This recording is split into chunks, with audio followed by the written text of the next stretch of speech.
Welcome to the Lost Lowdown, podcast number 71, with your hosts Claude and Justin. What's up, guys? So today we are talking about episode 607, Dr. Linus. But before we get into that, intrepid listeners may notice that the audio sounds a little bit different than our normal talk show quality level. Less phony, if you will. Less phony. And one thing we like at the Lost Lowdown is to turn down the phoniness. That's right. So as a little bit of happenstance, and Justin and I are actually podcasting in the same room. If you can believe it. I know that means something. Cosmically speaking, yes. I think we're seconds away from the universe imploding somehow. Wow. Quick, let's do the podcast. Yeah. I hope you're hearing this. We're recording differently with traditional mics and mic setup. So hopefully the quality will be a lot better, and this way we get to throw stuff at each other. Yes. During the podcast. Yes. Not just at our phones. Yeah, not just like at the wall or something, or this way, if someone has a bad theory, you can get something thrown in your face. That's right. So cool. If you hear the familiar sounds of fisticuffs, you'll know what's going on. There's a melee brewing. Yes. And one little other bit of news. Trivia, interesting fact I'll throw out there that Justin doesn't know, I think. Surprise. That has to do with this episode, Dr. Linus, which was directed by the notorious Mario Van Peebles. I actually saw him at a cafe a couple weeks ago. Yeah, wow. Down in Culver City, sunny Culver City. I recognized them, and I can't say I'm a fan, like I can't say, ooh, I loved you in, name like 3 things I loved him in. But if I had known that he had directed this episode of Lost, I would have said something. Yeah. They didn't really publicize that they were doing this. I had no idea. I didn't even notice it in the credits. I didn't really either. It was after the fact. Like, I'm surprised, because I actually specifically read them say that they wanted, for the last season, to use their in-house directors and not bring in special guest directors. Like, they even specifically said they didn't want to bring JJ back. Mm-hmm. They wanted it to be the directors who had been working with them the whole time. So I was really surprised they brought in, like, a sort of celebrity guest director for the last season. Yeah, I made a little last-minute change. I could have asked them, what happened? You could have. You could have. I mean, he seemed to do a fine job. It seemed like Lost to me. Yeah. It didn't.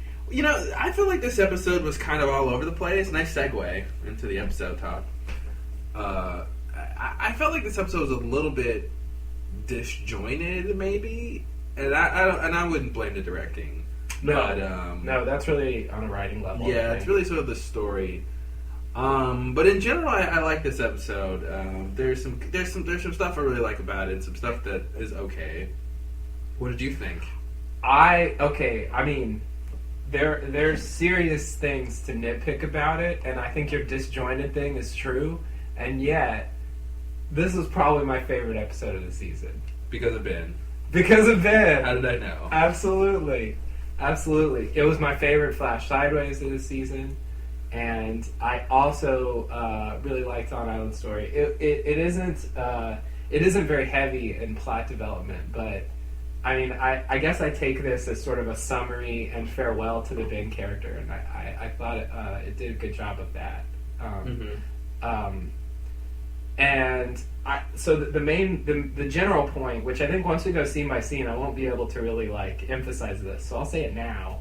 I think the cool thing about the Ben Flash Sideways part is it's like an allegory for his story on the show. It's like the Flash Sideways have been kind of like that so far, but in this case, there was obvious specific parallels from what's happened to him on the show. Almost every scene was saying something directly correlated to the Ben storyline on the island. In a way that, say, Jack's story didn't really... I mean, it's sort of related to his relationship with his dad and stuff, but it doesn't really parallel his story on the island or anything like that. Mm-hmm. Whereas with Ben, it was like, okay, the school is the island. The principal is Widmore. Yes. Alex is Alex, and the recommendation letter is Kimi killing her, and it's.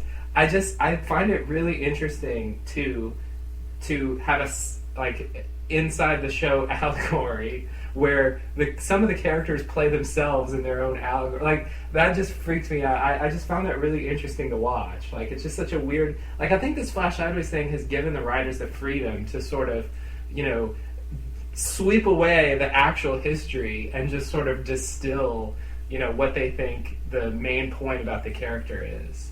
Well, yeah, I think I think you're right, and I think it's because you can show two different perspectives on a character, and then whatever is similar or different, you can glean what the meaning is there. So we see the main timeline stuff, and we get a sense about who these characters are, and then we see this alternate stuff, and the stuff that's the same, we go, okay, well, that's you. That's the kind of person you are. Because even in this Flash Sideways, in this episode, we see that Ben has that tenacity, the potential for the tenacity that he has showed, and to the exponentially in the main timeline, but that never got really cultivated. But it's still there, so Ben still has that potential, and that's what you can see, from having this Flash Sideways, is that he has that potential. It wasn't necessarily the others that made him like that. Right. It was there from the beginning. So. Yeah. It's just about how he directs this tendency he has. Like, he basically, what he does in this episode is not be Ben. He actually still does his thing, but he uses it in a way sort of not for selfish reasons.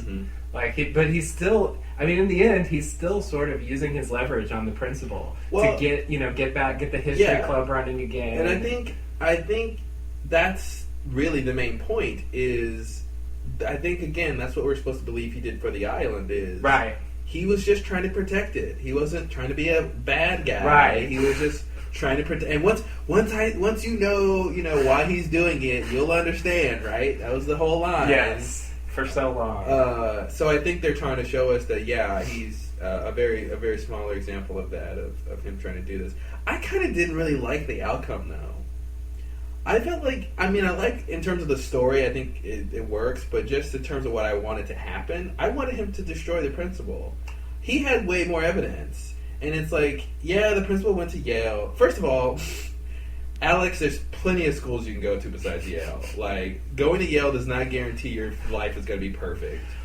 Number one, obviously. Number two is, even if Ben went ahead with his original plan and told the school board about these emails with the nurse and got the principal fired and embarrassed about these sexual escapades around his campus, even if the principal wrote a disparaging recommendation about or letter to Yale about Alex, that should pale in comparison to, okay, well, look who's telling you this. This guy who was just kicked out of his job by the school board. It's like, I feel like that would have some weight that they didn't really factor in. But I guess I'm saying I feel like Ben gave up too quick. He did. He did. But he only wanted to do it for Alex, and he got hers, secure. So I think he was like, okay, that's fine. Right. No, I actually found in a way, I found the plot kind of implausible in a lot of ways, and for me, that sort of heightened the sense that it was almost, it had a fairy tale kind of quality to it, which made it seem even more allegorical. Like the fact that I just, I didn't really buy the situation as a fully realistic thing. I mean, I think it's a little bit of a stretch that Alex is there at all. Well, I think you have to answer some questions, or there's some questions you have to think about in terms of why Alex is there. What does that mean about the location of Rousseau? Right. It seems like she would be in L.A. She doesn't have to be in L.A., but it seems like she would be, where her daughter is. Right. She references her mom, so presumably that's still, it's still Danielle. And some reason she's moved to L.A., and she's working jobs and stuff. Yeah, I think it was very strange to think that, in terms of fate or destiny or something, that Ben is supposed to have a sort of parental, guardian, whatever, mentor relationship with Alex. Like, no matter what the universe. And that's a weird conceit. I wouldn't have thought would be true. Right. The other thing it kind of illuminated for me that I felt like they were very elliptical about in season 5 was that it kind of explains how he got Widmore banished. Like, he found out some gossip about him, probably from someone, the way he finds this thing out about the principal from Alex. Like, somehow he discovered... Oh, you think that's what happened? Yeah, it seems logical to me that's what they're doing, since, like, the whole story seems to be allegorical. I think the idea is... I mean, he says, he tells Widmore the problem is, you're leaving the island too much, you had a kid with an outsider, so it's still kind of a scandal. He's definitely breaking whatever the rules are, or the rules of conduct. He's doing something that, the board of others would frown upon or something. And so it made me understand that that's probably, that was the seed of what happened. He finds out some gossip and then goes into, like, Machiavellian mode where he... uses that to leverage. Yeah, I agree. But even before that, I think it goes back to what he tells Arzt. Okay, I think I want to put an N in there. Yeah, most people do. Damn you, it's for not having an N. It's a lot of consonants running together there. Yeah, what he tells Arzt is basically, I think he's basically saying in terms of Widmore is Widmore doesn't care about the island anymore. Yes. And the island needs a leader who cares. Exactly. And that's his motivation for taking over. Is not that, it's like someone needs to be in charge who can do this job. Right.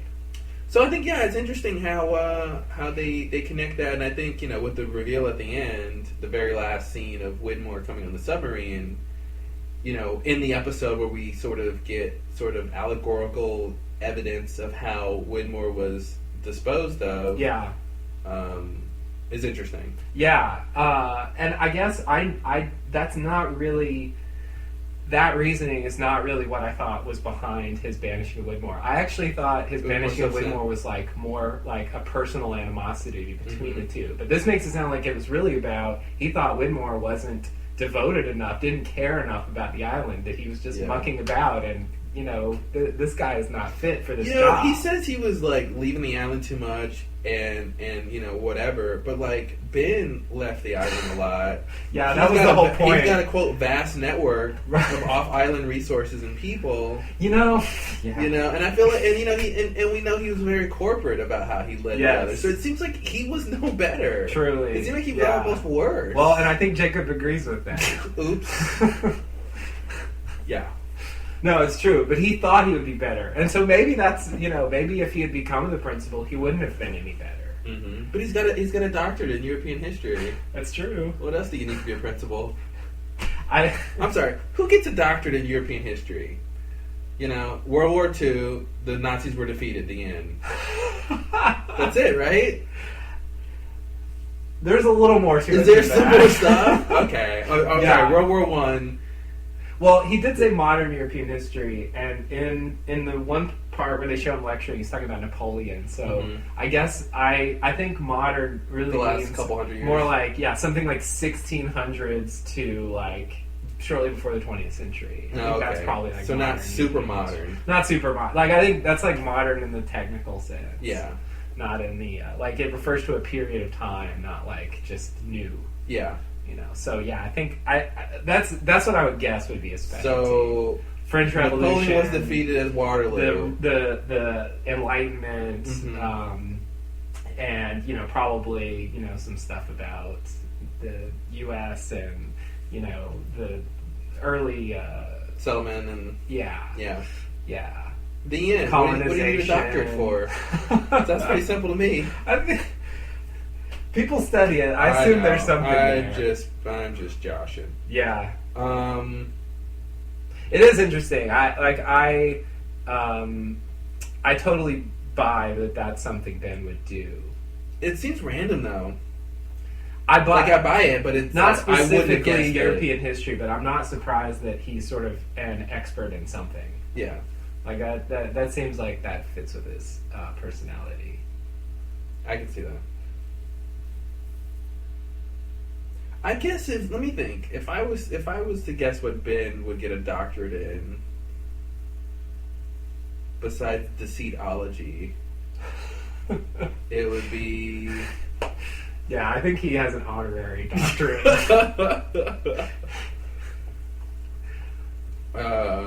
Let me think. I don't know. I wouldn't have guessed European history. Yeah, I wouldn't necessarily have guessed that either. Yeah. I'm not sure what I would guess. Maybe I would guess something like anthropology. Okay. Charlotte's already got that one taken. You're right. Good point. That would be crazy though. Maybe they considered that. Yeah. Had him do anthropology, and he like ran into Charlotte at some point. Yeah. In this Flash Sideways. Sure. Yeah. All right. Well, what else? The on-island stuff was interesting. Absolutely. Yeah. It was one of those very simple episodes on Island. Very, it's so season 1 now. Old-fashioned, It's so season 1. Exactly. Like, the whole episode is, like, Ben digging the grave, and you cut back, and they still digging. Still digging that grave. He's not in a hurry. He's not in a hurry. And people just come up and they talk to him, and and then they have this little side plot. Like, they're definitely trying to do a kind of throwback style. Yeah, I mean, there's a Jack who says, let's go back to where it all started. Right. And it makes me think, and the fact that, a lot in their group said the same thing, let's go back to the beach. Yes. It just, besides that they all need to meet up, it seems like they're trying to hint that there's something special about the beach, or special about that's where they went first, or something. So I'm wondering if that'll mean anything. Right. Yeah, I don't know. Ben actually suggests that they go back to the beach. Which was weird. It was weird coming from him. Yeah. Yeah. And I guess, I don't know. I don't know what to make of that. I don't know what that's going to mean. Besides the obvious, nostalgia. Yeah. Which they explicitly say. They explicitly say?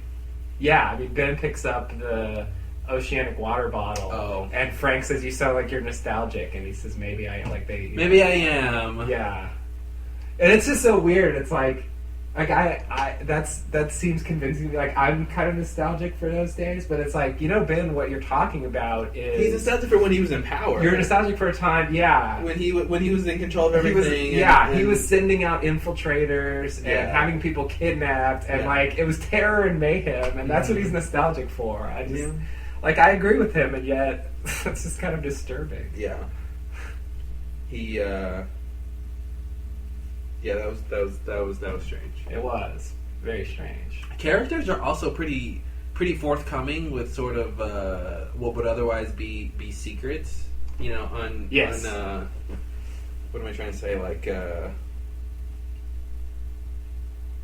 accidental secrets, maybe. It's like little things like Frank flying the plane. Oh yeah. It's not like a secret. Just he just hasn't told a lot of people. Right. Things like that. Miles' power. Yeah. It's like things that aren't really secrets, but just like characters don't talk about them usually. Yeah. And now it's like, hey, you have a power, right? Yeah. Here's how it works in 30 words or less. Right.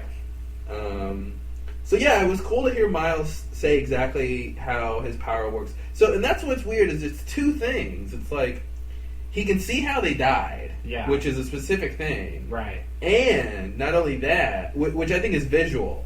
Yeah. Because he said he saw Ben standing up. So now, it's like he sees it. So it's not just Jacob's that he's listening. He can actually see see images, and then he can actually hear the thoughts. Right. Yeah. So it's kind of like he's going into their last moments of their consciousness. Yeah. Which is a pretty weird thing to be able to do. It is. And it's not exactly what I thought he was doing before. The impression I had from before was that he could pick up what they were thinking, but not that he would sort of himself feel himself inserted into the situation. It seems like he's Yeah. imagining he's Jacob seeing Ben with the bloody dagger. Yeah, that's what You it know? seems like. And they portrayed his power, a couple different ways Yeah. over the years. Yeah. But it's nice to get a sort of final take on it. Yeah. And they got significant use out of it. So do you think we're done with Jacob's ashes? Do you think that's why she took them? I do. That's what I would guess. Yeah, so It's not- it's a not key for the plot barrier. point to get out of it. We'll see. Maybe they'll do something else with them. I'm not sure what the status of the ash is ever since that Right. Dogen incident. Right? Maybe the ash is just decorative. You know what would make this It really temple seemed to a work. little bit better? A ring of ash around it. It would make the place sparkle. It does kind of look cool, but Jacob's cabin had ash around it. Mhm. Dogen, as far as I know, didn't have anything to do with that. Bram spread the ash around him. We explicit with the word I don't know. We saw Smokey be stopped by that. Mhm. And so it didn't seem like Dogen had anything to do with that either. So, I feel like the ash should still come into play in some way. Here's a If question. they're done with the ash, that's really sloppy. I have no idea what they wanted to get across. So Yeah, I guess I'm changing my mind and saying I feel like they'll use Jacob's ash for something else. Okay, because I feel like it's not even the same ash. What do you mean? Well, like I Jacob's agree. ashes I agree, versus- but I'm guessing maybe it'll work better or because it seems to me something. like how could they have that many dead bodies Truly, to yeah. make the big those Yeah. rings of ashes and So, so, that's a shitload of ash. So the next thing would be the volcano, which is such a minor right. thing on the show. That's true. That's true. That'd be weird to be like, yeah, we got this ash from the volcano or Yeah. whatever that would mean. Yeah, and why would ash from the volcano repel the... it doesn't make any... Yeah. What the fuck? I don't know what they did with that. Yeah, I thought it was pretty good. So, I remember in previous seasons, I think last season included, we would rate the episodes, and I think Mhm. we've done that this season. Yeah, I was just thinking about that, and trying to figure out where this episode sits in terms of the rest. Yeah. I think I probably have to watch them again to really decide. But if I had to just say the first thing that popped into my head, I would say something like, "Wait, do we used to grade by letter grades, or do we do numbers like 1 to 10? Do you remember? I feel like it was letter grades. Letter grades? Yeah, that seems more right. Okay, so yeah, I think I would give LAX a. LAX is probably an A episode. I give it an A. What Kate does is probably C plus B minus. Mhm. The substitute was probably B plus. Lighthouse was probably A minus. Sundown was probably B plus, and this one was A minus. That's what I would say. Yeah, I pretty much agree with that. Maybe Sundown I might bump up a little bit, and this one I might bump down. Switch what you okay. said, but Okay, But that's I what I'm like saying. Sundown a lot. I just thought for me, the characterization in this was more compelling. yeah. Sundown was a much more exciting episode by far, Yeah, totally. and it did have some really good drama in it as well. Well, I think it's safe to say the Kate episode is the worst. Yeah, So it's clearly the worst. It wasn't that bad. it either. wasn't even bad. Yeah. It had some good stuff in it. It's just, there have been a lot of good episodes this season, so Yeah. it's got It's like it's their competition. last season. Yeah, I know. It's they're like all they're trying to be, have this great, going away like greatly. going away great. Yeah, Yeah, that's a saying, right? sure. If it's not, it should be. Well, let's start it. All right, so you want to dive into this for real? Yeah, let's Is that let's go to the scenes. general comments? Okay. All right, so let's see. We start off our first scene. Ben runs through the jungle, having just escaped from the temple. He falls down, and then he sees some people with torches. They turn out to be Alana's crew, who also left the temple. So Ben catches up with them, and informs Alana that Saeed killed Dogen and Lennon and that he's not coming. And then Ben suggests that they go to the beach, and Alana agrees with that, so they leave for the beach. All right. First scene. So yeah, we were wondering last podcast, about the fact that Alana's group and Ben didn't leave together. Right. So apparently Ben knew some other way out. I'm still curious if he took the same secret exit. Yeah, or they not. didn't really show it. I'm gonna assume he did because I don't know of any other exit. Maybe he went through the kitchen exit. Oh, okay. I hope they have a kitchen exit. Because you got to take out the trash Right. and stuff. Yeah. Throw out the grease trash. And, Listen, Yeah. anyone who's worked in a kitchen knows that you need an exit close by. That's true. I really think we're so done with the temple. Man, they could have just blown it up for all it mattered. I really think it's We saw what we were gonna see. We didn't really. I feel like we didn't really get that much. No, and this always happens. It always happens. It's like, oh, here's the big place we've heard about. Even the Swan Hatch was like. I mean, stuff happened, but it was. But we never. There was a lot of time. We never nothing really was happening. learned in depth what was going on there. No. To this day, I don't really understand probably 50% of the shit that happened in the Swan Hatch. Yeah, that's weird. Yeah, you make a whole season about something, you think you have to. It was similar with Dharma in general. The way the barracks run, the way Dharma sort of worked as a collective. I really felt like I never got. Can we throw the others in there? Sure. Can we throw every major mystery on Lost? Yes. Yes. You kind of never quite can close the case. Feeling assured. Exactly. It's become clear to me that this show really. I mean, I've known this for a while, but now it's just solidified. They work on a very macro level. They, they want the broad outline to sort of make sense, but the fine details, a lot of them just get swept away. Yeah. And they're just not really interested clearly in delving into these really fine, specific issues about, why are there hieroglyphics on the clock? Why is it every 108 minutes? Why can't you just program a computer to, run the thing? What were the vaccines about? Why did it say quarantine on the door? Why did they punch the numbers on the door? Why were the numbers a code? I don't know the answer to any of those questions. Deleted scene? A lot of deleted scenes. No. There's one scene. Oh, okay. That would where they have explain all everything. And it's basically Jack. Jack opens the door and the architect is there. And he's giving him answers very eloquently. Oh, okay. With a lot of Latin phrases. Yeah. I think that's how Lost should end, right? Yeah. Whoever the final candidate is to take over for Jacob, walks into a room and there's someone there to explain everything. That would be an ending. A great ending. I'm gonna look up the definition for great. Okay. So this scene, I thought it was weird that Ben said he killed the interpreter too. Mm-hmm.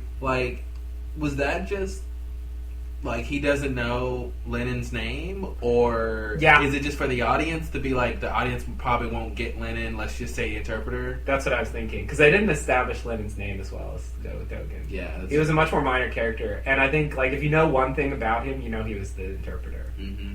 So that because I think Ben should know him.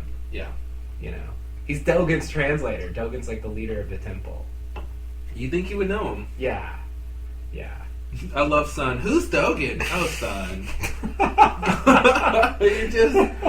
She needs to catch up. She needs she is way behind. Someone needs to write down this is what's happened since you've been gone, a little journal or something, and fill her in. And so everyone who's late to the party can read it and be like, you guys were in the 50s, I know. Yeah, she's just constantly shocked. She's so shocked all the time. Yeah, it's sad. Yeah. And she's seen some crazy shit. She has. She just really has no clue of most of what's going on. Like, I want her to talk to Jack about the fact that she saw his father and, like, he told her there was a journey ahead of her and showed her their picture and, like, you know, it's like, that's really weird. She really needs to tell that to Jack. Yeah. Jack needs to know that his dad's, that Christian is around directing people. Yeah. What journey has she had? I mean, I guess she's like, you know... Is this really what Christian had in mind? I don't know what he was thinking when he said that. I envisioned this like grand mission where they had to go places, more and get time adventures, travel, or like to do some big adventure to to make it where the people in the past would rejoin to the present. Yeah. All that, but of course that had nothing to do with Sun. That was all the incident people. Yeah. All she ended up doing was just waiting, following and waiting around for the rest of the season, not getting killed. I guess is the big journey. Yeah, and every now and then she'd say, "Where's Jin? How can we get Jin back?" She's got a watch every like 30 minutes. It goes off, and she's like, "Oh, gotta ask about Jin now." Yep. Get it, Jin? Watch. Hey, look at that. This isn't my first podcast. They are much smarter than I give them credit for. So, should we go to the next scene? Yeah, let's go to the next scene. This sort of just sets things up. Okay. The next scene is a flash sideways scene. Ben teaches his European history class. He speaks about Napoleon's exile and loss of power. The bell rings and the class lets out, and then Principal Reynolds comes to talk to Ben about monitoring detention and that afternoon. Ben doesn't want to because he has history club, but the principal insists that detention is a more pressing need. He doesn't wait for Ben to agree. He just walks away saying, "Thanks, Mr. Linus," and Ben responds, "It's Dr. Linus," actually, under his breath.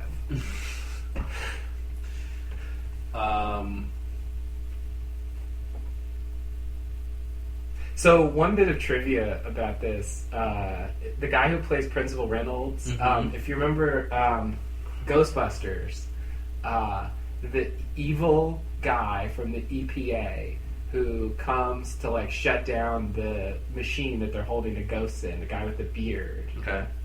He's like the main like human antagonist of the movie. Like that's him. Oh, okay. I didn't recognize him because it's been like 25 years or something. But, yeah, that's that guy. It's weird. Interesting. Yeah. Yeah, I hated him when I was a kid. I was like, environmentalists are evil. Oh. Because he basically unleashes the power of Gozer and wreaks havoc on Manhattan on a massive scale. You realize that was a movie, right?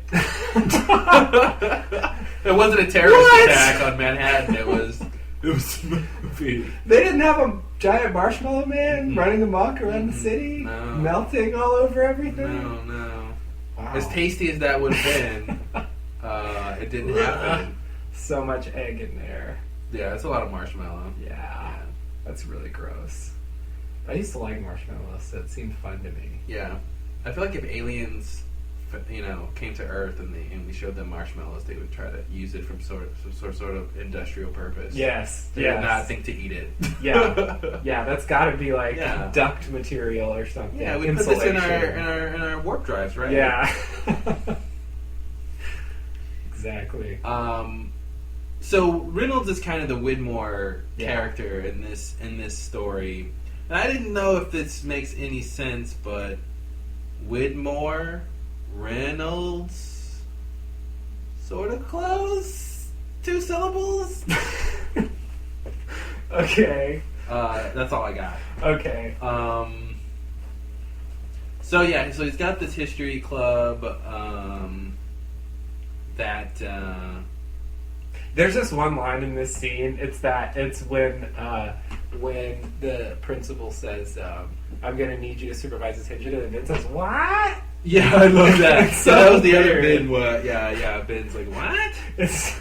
It just sounds so weird. I don't know why it almost sounds like he punched that in or something. Like it just somehow sounds awkward, but I liked it a lot. Yeah. I love it. Needless to say, some of us have to pull double duty. Some of us being you, but not me. Not anybody I don't care about.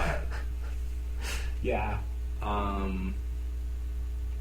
Yeah, I also thought this episode, had elements of like, I don't know if it was intentional or not, but they seem, but this whole thing about budget cutbacks and stuff like that. Oh, yeah. Is topical. And it seemed like they were kind of, skewering the education system a little bit. Yeah, absolutely. That was one of the big points. And that's the thing, like, I think Ben maybe doesn't appreciate that just because he becomes principal doesn't mean the budget's going to increase all of a sudden. Like, he's going to have to deal with the same problems. He would get to decide how funds were allocated. Yeah. But it doesn't mean everyone's going to be happier or get what they want. He's not going to necessarily have enough to give everybody everything they might History need. Club might be fine. Yeah. Doesn't mean Ars is getting his stuff he wants. Yeah, Ars wanted a lot of shit. He did. It's like, lab equipment costs money, man. Speaking of that, next scene. Oh, okay, sure. Let me see. It's Dr. Linus. Titular line. Right, okay, the next scene is in the teacher's lounge. Ben sits down to eat with Ars, who's complaining about a formaldehyde stain on his shirt. Then he complains about the outdated equipment. Ben blames Principal Reynolds. Ars has given up, but Ben refuses to. The substitute, John Locke, overhears the discussion and suggests to Ben that he should be the principal since he cares so much about the school. And Locke offers his lone support for Ben. I'm listening. Me, the new guy who has absolutely no clout or influence at this school, who might not be here tomorrow. I'm just a substitute. Yeah. So the thing that was cool about this to me that I didn't pick up on, Michael Emerson is on Geronimo Jacksbeard this week talking about this episode. Okay, the Hurley podcast. Yeah, it's really good. It's particularly good with him there. He's really an interesting person. He uses such words as interstitial and mellifluous. Wow. Yeah. So someone's got a dictionary. Spoiler alert. Sorry. So anyway, he pointed out, he made, like, I got the allegorical thing, but like he solidified it for me where I really got with it. So anyway, this scene with Locke sort of parallels when Ben was trapped in the hatch, and he talks to Locke about how, you should be the leader. Jack isn't doing things the right way. Like, why do you let him, do this? Clearly you would be a better leader than him, So it's weird to have that same kind of scene, but Locke playing the Ben role, sort of instigating. Like, Ben doesn't have this idea until Locke puts it in his head. Yeah. So I like that. That was an interesting use of, like, to kind of twisting the allegory a little bit. Yeah. Making it the other way. And I think it has something to do with the fact that Locke is different. That Locke has, I think, a little bit different perspective in this time. Yes. In this timeline. It was surprising. I was actually surprised. I thought when we came back to this school, I thought we would see a Locke and Ben storyline. Me too. He plays a very small role. This is his only scene, I think. Yeah, it is. I'm listening. Yeah. It only takes one, apparently. Yeah. Arst, I'm really tired of seeing him. He has been in more of the Flash sideways than he was ever in the original show. Absolutely. Almost. And more than some sort of main characters. He's got an outrageous amount of screen time for how I'm just waiting for him to predict the monsoon season. Oh, yeah. Like, I really hope he does that soon. Like, oh, my God. He's reading a book or something about, weather patterns or something, and I spy a monsoon approaching. That was his big thing. Yeah, that was blowing up. Yeah, so right. That was he's either going to blow up or, Yeah, ours for me is a half step above Frogurt. Only a half. To me, he's a more, like, realistic, annoying person. Mm-hmm. Like, Frogurt is just cartoonishly annoying. Yeah. So I sort of buy ours. I'd rather see him than Frogurt, but I agree, he's not interesting. No. So it's like, it's not like he's there until you want to see him. Exactly. He's sort of annoying. Yeah. And it's like, I don't want to have to deal with you. And he's just around. I mean, He saw you at the airport. Jeez. Right. I Like, know. on the plane, I know. at the airport, now at the school. Yeah. You know, next Saeed's gonna marry him. Right. You know? Like, screw you, Nadia. I went to Hearst. The only thing I ever wanted. Exactly. Was a high school science teacher. With an unpronounceable last name. Yeah, so it's definitely interesting that Locke is the one who sows the seed of dissent for Ben. Yeah. I'm sorry, that was too literary. That was accidental. That was Let me very literary. turn down my literary notch a little Please, bit. yes. That's too much. It's hard not to. This is there's something very literary about this episode. Yeah. The way it's structured. All right. Well, next scene. Anything else? Okay. Yeah. No, I think that's all I wanted to say about this. Okay. In the next scene, Alana's crew walk through the jungle. Miles asks Ben about Smokey. Alana asks again, verifies that Smokey killed Jacob, as Ben told her. Ben again verifies this. He's not quite believable, though, and Alana, I think, picks up on that. And asks Miles if he can communicate with the dead. Miles says he needs a body. She hands the bag of ash to Miles and asks him how Jacob died. So then Miles kneels with the bag in hand, does his thing. Then he gets up and says, Linus killed him. Ben acts shocked. Miles says he's sure. Alana says Jacob was the closest thing I ever had to a father. Miles says, uh-oh. And the group continues walking. All right. Linus killed him. What? Yeah, I noticed that. I think it's interesting. Ben was really bad at lying in this episode. I mean, he just did. Maybe because I think that's what it is. When you know he's lying, first of all, like, they came back to whether or not he killed Jacob, and because Alana jumps in and says and Smokey killed Jacob, right? Yeah, because, of course. Yeah. I didn't think I needed to say that. Exactly. I was hoping we could avoid the issue. So I agree. He is bad at lying, but I feel like I don't know if it's because we know that he's lying, or if it's that he can't be credible. Like he doesn't have anything to go on besides denying it. Right. And he tries to, later tries to, defame Miles, his credibility and stuff like that. Yeah. But it's like, he doesn't really, it's just, he doesn't, I still feel like he can explain that he was sort of led into killing Jacob by Smokey. He really could. And I feel like that's the distinction that needs to be made. Yeah. That it wasn't like on his own, from his own idea, he decided, I'm going to go kill Jacob. Yeah.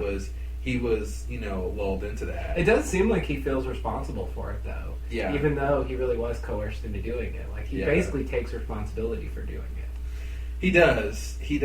But the thing about trying to discredit Miles is, I think Miles is a very neutral person. Miles would tell Alana in a second he tried to blackmail Ben. Yeah. Like, that's not a big deal. Exactly. Yeah, no. I mean, I don't think Miles has any incentive for lying about it. Miles doesn't try to pretend to be a good guy. Yeah. Miles is who he is, like it or lump it. Yeah. Preferably lump it. Because I hate that phrase. What does that mean? I don't know. I think it has something to do with curdled milk. Oh. No, I don't know. I'm kidding, but... Oh, okay. Yeah, I was thinking like a lump of sugar in a tea or something. Like it or put a lump of sugar in it, which will make you like it better. Oh.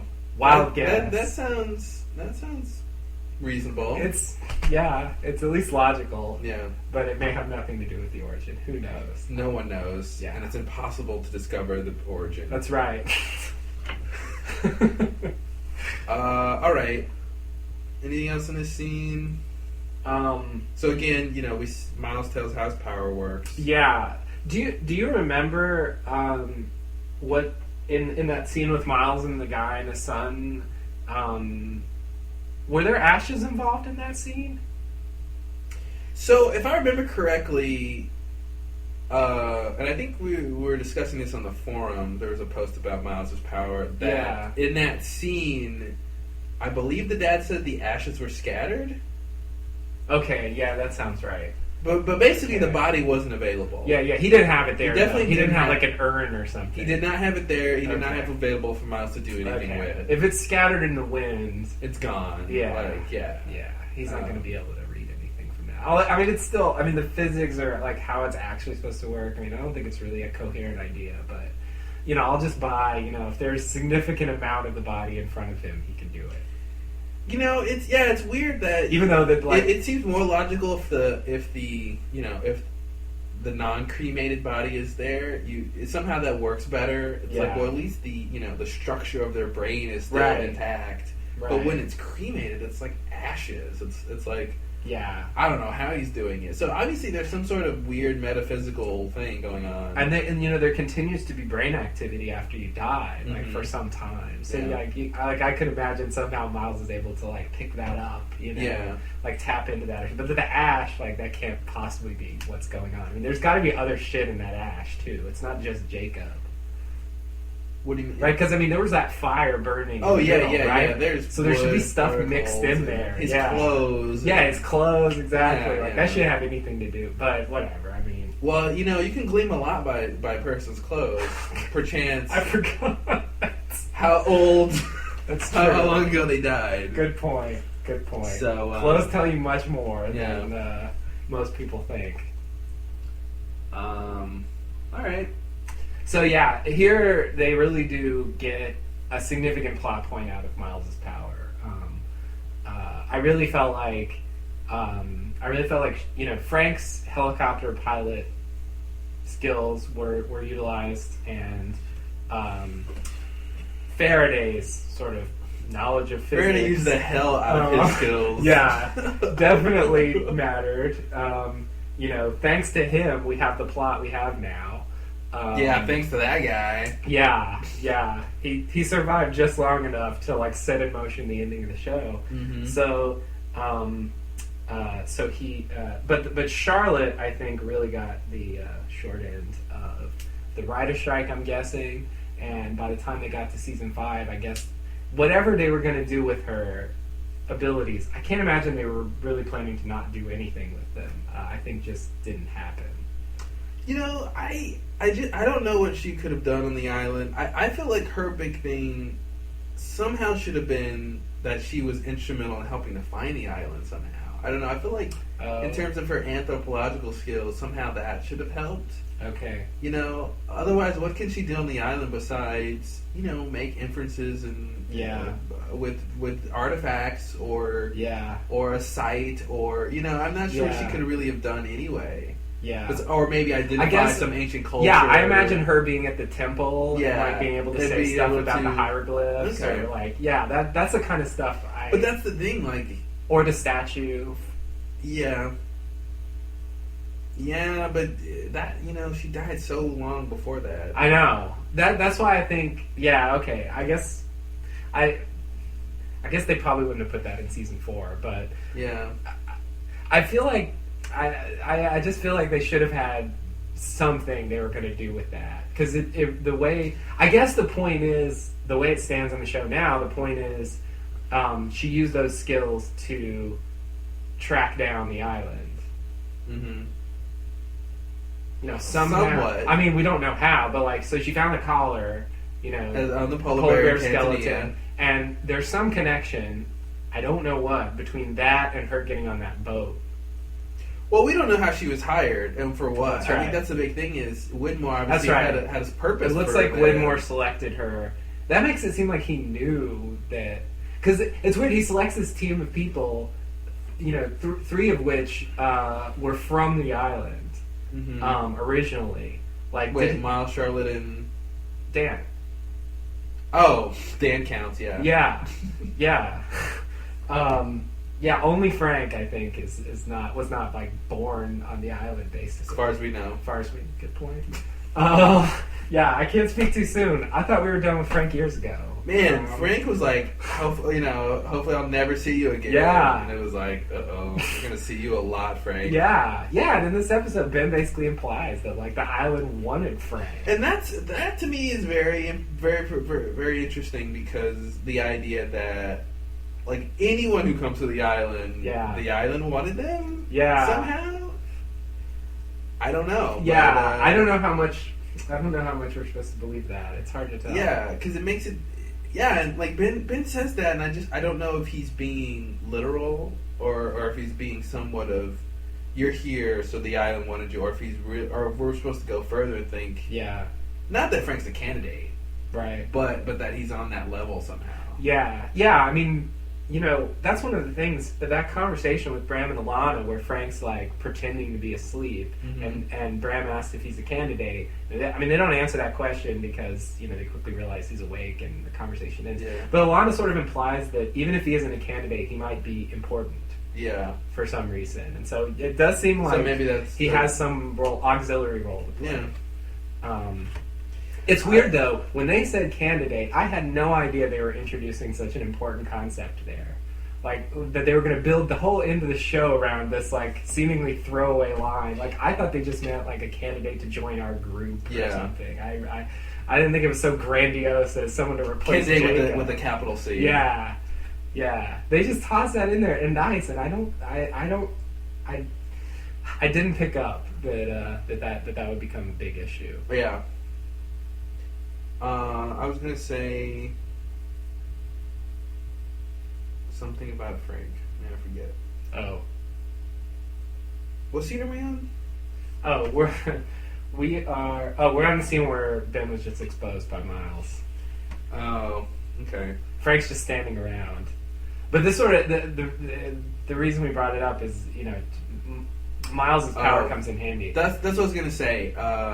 Back to Widmore hiring the team. I think we need to see why he hired them, and maybe he's coming, so maybe he'll see Frank or something, and it'll come up. But I think the specific reason why Widmore hired them, I think, is we need to know in terms of what their purpose was on the island. Like, right? Is this all Miles was supposed to do? Really, with his power, was identify who killed Jacob? Like, that was the long term. Yeah. Besides it just being an interesting power and stuff. Right. So another thing we should talk about at some point is this idea of gifts that Jacob gives you by touching you. Right. I mean, obviously Jacob touched Jack, and he has the gift of crying a lot. Yes. So it is a bounteous gift. Yes, the liquids flow plentiful from his eyes, with little hesitation, in most haste. He's also very good at making faces. Mm-hmm. I don't know if that's the gift or just Jack, but it's worth commenting on. Yeah, so I'm interested to see what this... Now, I don't think it means... Now, I want to say I don't think it means that anyone who Jacob has touched can't die. That seems like it's obviously not true. No, that's definitely not true. Yeah. Because Locke died. But see, here's my problem with that being the classic example is... Or the go-to example is Ben killed Locke. True. Who also killed Jacob. True. So I don't know if that means anything. I don't know if somehow, because I feel like Richard might be able to be killed. Yes. Yeah, I think when Dan had the gun on Richard, if he had pulled the trigger, I think he would have killed him. Yeah, exactly. So I feel like you can be killed. Yes. But I guess the real question is the living forever thing. Yeah. Right. The non-aging thing. Yeah. Which I still don't want to think. Yeah, I feel like gifts are particular to the person. Yeah, me too. Yeah. Yeah, like this is something specific to Richard. I don't think Richard's a candidate either.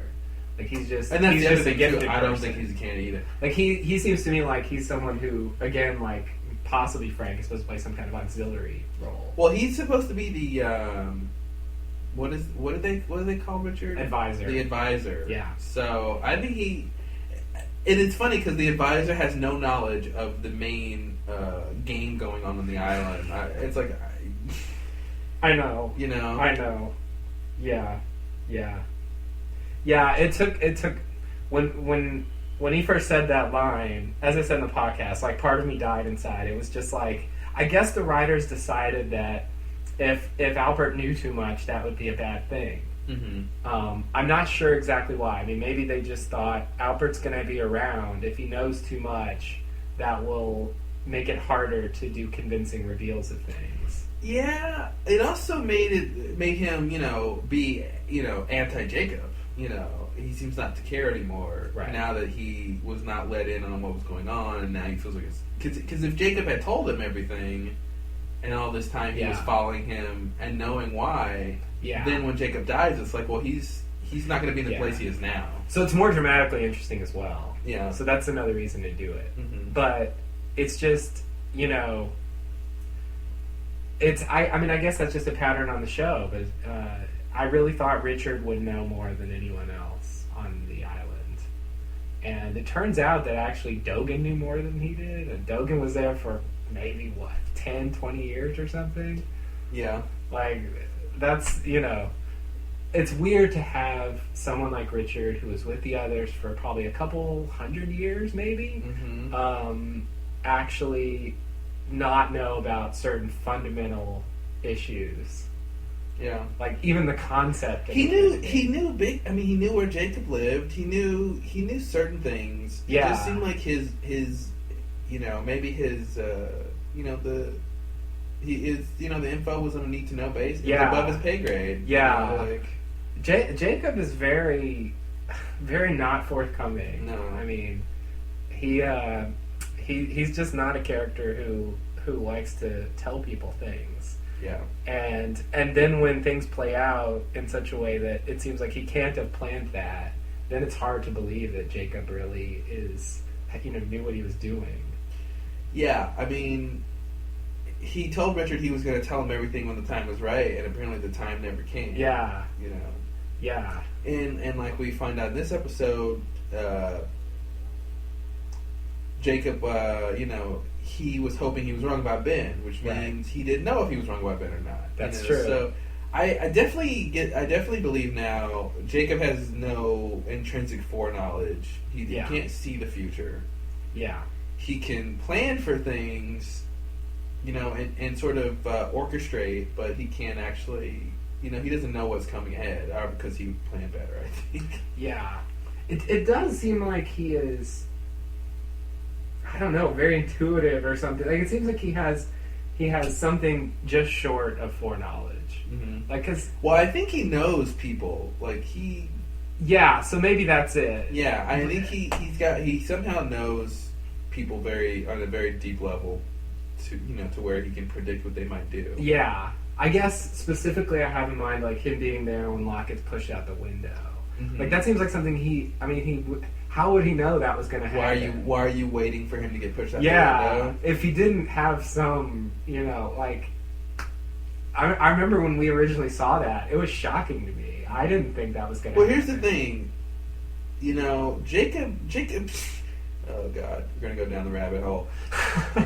Jacob should know that Locke was on the island in the 50s. That's true. So he already has reason to be interested in John Locke. Yeah.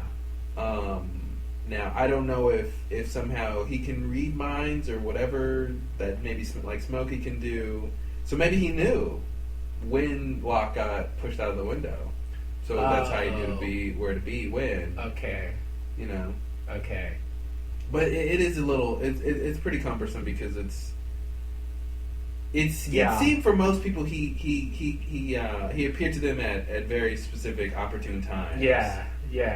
And I don't know how much to make of that, like whether we're supposed to really believe, or is it just dramatic? Yeah, because it's very dramatic. Yeah. Like it works very well on that level. And if he just showed up at some stupid time where they were going to the store or something, it wouldn't be very interesting to watch. Mm-hmm. So I don't know whether the writers want us to infer that much from what Jacob did, because it does seem like at other times he had no idea. I'll say this: for all the moments of the characters where Jacob appeared, those and I would say his appearances, at the very least, are designed to get people to the island. Come, appear to them at an important juncture of their lives, and somehow influence them to come to the island. Right. So that's definitely true for all of them. Yeah. Son and Jin's marriage. Yeah. Jack and his dad, that whole emotional Counts issue 5. there. Yeah. Sawyer at his parents' Sawyer. funeral. So the big sort of things for each character he was there for. Like Lockett with getting pushed out the window, that was the big thing with his For dad. Kate, it was a little weird. It seemed like a really small thing with Kate, but that seemed like the beginning. But that seemed like the beginning of her being an outlaw. I guess that's the I think idea. that's what that was supposed to be. Yeah. It's just weird because I don't know what they're trying to tell us. Like I thought the story with Kate was she found herself in a situation where she felt like the right thing to do was commit murder, and then she couldn't bear being caught, so she just started running all the time. But I guess I didn't really get the impression that she was sort of naturally an outlaw or something. More like the circumstances pushed her to be that way. Well, I think as evidence, well, I guess it's kind of hard to say from the Flash sideways, but I think that would be something we would be able to discern from the Flash sideways is, in this universe, is she an outlaw? She is, but it's sort of predicated on the same instance, it seems like. Yeah. So it's hard to make a separate case, but Right. nevertheless, I do think that's her thing. Just like Saeed's a killer, Yes. just like, everything else, I think that's Kate's big thing is, and I don't know if it would be distilled down to she doesn't make the right choices, or is it more that she is, I don't know. I do think, I feel like Kate's bad somehow. I feel like she's on the bad side. I agree. I mean, I feel like that's, if you look at her Flash sideways and you look at Saeed's Flash sideways and you compare those to Jack's and even Locke's and Ben's, they don't look as good. Like in the case of Jack and Ben's, they seem to have dealt with successfully the issues that plagued them in the original timeline. Mm-hmm. Whereas with Kate and Saeed, it seems like no, they're still trying to deal with it. Yeah. Like Kate literally is in the finishing up her run from the law. Yeah. That the pivoting point from the plane crash. But yeah, with Saeed, but the thing about Saeed is I feel like he's got closure though. Only in the sense that he's denying himself Nadia, Yeah, that's true. But nevertheless, he's not getting what he wants, which is her. Yeah.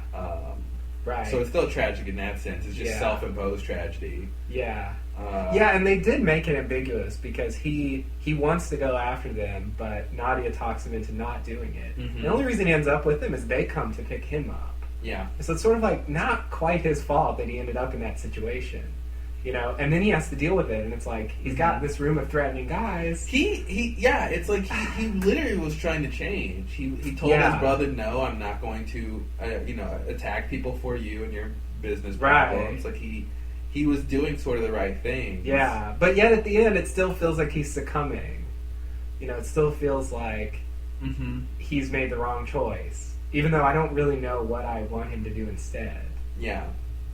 It's like you think he could not kill Kimi. Yeah. But I feel like there's no guarantee Kimi won't just come after them. I don't trust Kimi at all. You don't trust Kimi? He's gonna make you eggs. All the kind of eggs you want. Whether you like I don't eggs care or how not. many eggs he makes me. I'm not gonna trust him. When he says, we'll just forget about it. Like I immediately think, You killed 3 of my guys. Let's just forget about it. You're saying that for now, but like once you get reinforcements and you have strength again, you're not going to just give up on this debt. You're going to come after Saeed now, not just him, the family, everybody's in trouble. So yeah, I would want to kill Kimi in that circumstance. But still, I think they're trying to tell us that he's sort of again fallen into the trap of sort of returning to his. Because he's a killer, culture. no matter what. Yeah. No matter if he wants to change or not. Yeah. Yeah. It's I think it's strange how considering how much I feel like Ben has done more worse stuff than Saeed. Yeah.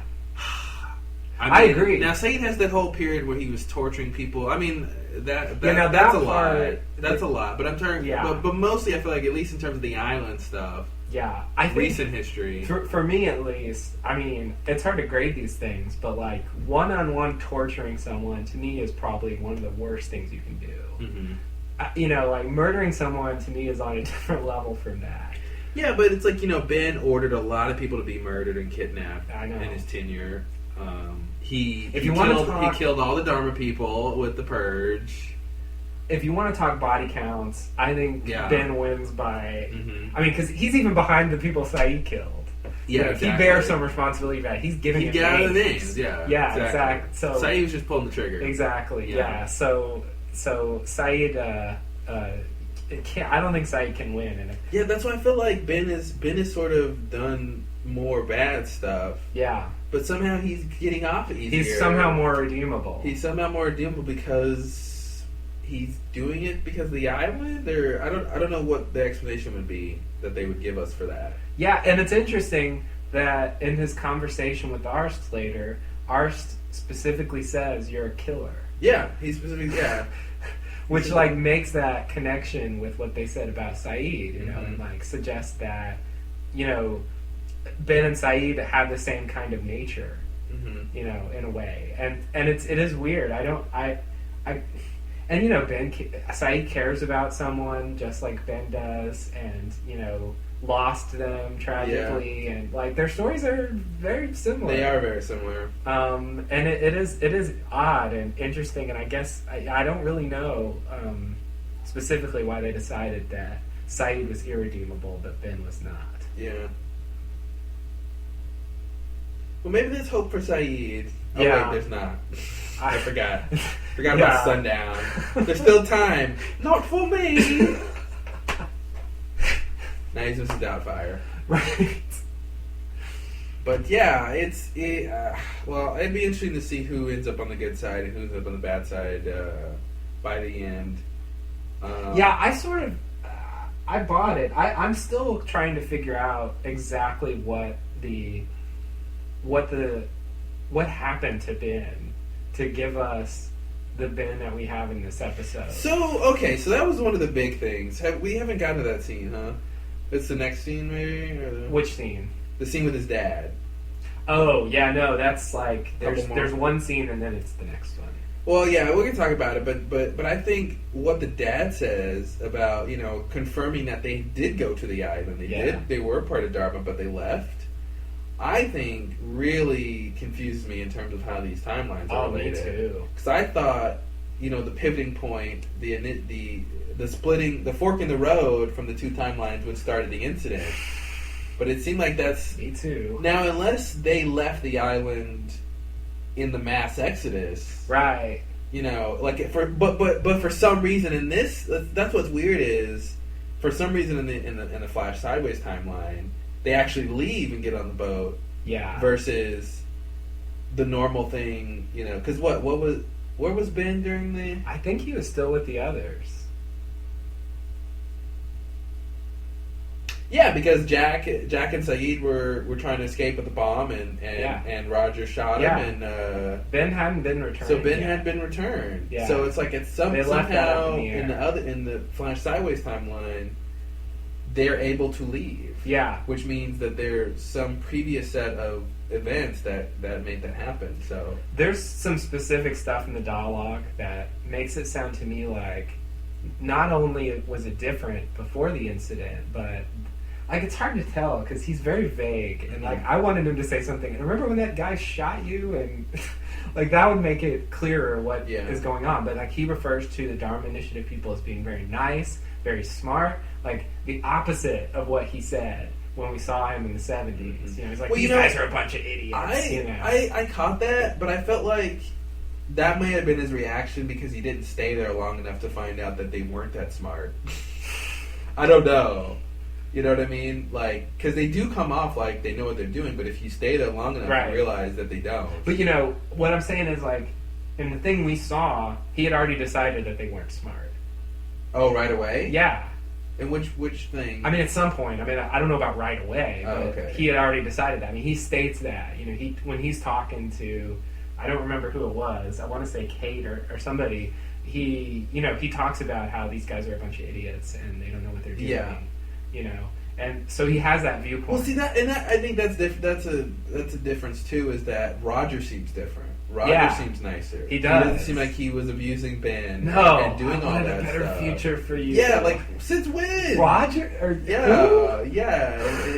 So that's what's different too. Is so not only did they go to the island still, but like Roger seemed like a different kind of dad. Yeah. Like this reminds me of whatever they're gonna, what it seems like they're doing with Locke and his dad. Like he's just not the same kind of guy. Like maybe he doesn't blame Ben for his mom dying. Yeah. In the same way, and so they actually have like a reasonable relationship.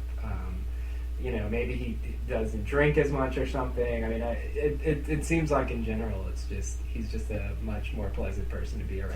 Because it seemed like Roger didn't start to resent Ben until after they got to the island, right? Yeah. And it was kind of like we're stuck there together. I know it's hard to tell. It is because we didn't really see them until they Yeah. got to the island, so it wasn't clear to me, how long that had been going on. Well, it just makes me think that if he still meets Horace after delivering the baby, yeah, then all that stuff is the same. Yeah. Yeah. Yeah, it's weird. I don't know. They're really muddying this whole thing up. I thought it was a little more, quote, straightforward as it could be. But yeah. I told you before. I don't understand. I still don't understand what happened. Mm-hmm. Like you tried to explain it to me, and I thought I got it, but now I feel like I'm lost again. Like okay, let me try. So the Jack and his crew, they do their thing with the hydrogen bomb.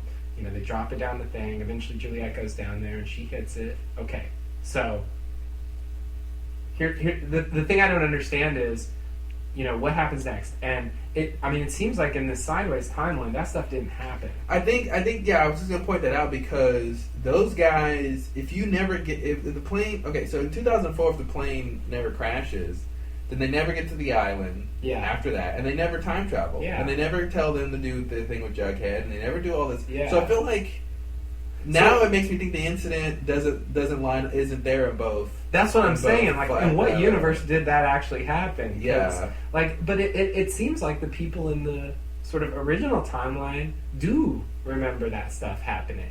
Well, they should. So, in that case, why did there need to be a new universe? Like, it seems like that's the thing I'm stuck on. Like the universe seems perfectly fine that those things happened. So, well, I think it's just a side effect of them trying to impede their own history. Yeah, but it seems like it didn't work. And like that's the Juliet. final answer. Wow. Juliet says it worked. No, wait a minute. I think it did work. I think it worked. Well, okay, yeah. It didn't. Okay, yes, it did not work in terms of what they thought was going to happen. It didn't magically erase the events because that'd be silly, right? No one wanted that. No, except for Jack and all of them. But no one wanted that. Yeah. But you know what I mean, right? So yeah, I think that's one of the big things we find out, or at least can surmise, is the incident and the events preceding it did not obviously happen the same way in this Flash Sideways timeline. Yeah. Now, what I'm wondering is when Dharma makes references to the incident, are they referring to what happened with Jack? All those Dharma, all that was in our timeline, the main timeline. I know. That's got to be. I feel like our main timeline is still a closed loop of events. But the thing about that is, then why the new universe? I mean, this universe is okay with that having happened. Like, I agree, but I think it's a side effect. I think just like recreating the plane crash on 316 and Jared Flight 316 was, unexpected events could occur and it's random event. I think it's the same kind of explanation of what do you do if you're trying to stop the future from happening that you've already sort of lived through.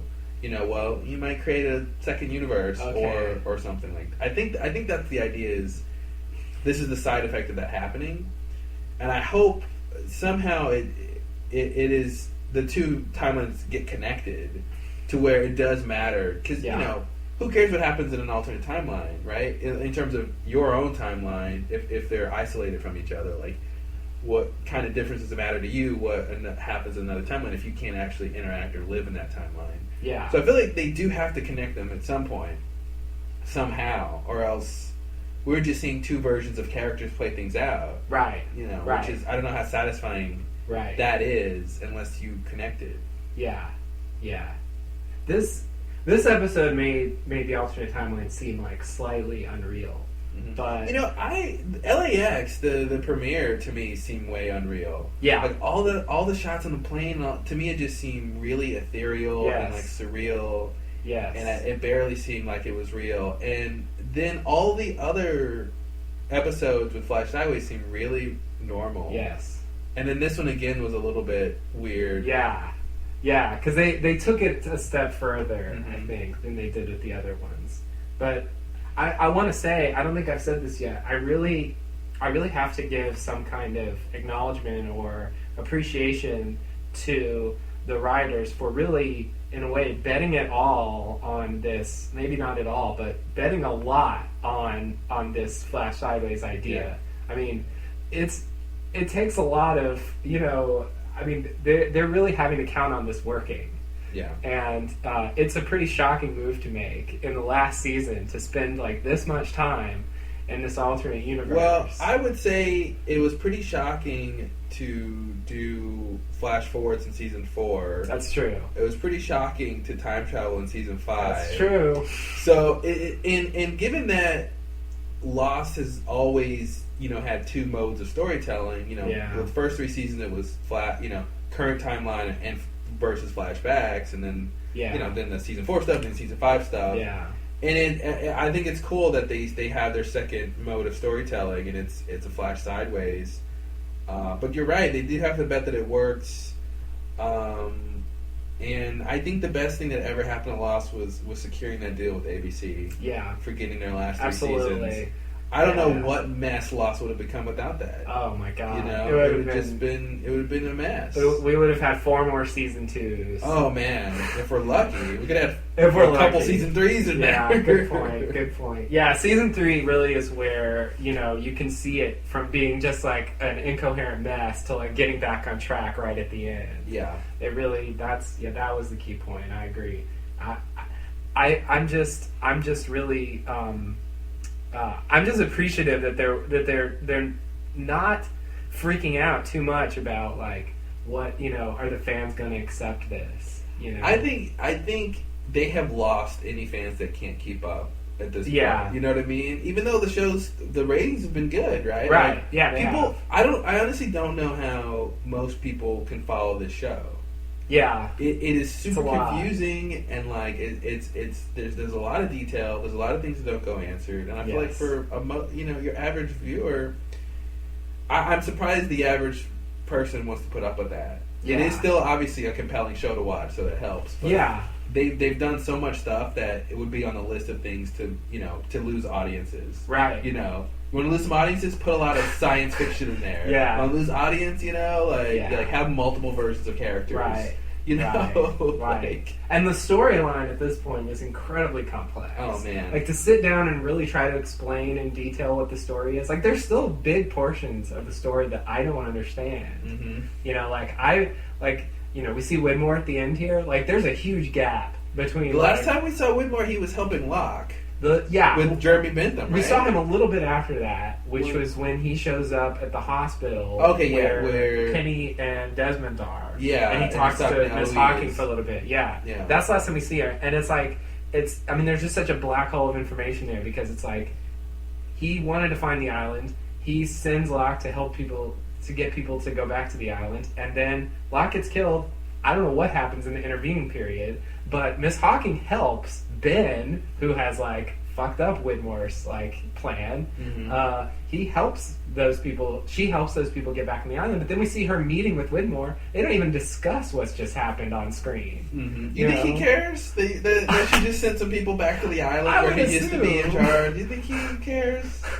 And did she care? Did she care about helping Ben? Like, it's just very. I would say, I would have to just guess at this point that that's how he finds the island is through. Yeah, that would be the obvious way, because she knew what they were doing, and like that's the other thing. Like the whole point of moving the island was so he couldn't find it. You know, Ben sort of taunts him like, you'll never find the island now. Yeah. The race is on. You know, and he clearly found it.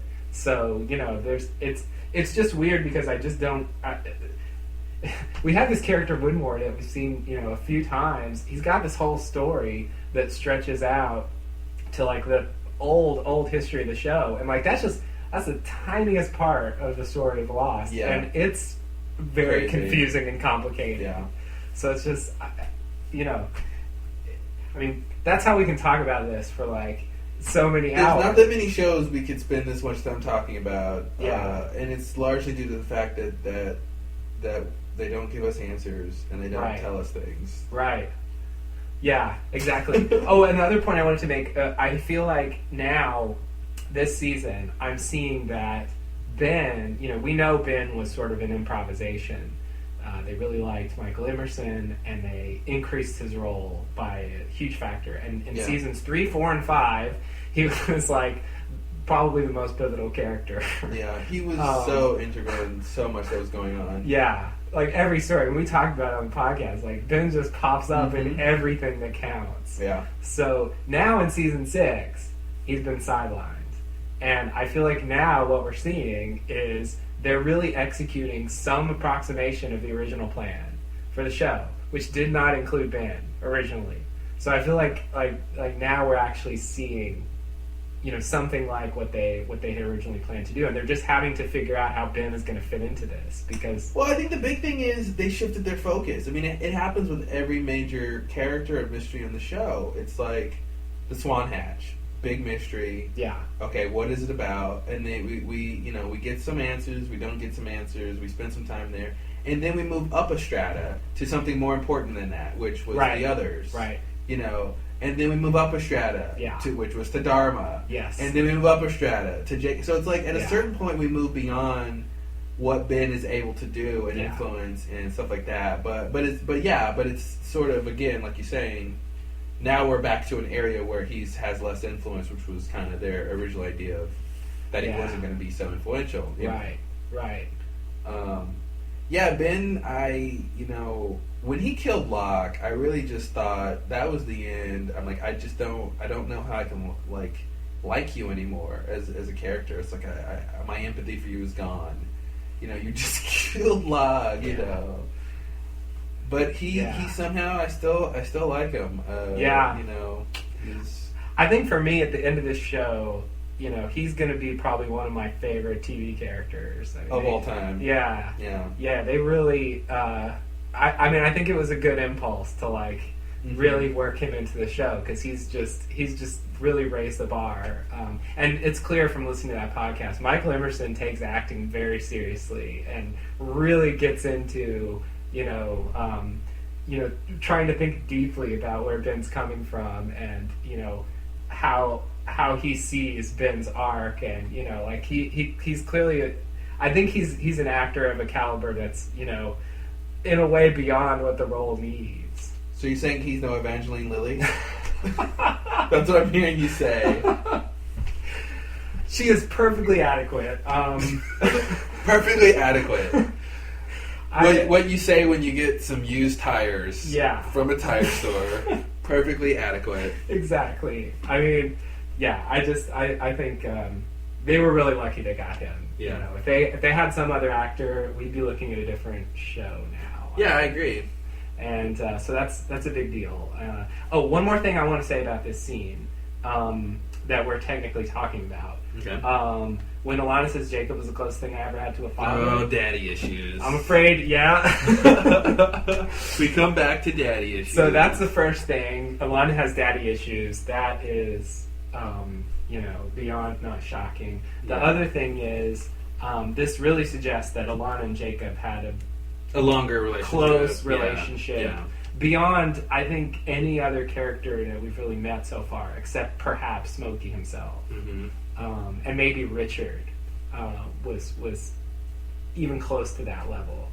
I just gotta wonder what she means, though. I wonder if if this is based on interaction, or if this is based on, like, guidance or something. You know what I mean? Like, is she saying spiritually, or more, like, emotionally? Yeah. Or is she saying, like, she talked to him? That's what I'm inferring, but we really don't know. Yeah, I can't... I would find it hard to believe it's that she means sort of in a traditional meaning of that, of, like, he was there when she needed him most times and to talk or do whatever. Yeah. And I just don't see Jacob doing that, because Jacob, as we said before, just seems so aloof and apart from what's now. Unless Alana is a special case, right? This is he just had a personal relationship with her. Yeah. I wonder if Jacob would be like, Alana who? Ouch. I feel like he might. Jacob just seems like. It seems like he doesn't care as much about people who care about him. You know what I mean? Like, if you like Jacob a lot, he probably doesn't even know who you are.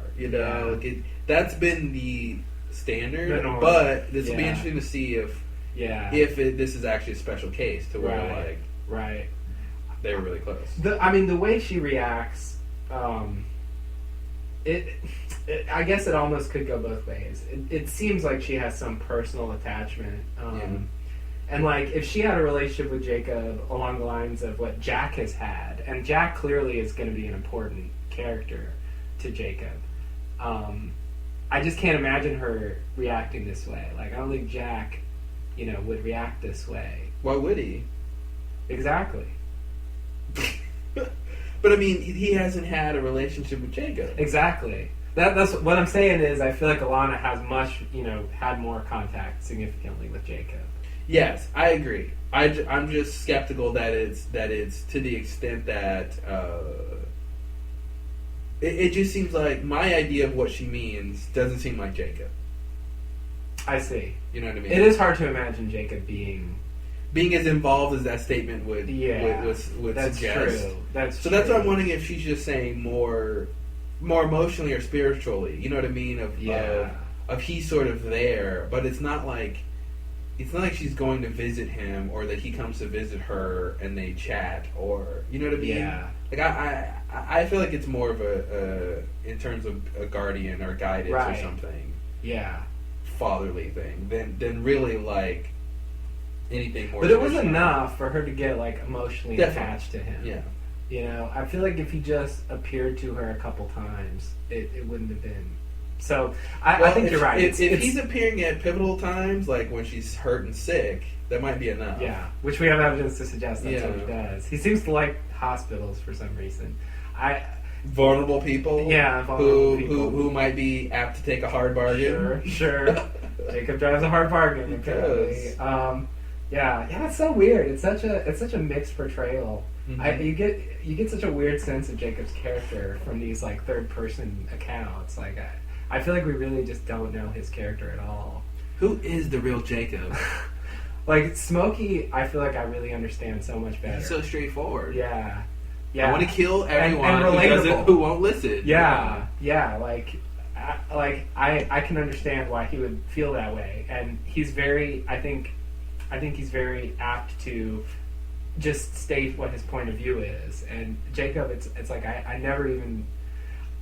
I really appreciated Hurley actually standing up to him and saying, you don't have to lie to me about stuff. Hurley definitely. I thought that was pretty awesome for her. Yeah, he's like, listen, I don't like lies and secrets. Yeah. This is the way if you want me to do things, this is what and it wasn't, I kind of like how he did it, because he wasn't, being too forceful. No. He was just saying, listen, this is how, if you're going to have me do stuff, this is how I want to do it. Like, he's not saying I won't do anything for you, you betrayed me. It's just like, let's just get the cards on the table. Yeah. And I'll do what you want me to do. I can just tell me why I'm doing it. Yeah. Which is definitely reasonable. I don't need the secrecy. It's just, Hurley really has improved as a character. Man, Hurley's gone up a lot. I would say he's definitely gone up a lot. Yeah, even in this episode, I was surprised. I mean, they have him like, really trying to get Jack out of there, and even having, I won't leave without you. It's like, that's not the old Hurley talking.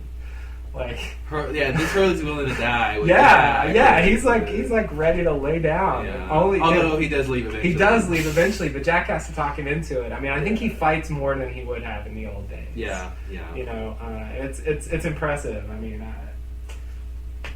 this show he's been through a lot. Yeah, Hurley has been through a lot. You know, absolutely. Yeah, and it's just surprising for like what his character seemed to be at the beginning that like they put him through so much shit. It's crazy. Can we go to the next scene? Okay, so the next scene is Alana's crew arrive at the beach camp. Alana says she'll look for tools and suggests that the rest of them find food or get a fire going. Ben asks Alana if there's anything he can do. She doesn't respond, and then he tries to convince Alana that Miles is unreliable, and also he brings up the fact that he tried to blackmail him, trying to cast him in a bad light, but she does not seem to buy it. All right. Yeah.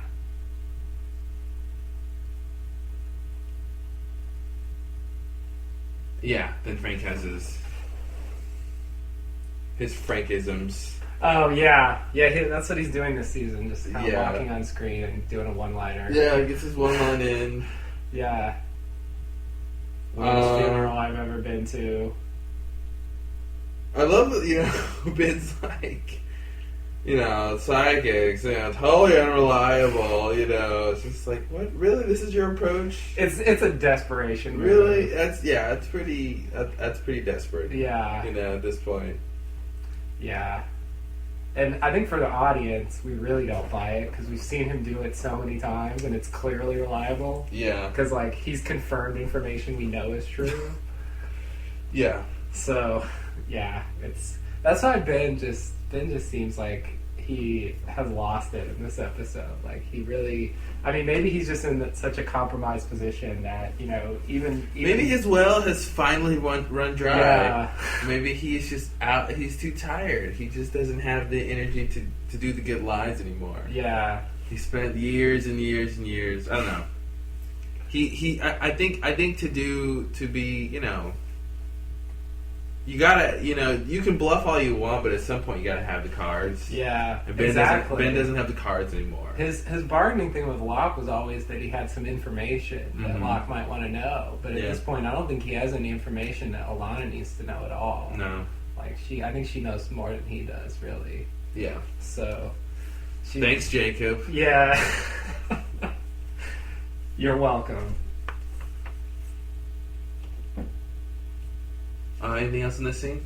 I don't think so. It's a short scene. All right. Okay, so the next scene is a flash sideways scene. Ben waits for a microwave dinner. We find out that it is intended for his father, Roger, Linus. He gives Roger the TV dinner, and then he complains about detention duty. Then he starts to change Roger's oxygen canister. Ben feels like more of a loser than his detention students. Roger says he wanted more for Ben, and then he says that's why he signed up for the Dharma Initiative, and went to the island. He says the Dharma people were nice and smart, and he laments the fact that they did not stay, wondering what Ben might have become. Then the doorbell rings, and it's Alex. She asks about the history club. Ben tells her what happened. Alex needs tutoring for the AP test. Ben offers to tutor her the following morning, and she thanks him and leaves. You bring the coffee. That's such a weird thing to say to her, I think. Yeah. To me, I found that line really strange. Like, it was strange. Like, I'll help you study for this big test, but you bring me something. I don't know. It was playful yet weird. It's strange to see Ben and Alex interact in this flash sideways to me. Right. For a lot of reasons. I think a lot of the scenes that were them having, some sort of connection or emotion came up really creepy. No, he's not her dad. He's her That's teacher. true.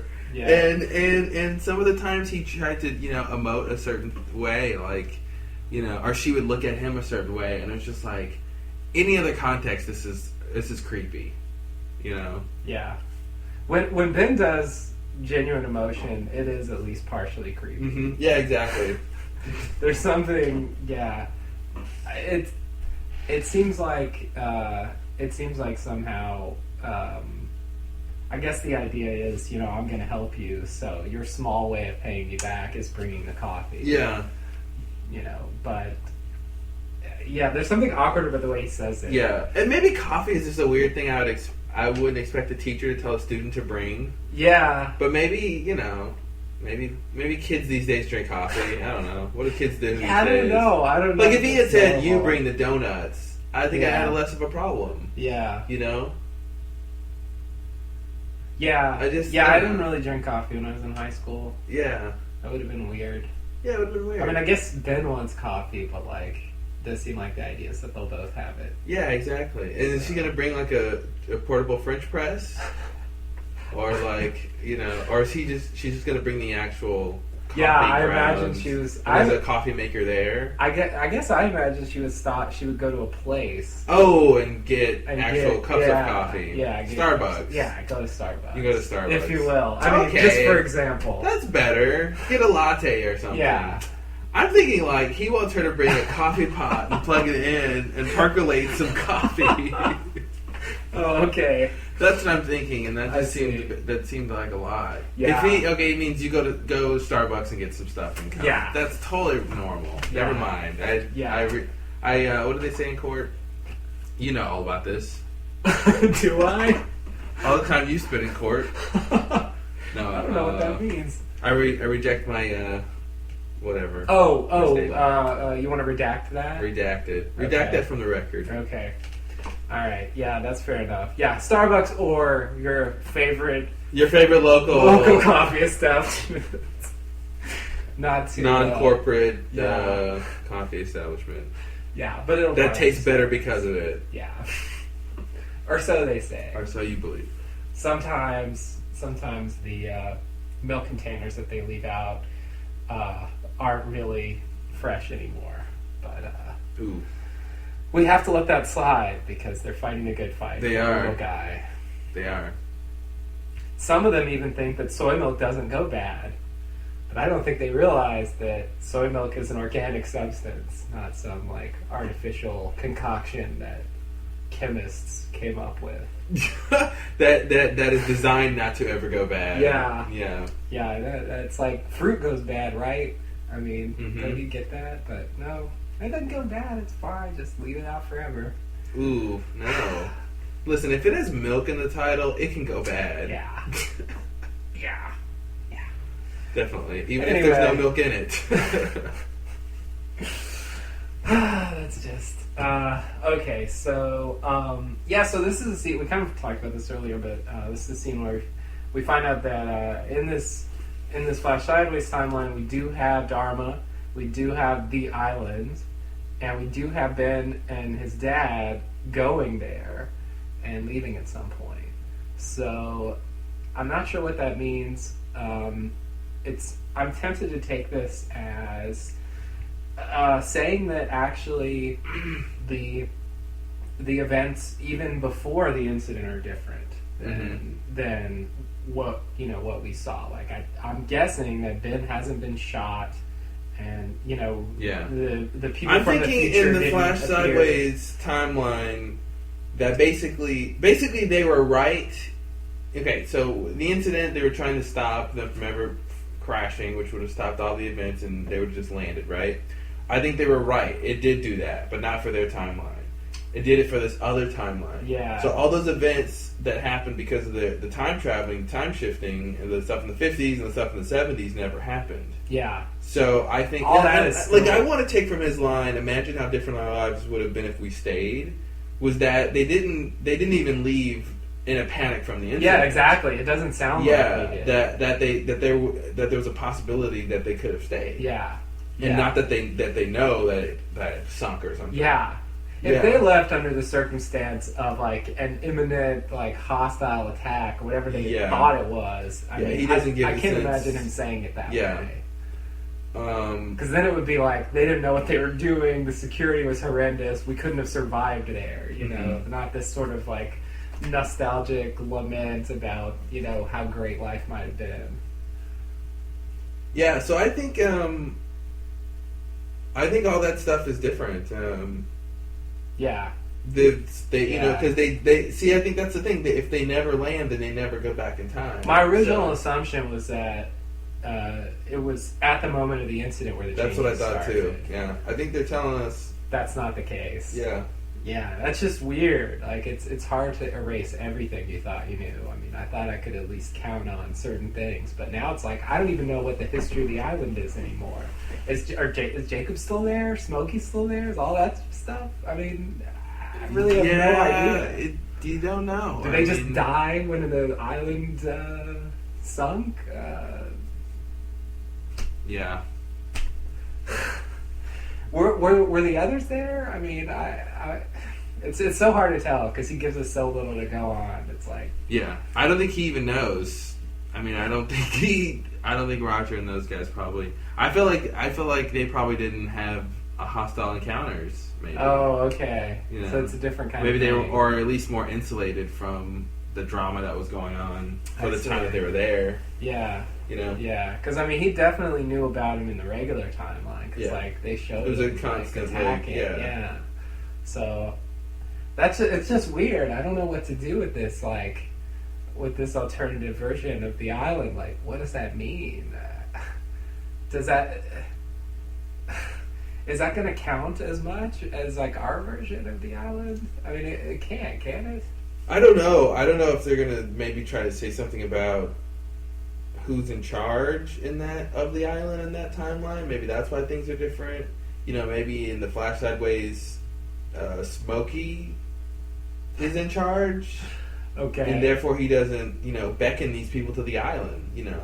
Like that's the reason the plane doesn't crash is because there's no one like Jacob trying to make them come to the island and orchestrating all these. You know what I'm saying? And maybe the reason is because Smokey's in charge instead of Jacob. Okay. Or he found a loophole sooner or something. I don't know. I wonder if that'll have any effect. Yeah, but then did he not want to go home anymore in this timeline? Like he's cool with being on the island? Who knows? Yeah. It's so, and yeah, presumably then he wouldn't just be sort of randomly killing people in the jungle, and so it's hard to imagine. I mean, we don't really He know. could have left. I mean, he could have just left the island. I mean, maybe if Jacob didn't keep him there for years, Mm-hmm. and make him go crazy, then maybe I don't know. Maybe he didn't. Maybe he just left the island. Yeah. Yeah, we don't. I mean, we just don't know. There's nothing to go on. The problem is we're really trying to work here without really knowing the key facts. Like, we don't really know who Jacob and Smokey are. It's like where they came from, so it's really hard to speculate Boise, Idaho. what happened in the alternate universe since we don't even know what happened in the regular one, and so there's like nothing to go on. But still, I mean, Roger throwing this out there opens up a complete Yeah. Thanks, realm of Roger. speculation about what that could mean. Presumably, they'll tell us something about what happened with the island, but it seems. Oh, they most definitely will. They will. Yeah, it would be ridiculous if they didn't, but I don't know.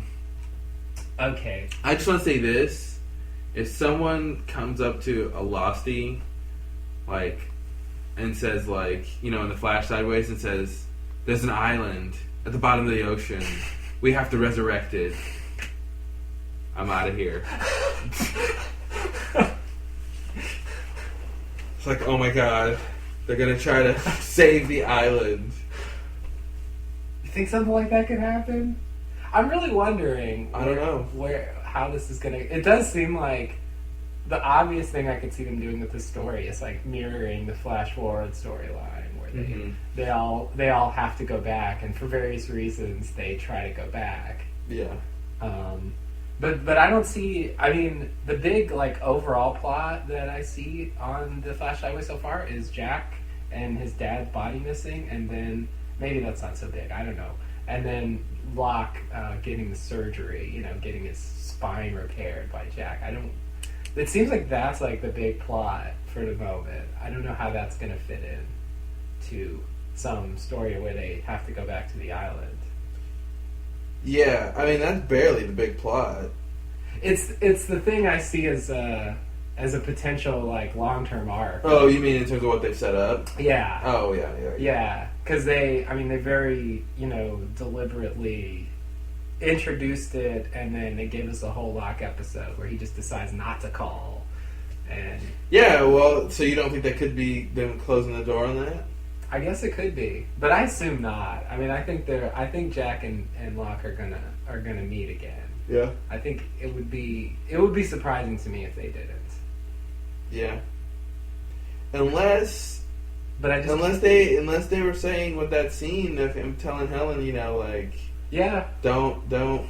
It's not about hoping I'll get out of this thing and I'm past. I don't know. Yeah, maybe I'm thinking too much. I feel like they. I mean, I'm with you though. I feel like they could do that. Yeah, it's hard to know. Sometimes they do what is obvious, and sometimes they trick you. Usually, I assume the obvious thing, but in this case, I just feel like, although I don't know what they're going to do afterwards, it just seems like there's something there that they would want to get at having Jack like repair Locke's spine. It seems like that would be a thing they would want to do, mm-hmm. and get something out of.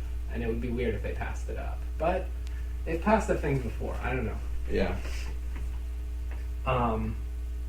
Okay, so let's see. Are you?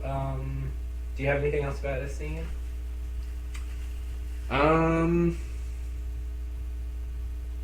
No, I guess that's it. Okay. Well, let's see here. Alright, so the next scene is back on the island. Alana's preparing something. Sun questions Alana because she wants to find Jin. Alana informs Sun that she also wants to find Jin because he may be a candidate to replace Jacob.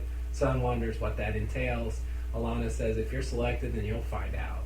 Sun asks how many candidates there are. Alana says there are only 6 left. So this is a little bit of extra information about the candidates, I guess. Mm-hmm, mm-hmm.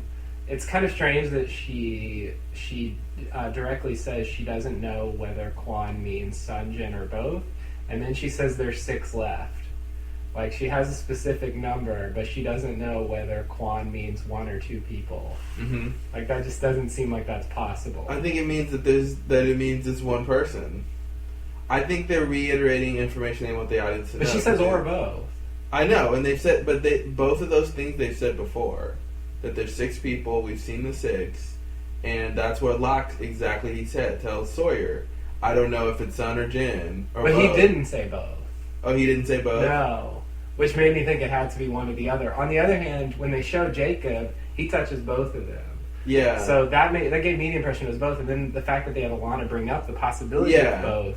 I think they're trying to tell us, that both is a possibility. Yeah. Yeah. So, but if she doesn't know if this is 1 or 2 people, how can she say there's 6 candidates? Well, because I see what you're saying. She should say 6 or 7, yeah. But there's 6 numbers assigned to the candidates, and I think that's why they keep saying there's 6. Okay. Yeah, I mean, it's just like that thing in season 3 where they had the others and get 10 of your best men, and it was really to me it makes no sense why they would have to share a number. To me it makes no sense why they would have to. Yeah. Maybe it'll make sense if they explain it, but I just can't. I don't know why everyone else would get 1 each, and they would share. Yeah. Yeah, I don't know what they're doing with that. I would imagine it's one of them. Yeah. Okay. I'm still thinking both. You think it's both of them? Yeah. Pretty much purely based on the fact that he touched both of them. But I think if it's one of them, I would say it's Jin. Yeah, I would say it's Jin. But it's completely up in the air. So I guess so. The 6 left are Hurley, Jack, Saeed. Because Jin time traveled and Sun didn't. Right. Now, the thing about that, though, is it seems like anyone who was on the island time traveled. You know? Like, it doesn't seem like... Oh, that's right. Rosa Bernard and all those Yeah, guys. and Frogert. Like, Yeah. It seems to me like the people who time traveled from 316 seem special. Like, most of them didn't. Yeah, that's Only right. 3 of them did. Whereas the time travel on the island seemed like it just affected everybody. And so that makes it seem less special that Jin time traveled, as opposed to Sun not time traveling. Yeah, that's right. Like, that seems more significant. To me, at least, in terms of That whether... she wasn't pulled from the plane? Yeah. Yeah. Yeah. But I don't know. On the other hand, I could see them making them like a package deal. I mean, they for a long time they've been treated as sort of like one character.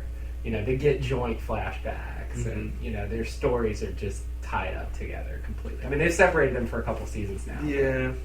I think they sort of think of them as a unit. You know, and they haven't really given Sun much to do this season except ask about Jin. So it's, you know, I don't know what they really would do with her. She's not really in a position to really do much, but Yeah. you know, I think Jin's been having the more exciting time. Yeah, just a little bit. He's yeah. Overall, even like he got to see some stuff that no one else got to see. Yeah. So that was cool. So yeah. Anyway, so I guess yeah. So Hurley Jack. Yeah, I mean, if you think about it, you know, Sun was around trying to find Jin all this time, you know, but Jacob, you know, I think he wanted the candidates safe, you know, and Jin they were told to, you know, save Jin. Yeah. At the temple, and it wasn't like Jacob said, and go find Sun. Yeah, that's true. You know, they true. didn't seem to really care about where she was during that whole period. Right. Yeah. Yeah, it doesn't seem... Yeah.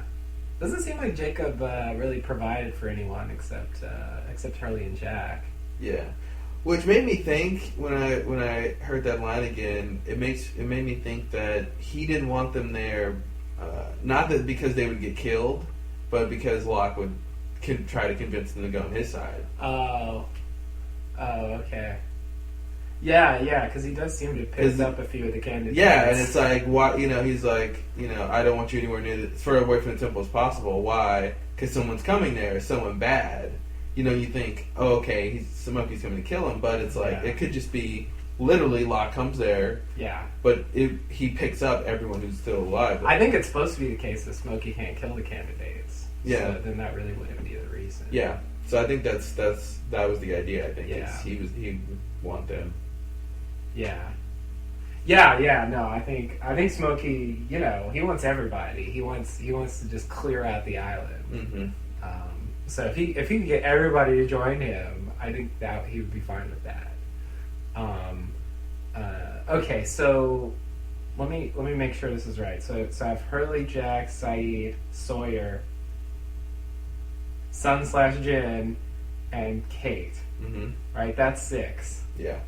Okay, because if it's 2 of them, so they're whether it's one or both, I guess they count as one candidate. Like if they're going to take the office jointly, then that's just one. I guess. Yeah, I guess maybe that's the idea. Is it could be 2-person team. Yeah.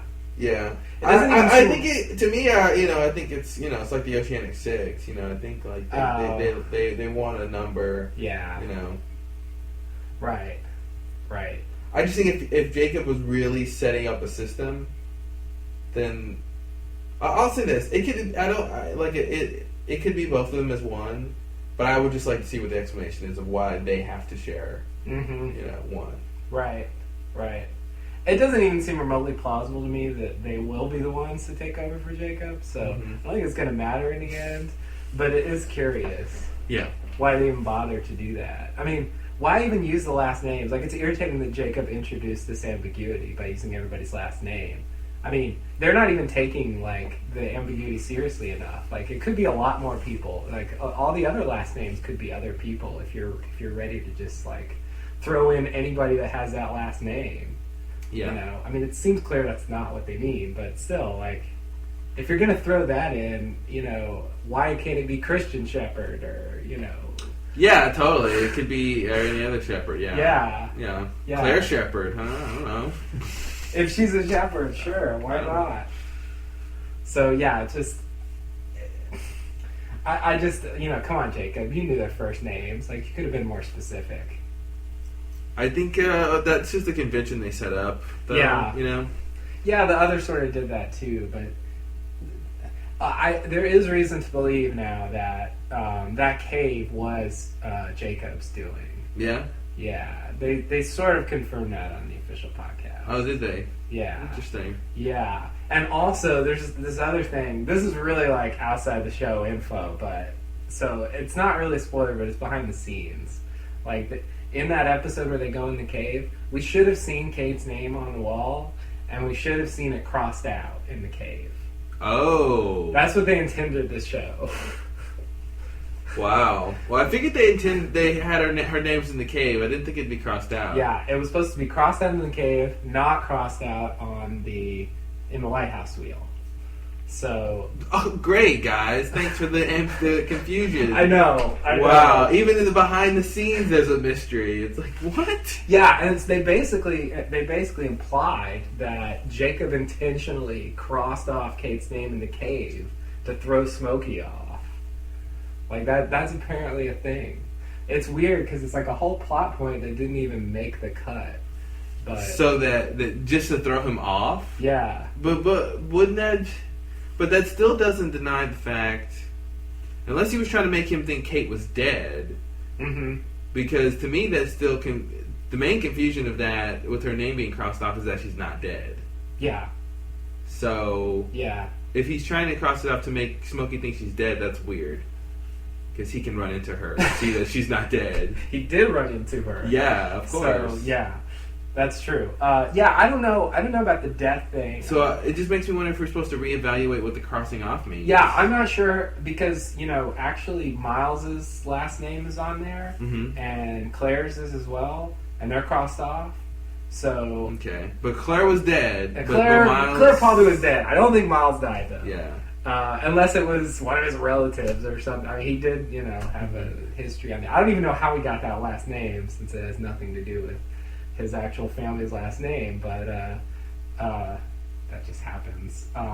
So, yeah, anyway, I think I want to say there's some other people on there, too, but now none of them come to mind. But I think what I want to say is I think it's at least possible that that the names crossing off doesn't necessarily mean you're dead. On the other hand, I think that's probably the main way you get crossed off. All right. Although maybe it's as simple as what you suggested. Jacob just wanted Smokey to think Kate was dead for some reason. I don't know why he would want to do that. Yeah, it's weird. But they did say the thing about, when Locke picks up the rock and throws it, like, that was an indication that he's, like, messing around in Jacob's That's office. what it seemed like. That's what I thought. Yeah. That's why it seemed like Jacob's office to me. Because it seemed like, I'm going to come in and I know you like this thing and I'm going to throw it. Yeah. Yeah. Yeah. So that seems to be true. But it seems like there was just a really big editing mishap. I don't really know how that happened. I guess they were just busy and they missed it. That's pretty crazy. So we're...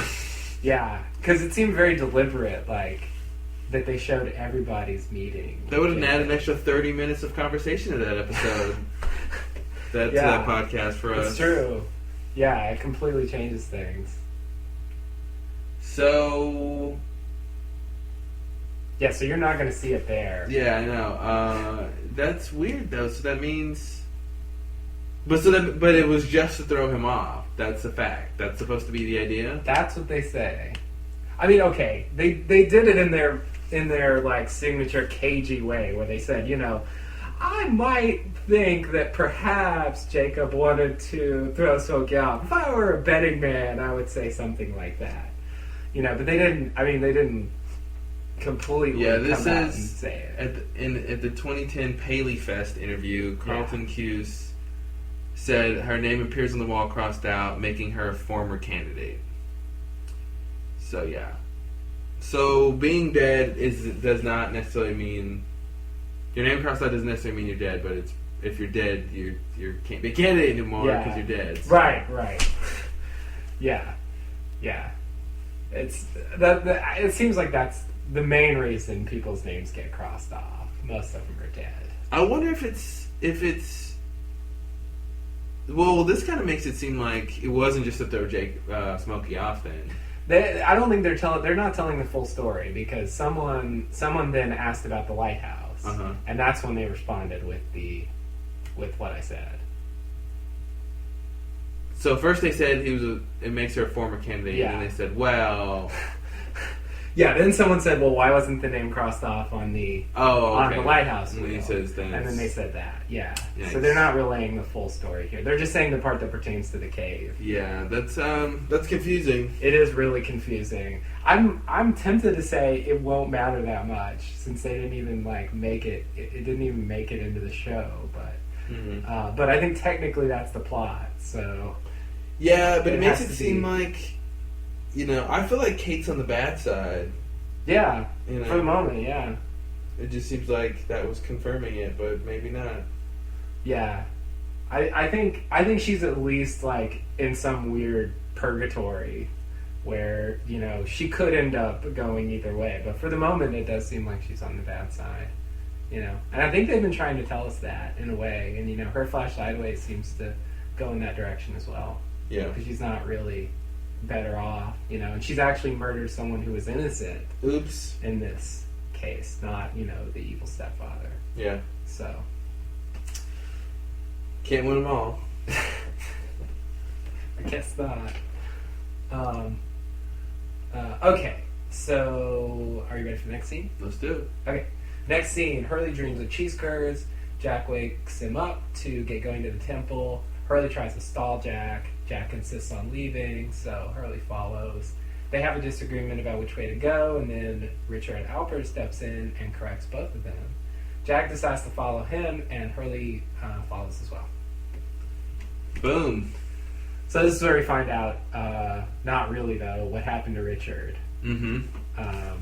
From the time when he went to Sawyer and said, "We gotta go to the temple right now," to yes. And he has this enigmatic opening line, where'd you come from? You wouldn't believe me if I told you. Yeah. I don't know what that means. I know exactly what it means. Oh.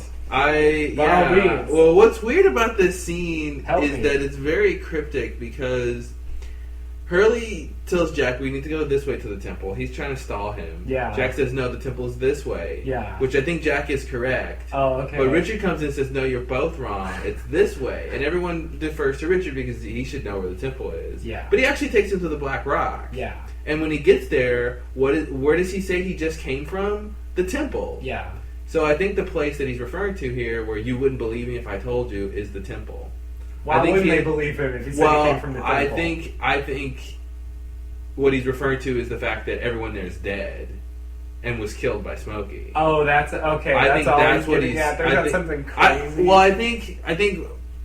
So here's why I think it's really contrived is because I think that's what's going on, right? Okay. But I think the reason that he didn't just say it is because they want him to say that later.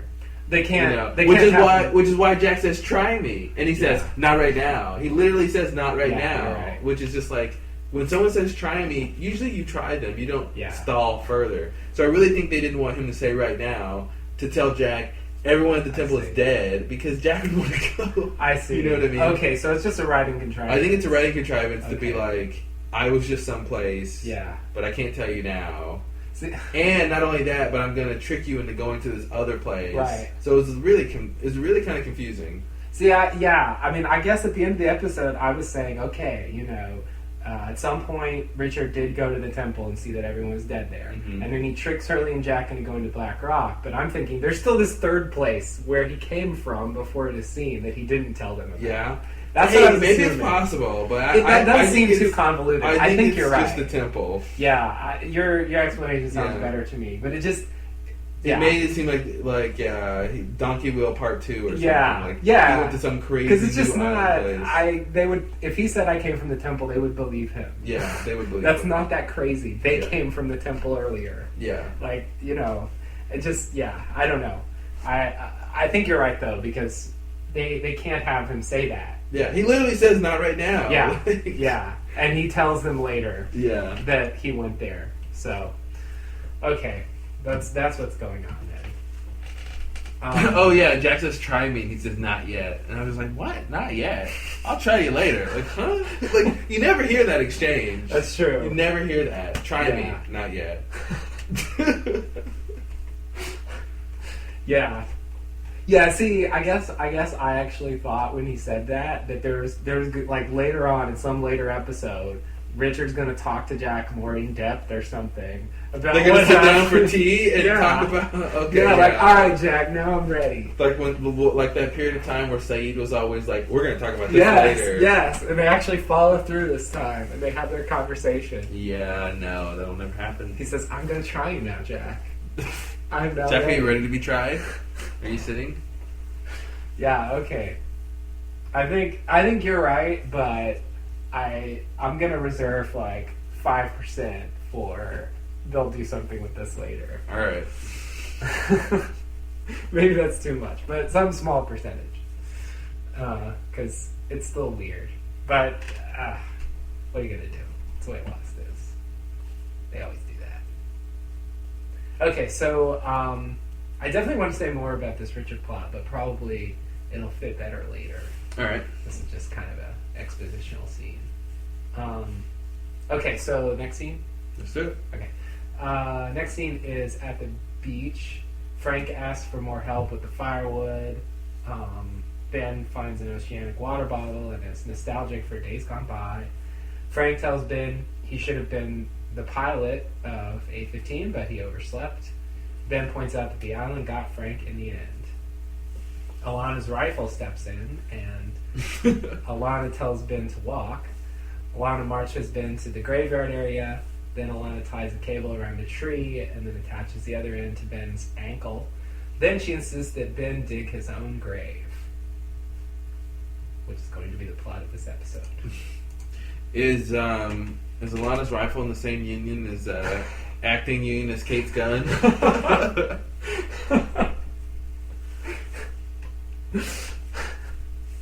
A lot of it really makes quite an entrance. You know, I gotta say, if you made a list of all the gun actors on the show, there's a lot. It's true. There's a lot of gun actors. Yeah. You know, all different kinds. Yeah. Yeah. And they give a lot of different performances. They do. They do. It's really it just like sticks its nose into the scene.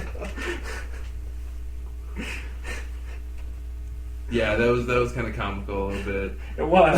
Like, yoink. Yeah, just sort of slowly comes into frame. It's like, what's that pressing against my neck? Oh yeah, the nozzle on a rifle. Thanks. Yeah. Is it a nozzle? What do they call it? Muzzle? Muzzle? Nuzzle? Tip? Barrel? Barrel? There's a lot of words. Opening. Hole?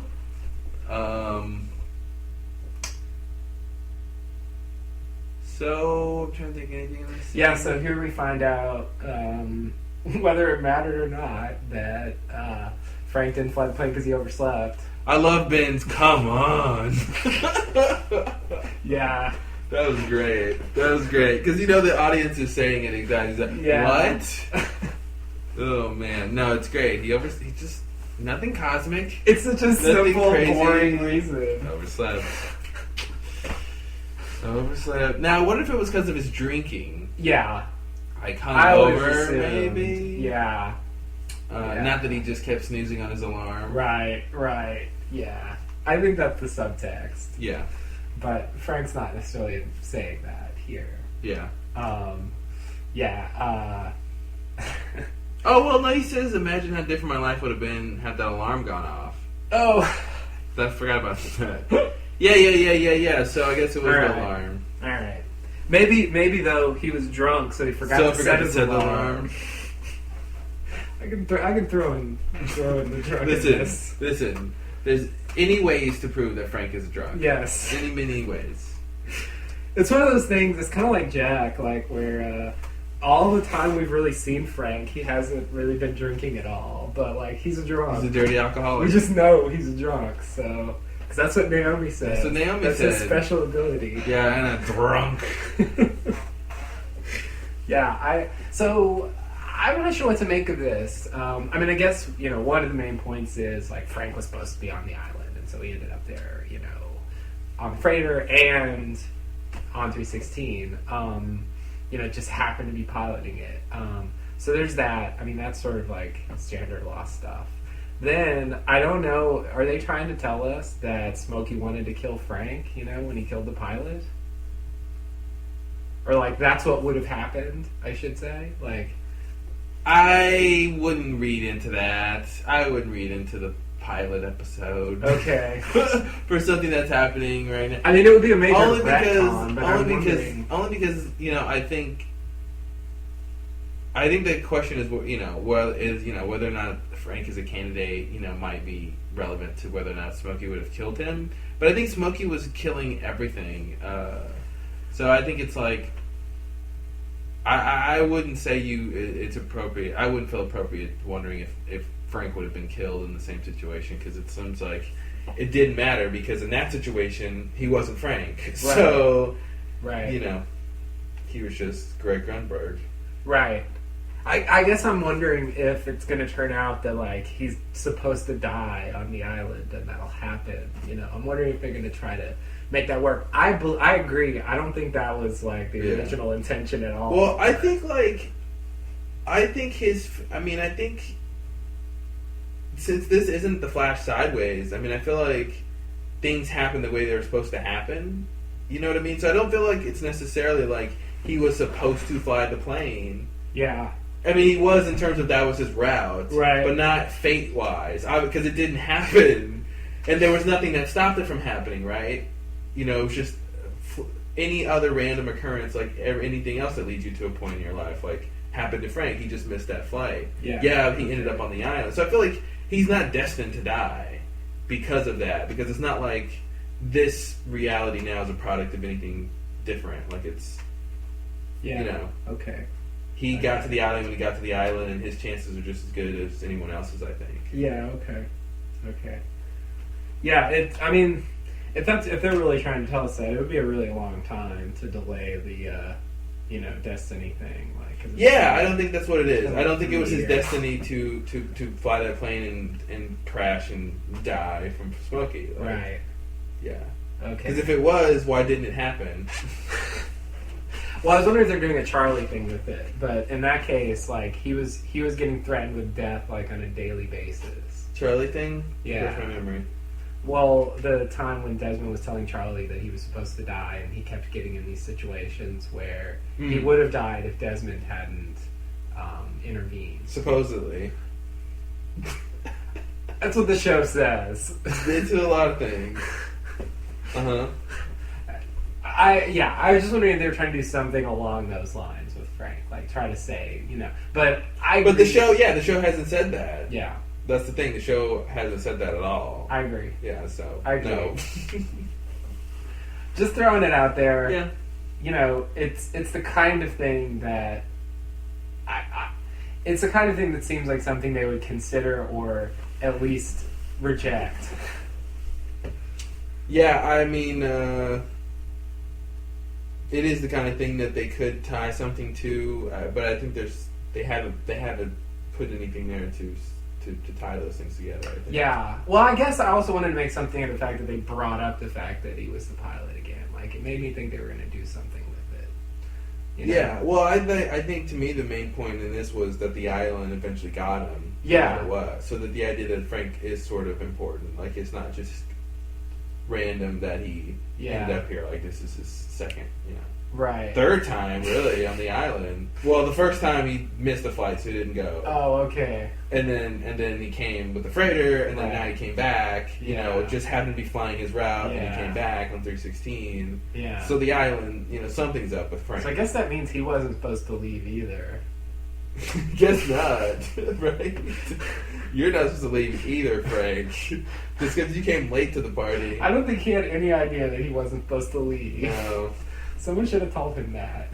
Maybe Jacob? Yeah, maybe. Maybe, huh? Alright. So...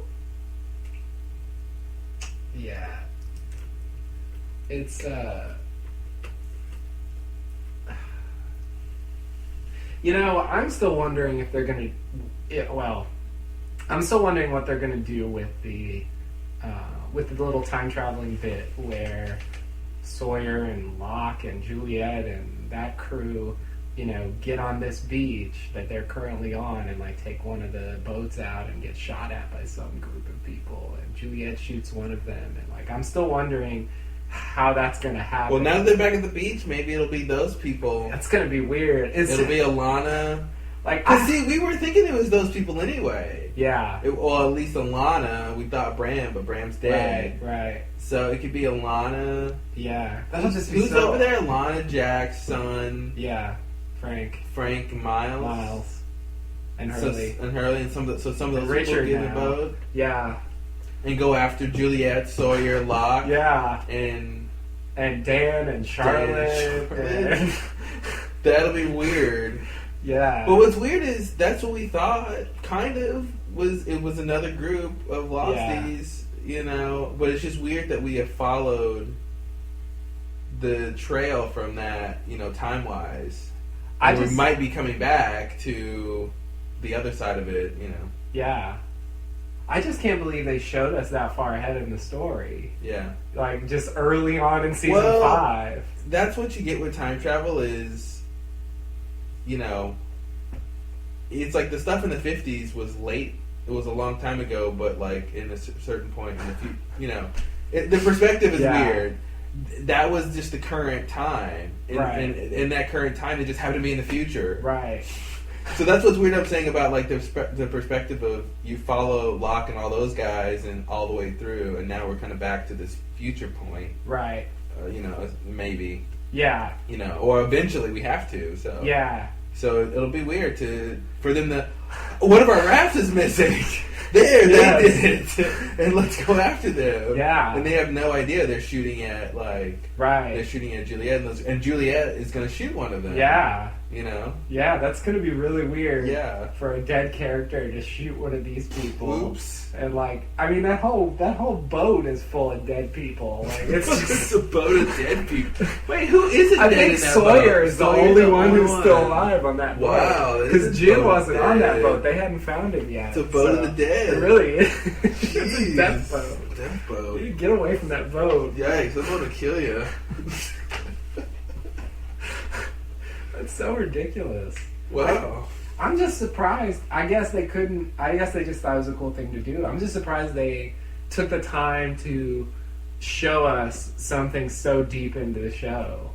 You know, like way back then. Well, that's my point is I don't think it was that they took the time to show us something so far. It's just that for the story that they were telling, that's just where it went. It just happened to be for a couple minutes or whatever, they're in the future. Right. Because they went to the past, too. It's just so weird. They went to, like, when the statue was fully built. I want to tell them, like, look around, find something out. You know the plot. Like, you know more than we do. Like, you know, like, there's stuff going on when they're in that future timeline. And it's just so odd to have characters in season 5 enter the world of, like, the last season. Yeah.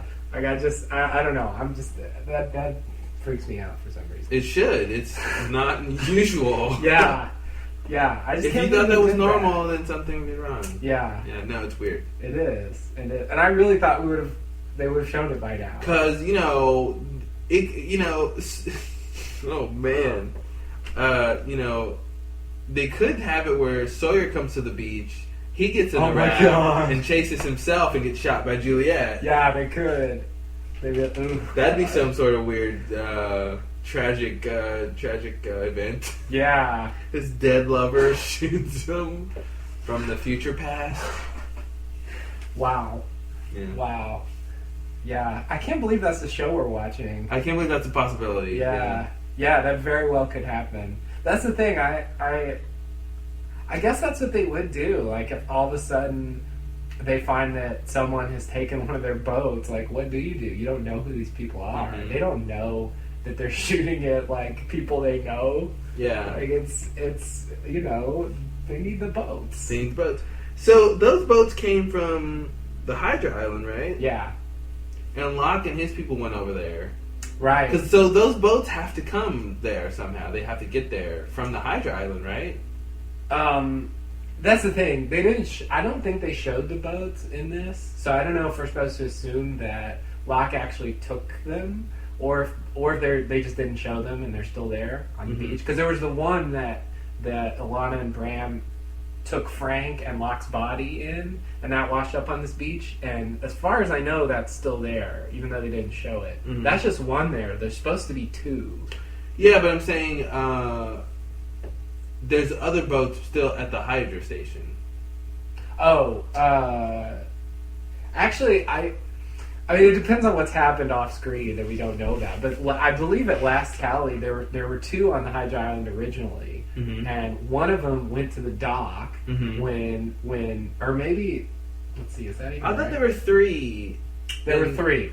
One of them was Son and Frank. They went to the Paula dock. Another one was Locke and Ben. They both went to the dock. So there's two over there. And then there's the one Alana and Bram took to the beach. Okay. That's the third one. I don't think there's another one. So that's why I feel like those two, Maybe Locke used those. Locke and those guys are going to use those to go back Yeah. over to the Hydra Island. And then somehow those two need to come back to the beach. Yeah. So that, you know, Juliet and Sawyer and Yeah. those guys can somehow take them later.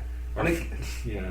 The camp was deserted when they were there, so they the camp must have gone off to do so. If like it, you know. Yeah, but it seems like they're rebuilding the camp now. Yeah, it does. Huh. I wonder. Well, maybe something will happen next episode and they'll stop rebuilding.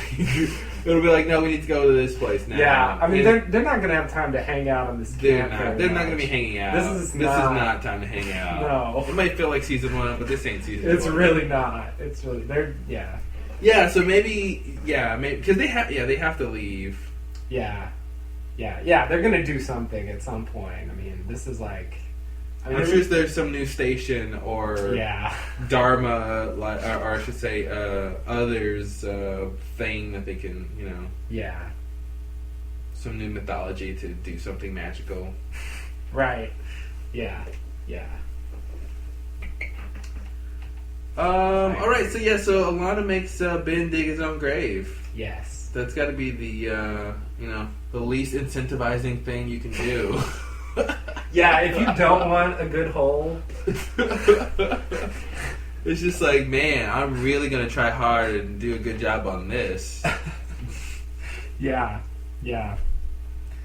But what I love is when Alana, you know, in the scene before this, when they kind of first get to the beach, and right after, you know, we find, you know, she finds out Ben killed Jacob, and she's taking the wire off of the plane, you know, husk or whatever, and it's like she's getting that for Ben. Yeah. And it was weird because the whole time he was talking to her, and she was just busy, like, taking it. I'm like, you're doing something. Like, you're not just busying yourself in the scene. You know what I mean? You're doing something.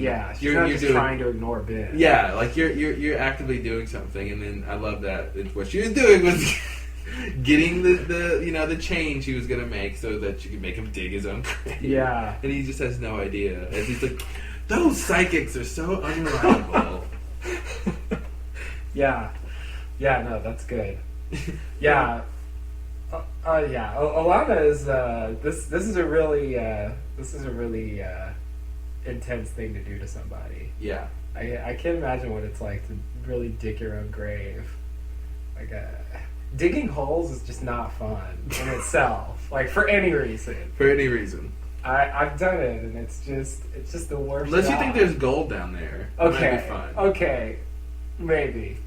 I don't know. I've never gone searching for gold via digging a hole. Wow. So. Wow. You I don't know about you. You haven't lived. It just seems like there's not as much buried treasure as there used to be. Yeah, that is true. Unfortunately. Although there was that underwater Stonehenge. There was underwater Stonehenge, which is pretty cool. That's a treasure. I have to admit, yeah. If I found that, I'd be pretty excited. But you have to dig through water, though. I wouldn't have started. Digging through water is a little tough. It really is. Yeah, I wouldn't want to do that. That's just not fun. Okay, so what was your point? What was my point? Did I have a point? Digging a hole is not fun. Digging a hole sucks. I think that was Okay. my point. It's not grand, but it's true. Okay. And she's gonna kill him. Oh, so that sucks too. Yeah. No, you're not talking about how death sucks. Yeah, for some reason, digging a hole seems like the worst part. Listen, I don't mind if you kill me. Just don't make me dig the hole. Yeah. The death is just like icing. Yeah. Somehow the hole is The hole's just where the all the worst part. suffering is. Wow. Yeah, I guess to me it's like the lead up to it, and the fact that you're working on, your own death. Like it's like the death march, or it's like the waiting for your day of execution, but you have to actually complete this, arduous task. Yeah. To get there, and that makes it even worse. And you have to use a bamboo shovel, which doesn't get much dirt on it. Yeah, but it saves you time. Yeah, that shovel. Okay, so are you ready for the next scene? Mm-hmm. Okay. Next scene, flash sideways. Ben and Alex study in the library. Alex is worried about the test and about financing college. Ben says she's a very good student, and Ben isn't worried. Then Ben offers her to write a recommendation letter, but Alex says a Yale alum has to do it, and the only one she knows is, quote, that pervert, unquote, Principal Reynolds. This catches Ben's attention, and he asks Alex what she meant. Alex tells Ben that she was in the nurse's office, and she heard Principal Reynolds getting it on in the next room with the nurse. Ben says he won't say anything about it. Ben suggests that they return to history, but continues to think about the new information he has just learned. All right. Yes. So I think one of the things I figured out about Ben is that I think he, he's big on making plans, but I think he's also, one of his big skills is improvising. Like taking what falls in his lap and using it as much as he can. Yeah. I think that's what this sort of illustrates. Like, a lot of the things that Ben has done that have been plans have been reactions to events that just happened and he just had to deal with in some way. Yeah. No, he's like he's kind of like Sawyer in that way of being able to think on the fly really well, but Ben is has this mastermind quality of always being whatever situation he's in, he always has a plan to get out of it, or he always has some other he's going to find something that he can capitalize on for his benefit.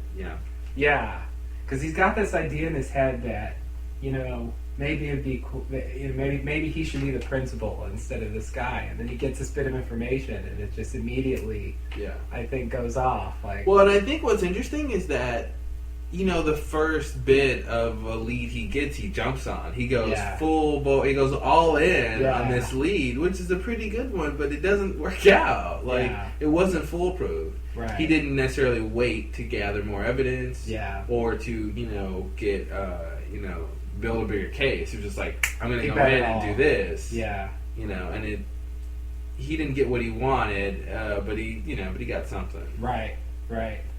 Yeah. This was a strange scene. This was a really awkward scene for so many reasons. I mean, just a student having this conversation with a teacher would be awkward. Absolutely. But it's Ben and Alex talking about that this. makes it like a even father worse. and daughter talking about it would be awkward. Yes. And it's just like, it's all kinds of awkward. And I was just thinking about that. Like, if I was in a room and I woke up and I was in high school and my principal was having sex with a nurse, that'd be really, really weird. Like, really, like, crazy. Like, I would, that's a big deal. Yeah. I'm like, wow, that's pretty crazy. Yeah. It comes off like it's not a big deal, like the way she says it. Yeah. But I was thinking about that. I'm like, yeah, that's a big deal. Yeah. Yeah, it is. That would completely freak me out. Yeah, I'd be completely freaked out.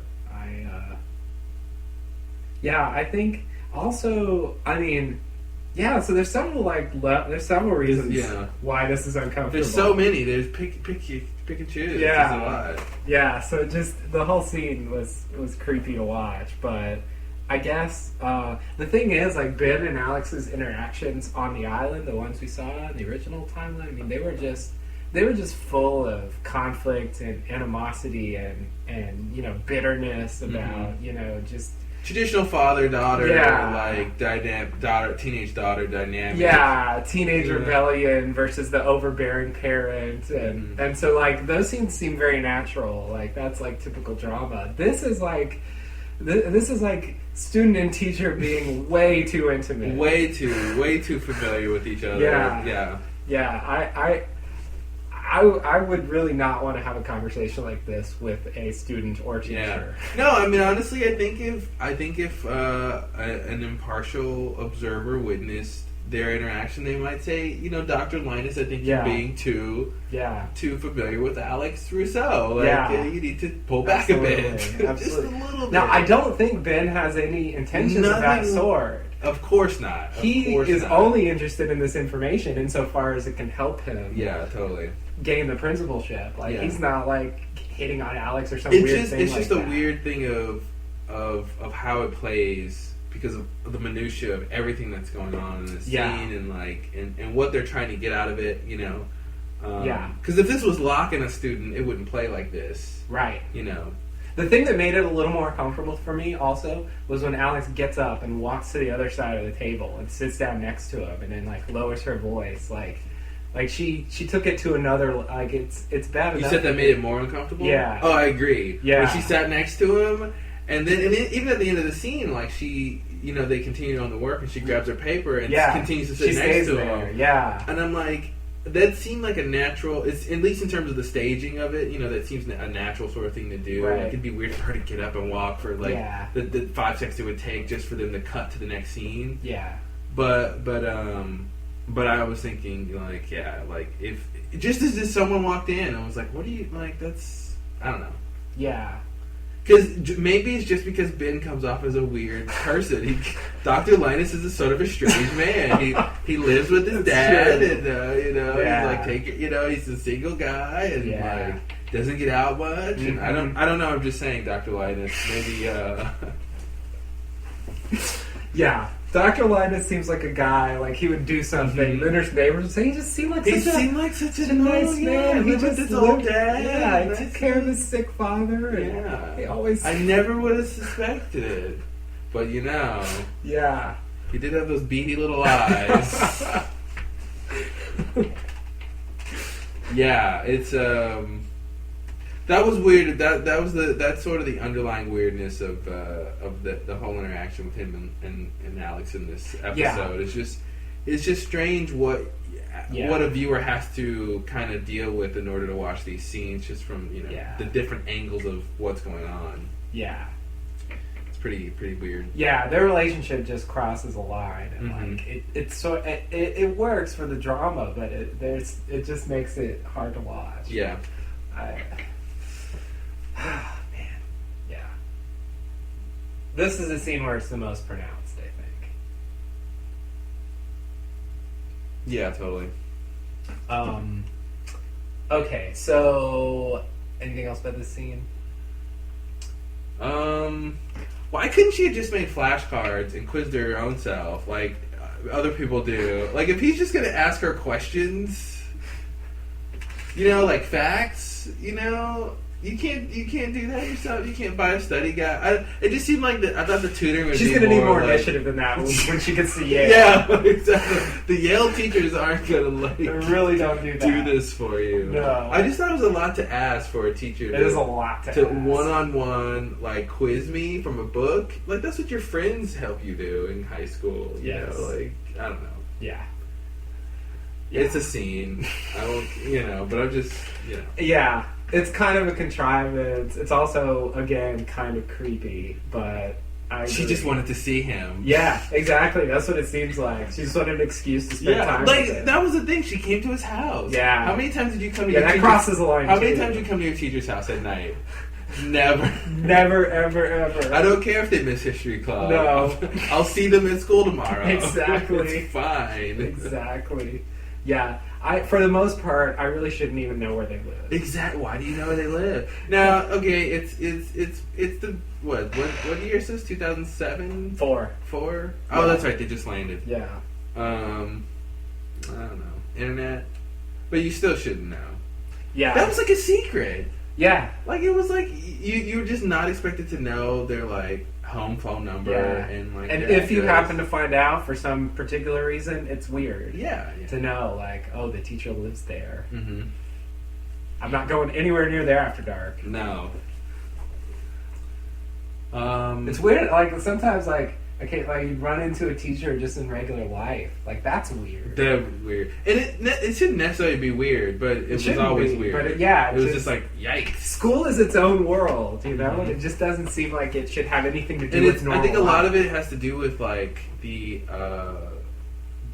hierarchy, the power structure. It's like, okay, we're at the grocery store now. Yeah. Now, you know, when you see a teacher at the grocery store, what's the dynamic there? It's Right. like, you know, obviously you're not going to do anything crazy, but it's just, Yeah. it's like, we're not in school. I don't know what's... They don't have that authority anymore. It's like you're on the same level now because you're just both It's like a cop who gave you a ticket. Yeah. And now, like, he's off duty, and it's kind of like, you know, what's up now? Yeah. Yeah. How are you supposed to take that? Yeah. Like, what on what level do we interact now? None. Let's Yeah. just, like, pretend we don't see each other. Yeah. Yeah. And keep walking down the frozen food aisle. I guess so. Yeah. Alright, let's go to the next thing. Okay. Next scene. Ben digs his grave, and Alana watches. Miles goes to Ben and offers him some food. Ben tries to bribe Miles into helping him, saying he has a vast off-island network of people and resources. Miles retorts that Nicky and Paulo are buried nearby with $8 million in diamonds on them. Ben can't believe Miles is standing there watching this happen. He points out that Jacob didn't even care about being killed, but Miles says he did, and that he continued to hope until the last second that he was wrong about Ben. And then Miles says, I guess he wasn't. Then Alana fires a shot and says, dig. Dig! So I just realized Alana has turned into Pickett. She is so picky. She's channeling Pickett right now. That's weird. She's like, hold on, let's stop the shooting. What's my inspiration for this scene? I have a gun pointed at Ben. I'm making him do work. What's my inspiration? And the director was like, you need to channel Pickett. Alright? Wow. Wow. And he goes against footage of Pickett telling Sawyer and Kate, you know, break those rocks. Yeah. Well, they were doing the most ridiculous stuff. Yep. Oh man. You break 'em, I haul 'em. You break my hall, huh, Freckles? Yeah. Yeah, that was so weird. It was like, who was the? Let's see. That's right. Yeah, Sawyer did the breaking and Kate did the hauling. Yeah. I always thought it was weird. It seemed like Kate should do the breaking, but it seems like you have to be stronger to do the breaking, but it seems like hauling. You can haul as little as you want. I guess so. Okay. Yeah, I guess that makes sense. Yeah. No, the problem was they had showed Kate breaking and Sawyer hauling. That's what it was, I think. Yeah. So it was you're like, wrong, Kate. Yeah, that's not the. Yeah. Oh well. Yeah, season 3. Season 3. Just let it go. It was all Yeah. Those episodes, I don't know what to... You're right, though. I thought in this scene, like, particularly this part, it was like, Alana is just the killjoy. Mm-hmm. Like, just ruining, like, all the fun. Yeah. Because it's like, you know, Miles and Ben are having this conversation where, like, Miles is revealing this pretty big thing about Jacob, and Alana's just like, dang. Thanks, lady. Alana might want to hear that. Yeah. She might want to know, like, what Jacob thought of Ben. Yeah. I think she would want to know that. It is interesting to hear this because I think it tells us that Jacob is an asshole. He's a jerk. He won't say how he really feels. Yeah, so if you want to call that an asshole, that's definitely true. We kind of already knew this, but this makes it clear that how he came off in that scene is not what he was thinking. So I don't know if this is a retcon or not. But it does obviously make us reevaluate that scene where Ben kills Jacob, and the idea that Jacob was taunting him on purpose, because everyone was saying, why would you say that to Ben? Ben says, what, they contrive his dialogue for him to say, what about me? Yeah. And then Jacob says, what about you? Yeah. And now we're supposed to think he said that on purpose to see if that would make Ben, as they say, break the dishes. Right. If that would be his trigger. But again, it's just weird. If Ben, it's to me, it's unfair to call that failing. If that was a test Jacob put up for Ben, and Ben failed because he didn't pass the test. Mm-hmm. It's like, but the test was unfair. Like he said the one thing that Ben did not want to hear, right. And he should know that. And so, at what point, how reasonable is it for Jacob to think that Ben or anyone else is going to sort of transcend something like that? Right. When they don't know they're being tested. Right. Which is, of course, what you would want to do to get an honest reaction. Yeah. But nevertheless, it just seems weird to not really give them a chance, because it's basically saying, I want you to choose what you want, what your action is going to be, but I'm going to poke you. I'm going to right. make you more likely to do this other action. I'm going to make it as hard as possible for you to choose, you to choose what I want you to choose, which is the good thing. And so it's that's and that seems to be Jacob's MO. Absolutely. Yeah, he doesn't set you up for success. He sets you up for failure, hoping you will succeed. Right. Yeah, that's what he does. It's weird though. That's a strange character. It's very strange. That's not what I thought Jacob was going to be about. No. The thing is, I think he knew enough. Clearly, he already had an opinion of Ben. So whether he thought he was a good leader or not, he seemed to have some insight into what Ben was about, and so I feel like he knew that what he was saying was provocative. And I don't really know how sincere Jacob was about hoping Ben was. He was wrong about Ben. Yeah. I know you. I know exactly what you're going to do at all times.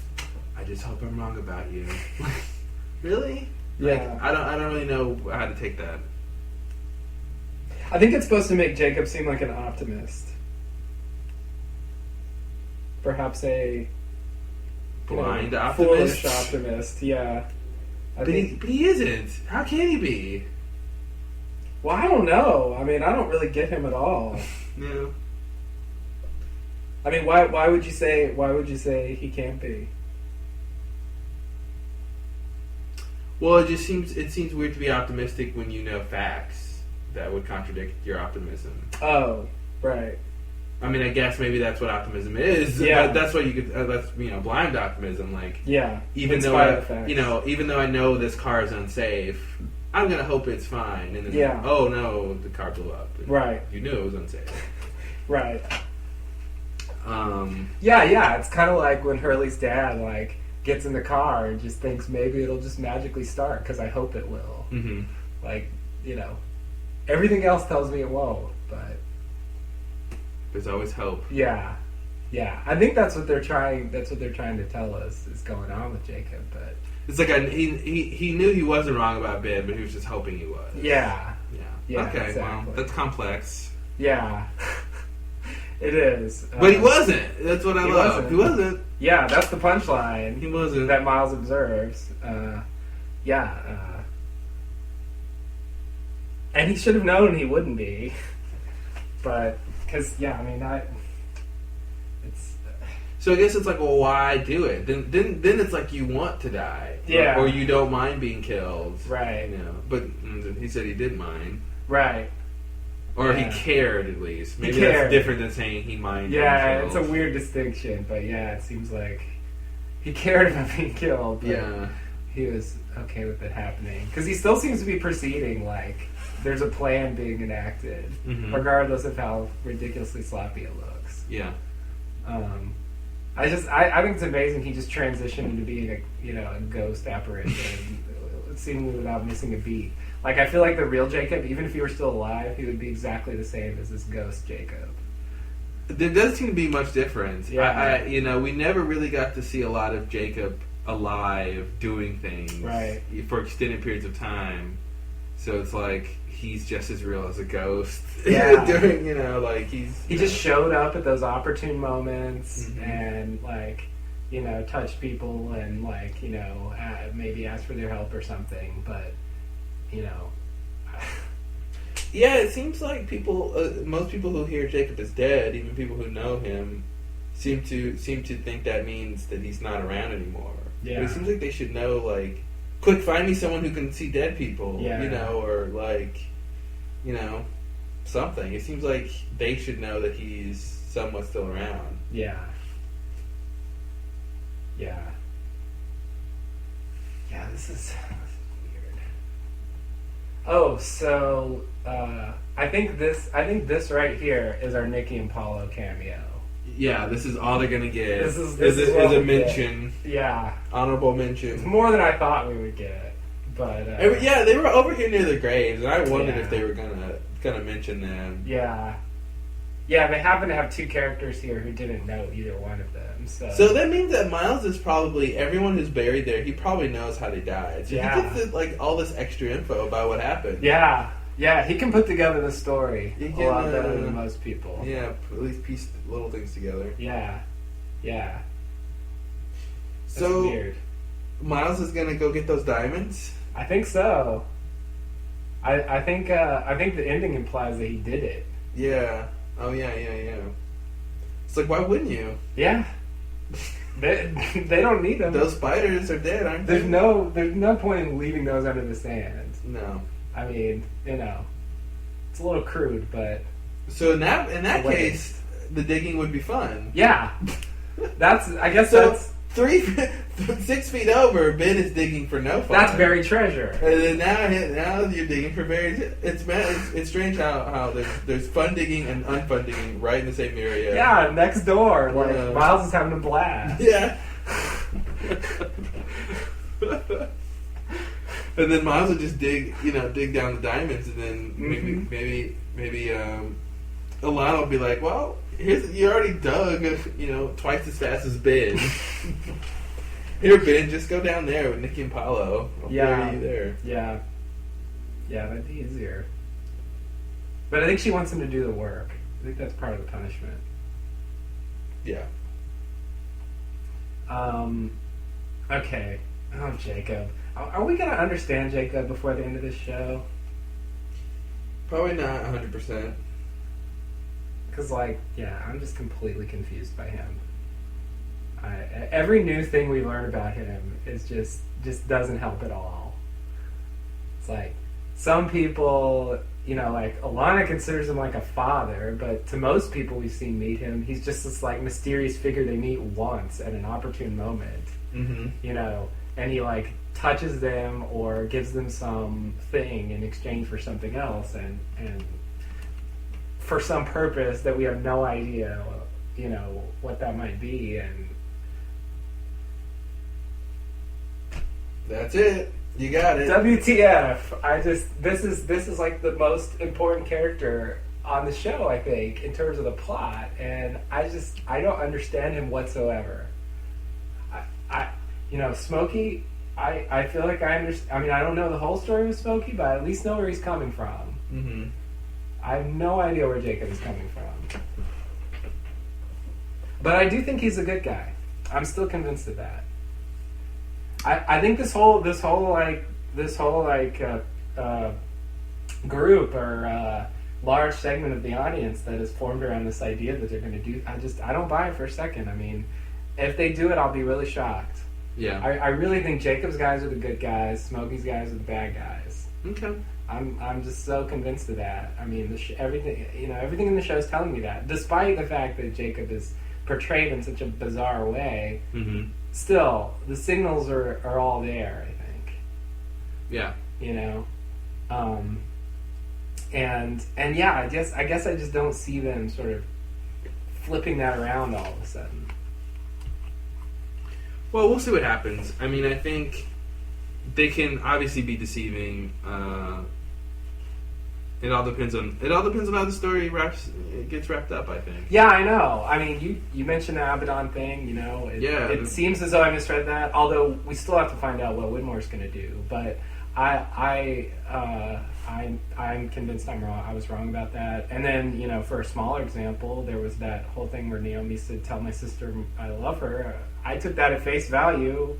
Yes, it was a secret code. I mean, sometimes that happens. Yeah. And you can't tell what they're doing. But when Miles says it's a secret code. Yeah. Yeah.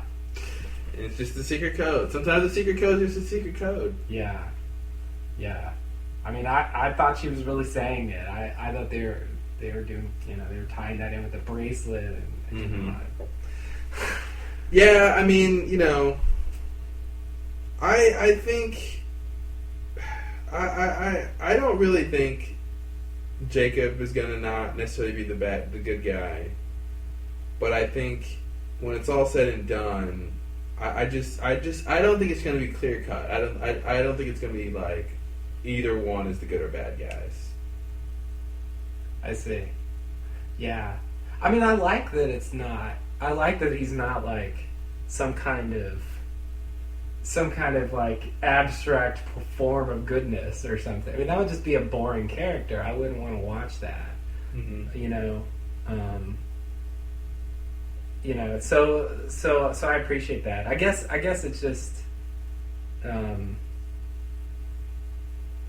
like it's probably just good writing to have the show where if you look at it from the bad guy's point of view, they don't seem like the bad guy. Well, I think the big thing is it comes down to the perspective you have on the island, whether or not it needs protecting. Yeah. Whether I'm going to buy that in the end. Yeah, and I think that's what they made it about. They didn't make it about whether or not we should kill people. Is that good or bad? Yeah. Whether or not we should, do these sort of objectively good or bad things. The crux is the island and in their history. And in terms of who is supposed to be protecting it, or whatever their roles are, is the central focus in terms of the morality. I think right. So I think they'll center it around that. Yeah. And then we'll see what happens. Because maybe Jacob's wrong. I mean, maybe he doesn't. Maybe it's not in the best interest of the island to keep bringing people there. Maybe there will be some higher person that we meet that tells us that de facto, like, Jacob, this is bad. You have done bad, and Smokey has been trying to do good, and or whatever. They could do that. Yeah. Yeah. So we'll see. Yeah. Yeah, I guess we will. It's when that many people are saying that, it's hard for I can't really ignore it. I do think they're wrong, but it's like I don't know. It feels like they're picking up on something I'm not seeing in the show. Like somehow I'm missing whatever the cues are or clues or whatever that this could be something they might do. I don't know. Maybe I just underthink things. Maybe. It's an epidemic these days. Yeah, Thinking. Unless it's painfully obvious, I tend to not be the person who says I saw that coming. So, I do think there will be revelation. I do think there is a third party in play. I think the kid that Smokey saw represents that. There's at least another kind of entity, and so I think we will learn something about whether Jacob's mission was worthwhile or not. But it'd be weird if the show said no, you've all wasted your lives on this island. I mean, they could do it, but I would be really surprised if they did that. Because I just. Well, I don't think it would come down to you wasted your lives on the island. That's not the only outcome. That would. I mean, if we found out that Jacob was doing a bad thing by bringing people to the island, doesn't that imply that all these people he brought to the island have wasted their lives? No. Why would it waste their lives if it made some of them better, gave some of them a second chance at life? it changed their lives. Why is it wasting their lives? Because he shouldn't have done that. I mean, that's the premise, right? I mean, we're assuming that wasn't a good thing to do, right? That the island, protecting it is a bad thing. Okay. So bringing the people there is a bad thing. So like they're participating in something that's bad, and maybe they're getting some side benefit from it. But like, you know. Well, like Rose and Bernard found happiness on the island so far. Like, you know, like it's. I just wouldn't say it wasted your life because you know he wasn't supposed to do this. Therefore, he wasted. I mean, maybe you can say that. That's fine, but I wouldn't categorize it as their lives were wasted. It was just another series of events that happened in their lives. Like any other, these were quite fantastical. Right. But, you know, it's just what happened. Yeah. Doesn't matter if it was, you know, just what happened. Jacob did this. Okay. That's what happened. Yeah.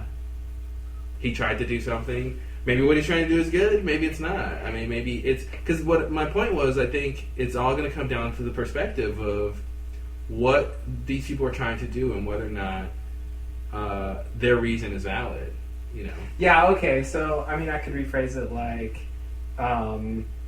Jacob brought them to the island for a pointless reason, but they happen to benefit from it. I mean, that's a weird story, too. Well, no, he brought them there for a point. He had a reason. I'm assuming it's a pointless... I'm assuming that this isn't a goal worth pursuing. Okay. But it's like I said. I think it'll come down to the perspective. Right. I'm assuming that what Smokey said was right. It's just an island. There's no need to protect it. Okay. So assuming there's no need to protect the island. Okay. Yeah. So that means Jacob bringing there was pointless. From Smokey's perspective, yes. Assuming he was right, then that's true. And so then the story of the show is, you know, Jacob brings them there for a pointless reason, and they happen to benefit from it. Some of them. Yeah. Something like that, yeah. Yeah, I mean, I think that's a weird story as well. Yeah. I mean, I think that's not what the story is. I mean, I think the story is all the other stuff that happened. But if that's... I don't know. Yeah, I think it's the perspective. I think you can't separate the perspective from it. I think it's valid that Jacob will, in the end, even if Smokey is right... that there was no need to protect the island, I think it's still valid what Jacob was trying to do, and that's integral to the story. Yeah. So the story was, him doing these things. Right. So the thing is, I agree with you. Like, I'm trying to take the opposing viewpoint. Like, I'm trying to put myself in the shoes of someone who thinks Smokey is on the right track, and see what the show looks like if we sort of.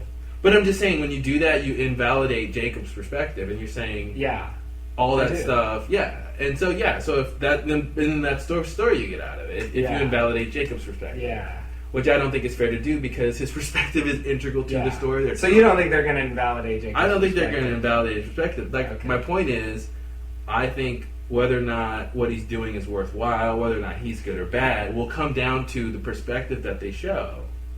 Okay. At the end of the day, what was Jacob? The same thing they tried to do with Ben. Same thing they tried to do with the others. Same thing they kind of tried to do with Dharma. It's all about perspective. What are they trying to do versus, you know, what's going on? Yeah. And I think they'll do the same thing with Jacob and Smokey is they both have different perspectives. Right. You know? And I think they'll leave it up to the audience to decide which perspective is the one to take. Yeah. Or the one they want to take. Yeah. I guess I'm thinking they do have a point. Like, it's tricky. I mean, some of it is just to me it's just good writing to, you know, portray things in a somewhat balanced way. I mean, if you make every conclusion obvious, like that's not very interesting. Yeah. You know. On the other hand, like I do feel like the writers are not neutral. You know, I think they do have a point of view, and the show will be slanted in one direction. Like I don't think they're going to sort of play it down the middle on everything. I don't think they'll play it down the middle. I think they will show different perspectives, and they will. Once we figure out the whole idea of the island, I think you'll be able to make a decision about what you think. Yeah, and there will be more evidence on one side than the other because we've seen. They will just have focused on if they split it into groups, we'll focus on one group more than the other. Yeah. You know what I mean? So the perspective will be slanted anyway. But I'm saying, I don't think it matters objectively what's good and bad. I think it more matters subjectively with the perspective. Yeah. What's good and bad. Yeah. Because I don't think you can call Jacob good. He's fucking around with people's lives for his own will. Like, I don't know objectively how you can say that that's good, because I think you could agree that a person should have their own free will in life, and he's making them do things. He's influencing them without their permission. A lot of them to their death. For seemingly his own selfish reasons. Even if his selfish reasons is protecting the island, but that's his cause, not necessarily their cause. So there's a lot of ways objectively you could say that Jacob is not good. So I feel like it'll be more about the perspective of what he's trying to do and where he's coming from in relationship to the island versus Smokey versus Yeah. And we need to know, does the island need protecting or not? We need to know that. I guess I don't think that everybody agrees. Like, I pretty much agree with what you just said, but I don't think everybody, and I guess by everybody in particular here, I mean the writers, agree that it's a bad thing for someone to try to influence someone's life. Exactly, which is my point, is I think the writers are going to make it about the perspective and not about the objective good or badness of what they're doing. Because that's what I'm saying. Objectively, if you look at it, you could say Jacob's being bad, right? And I don't think the writers are looking at it as Jacob's being bad, which is what your point is. Yeah. So that's what I'm saying. Well, I guess I feel like they would say, I don't think that's objectively bad. Oh, you're saying you think... Well, the effect is the same. But it is. It is. Like, yeah. Well, I would tell them I think they're wrong. And it's a fair thing to say. Like, yeah. I think, to me, it depends on specifically what the situation is. Yeah. I think, like the Dogen deal is one thing, and then, like, the stuff he seems to have done with the Losty character seems different. He never, they never did as far as we know, they never did a specific thing that, that Jacob offered them the chance to take back by going to the island. Like, that kind of bargain is different from just, entering their lives and they have no idea that he's there. Yeah. And just sort of, magically influencing them without their knowledge. Mm-hmm. Like, to me, the Dogen bargain is fairer than that. Because Dogen at least of course. gets I think to most choose. of what Jacob has done has been in that other category of messing with their lives without obviously their permission or knowledge, causing a lot of people to come to the island, most of whom die. Yeah. Which, if he didn't make them come to the island, you could assume they would be fine or would live out their lives in some other traditional, normal way. So I think just with all of that alone, you can. My opinion is objectively, he's not just good. He's not just this good guy. Because I don't think those are things leading someone into a series of events that leads to their death. I think is bad, even if you're trying to make them a good person out of it. Yeah.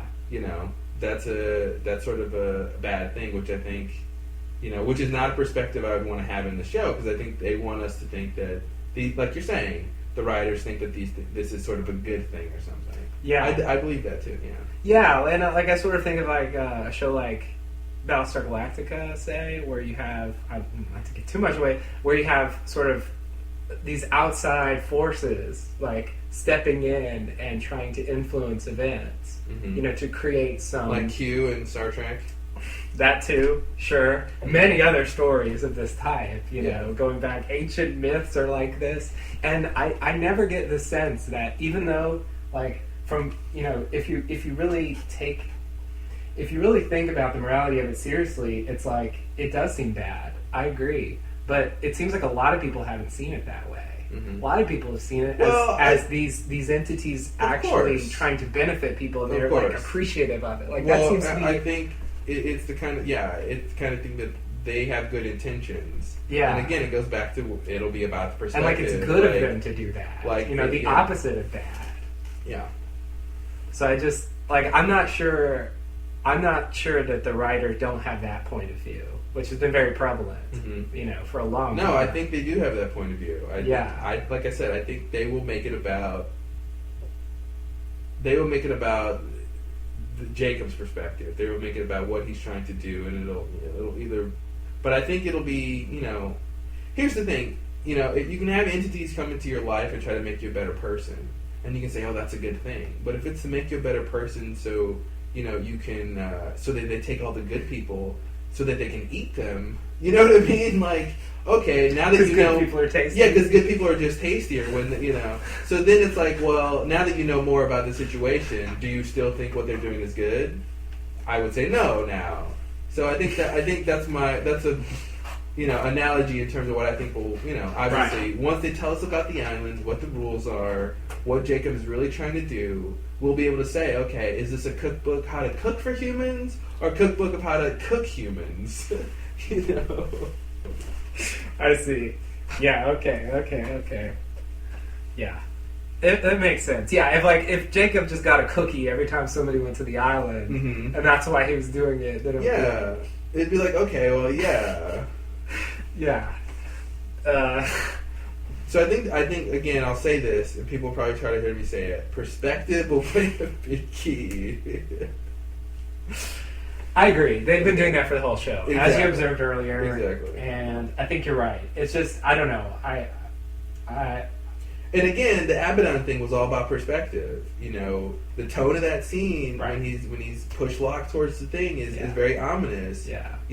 But if you get the perspective from Abaddon's perspective, he's not being he's not trying to be threatening. Right. He's being encouraging or something or whatever. He's just pushing him aside so he can hit the elevator button. Exactly. He just needs room to hit the elevator button. Yeah. And besides, the director told him to do that. And the director told him, of course. But whatever. Yeah. Yeah. I don't think he. It would be really unbelievable to me if they came back and said, what Ben said was right. Like, Abaddon would kill Locke. Like, really? Like, I would have a really hard time buying that. So... Because if Abaddon wanted to kill Locke, he could have just shown Locke Helen's grave way earlier. Try to make Locke want to kill himself or something. Yeah. Like, he was being way too nice and all that stuff. Yeah. Yeah. And if you listen to him and not the music and the other characters' reactions to him, then he doesn't come off so bad.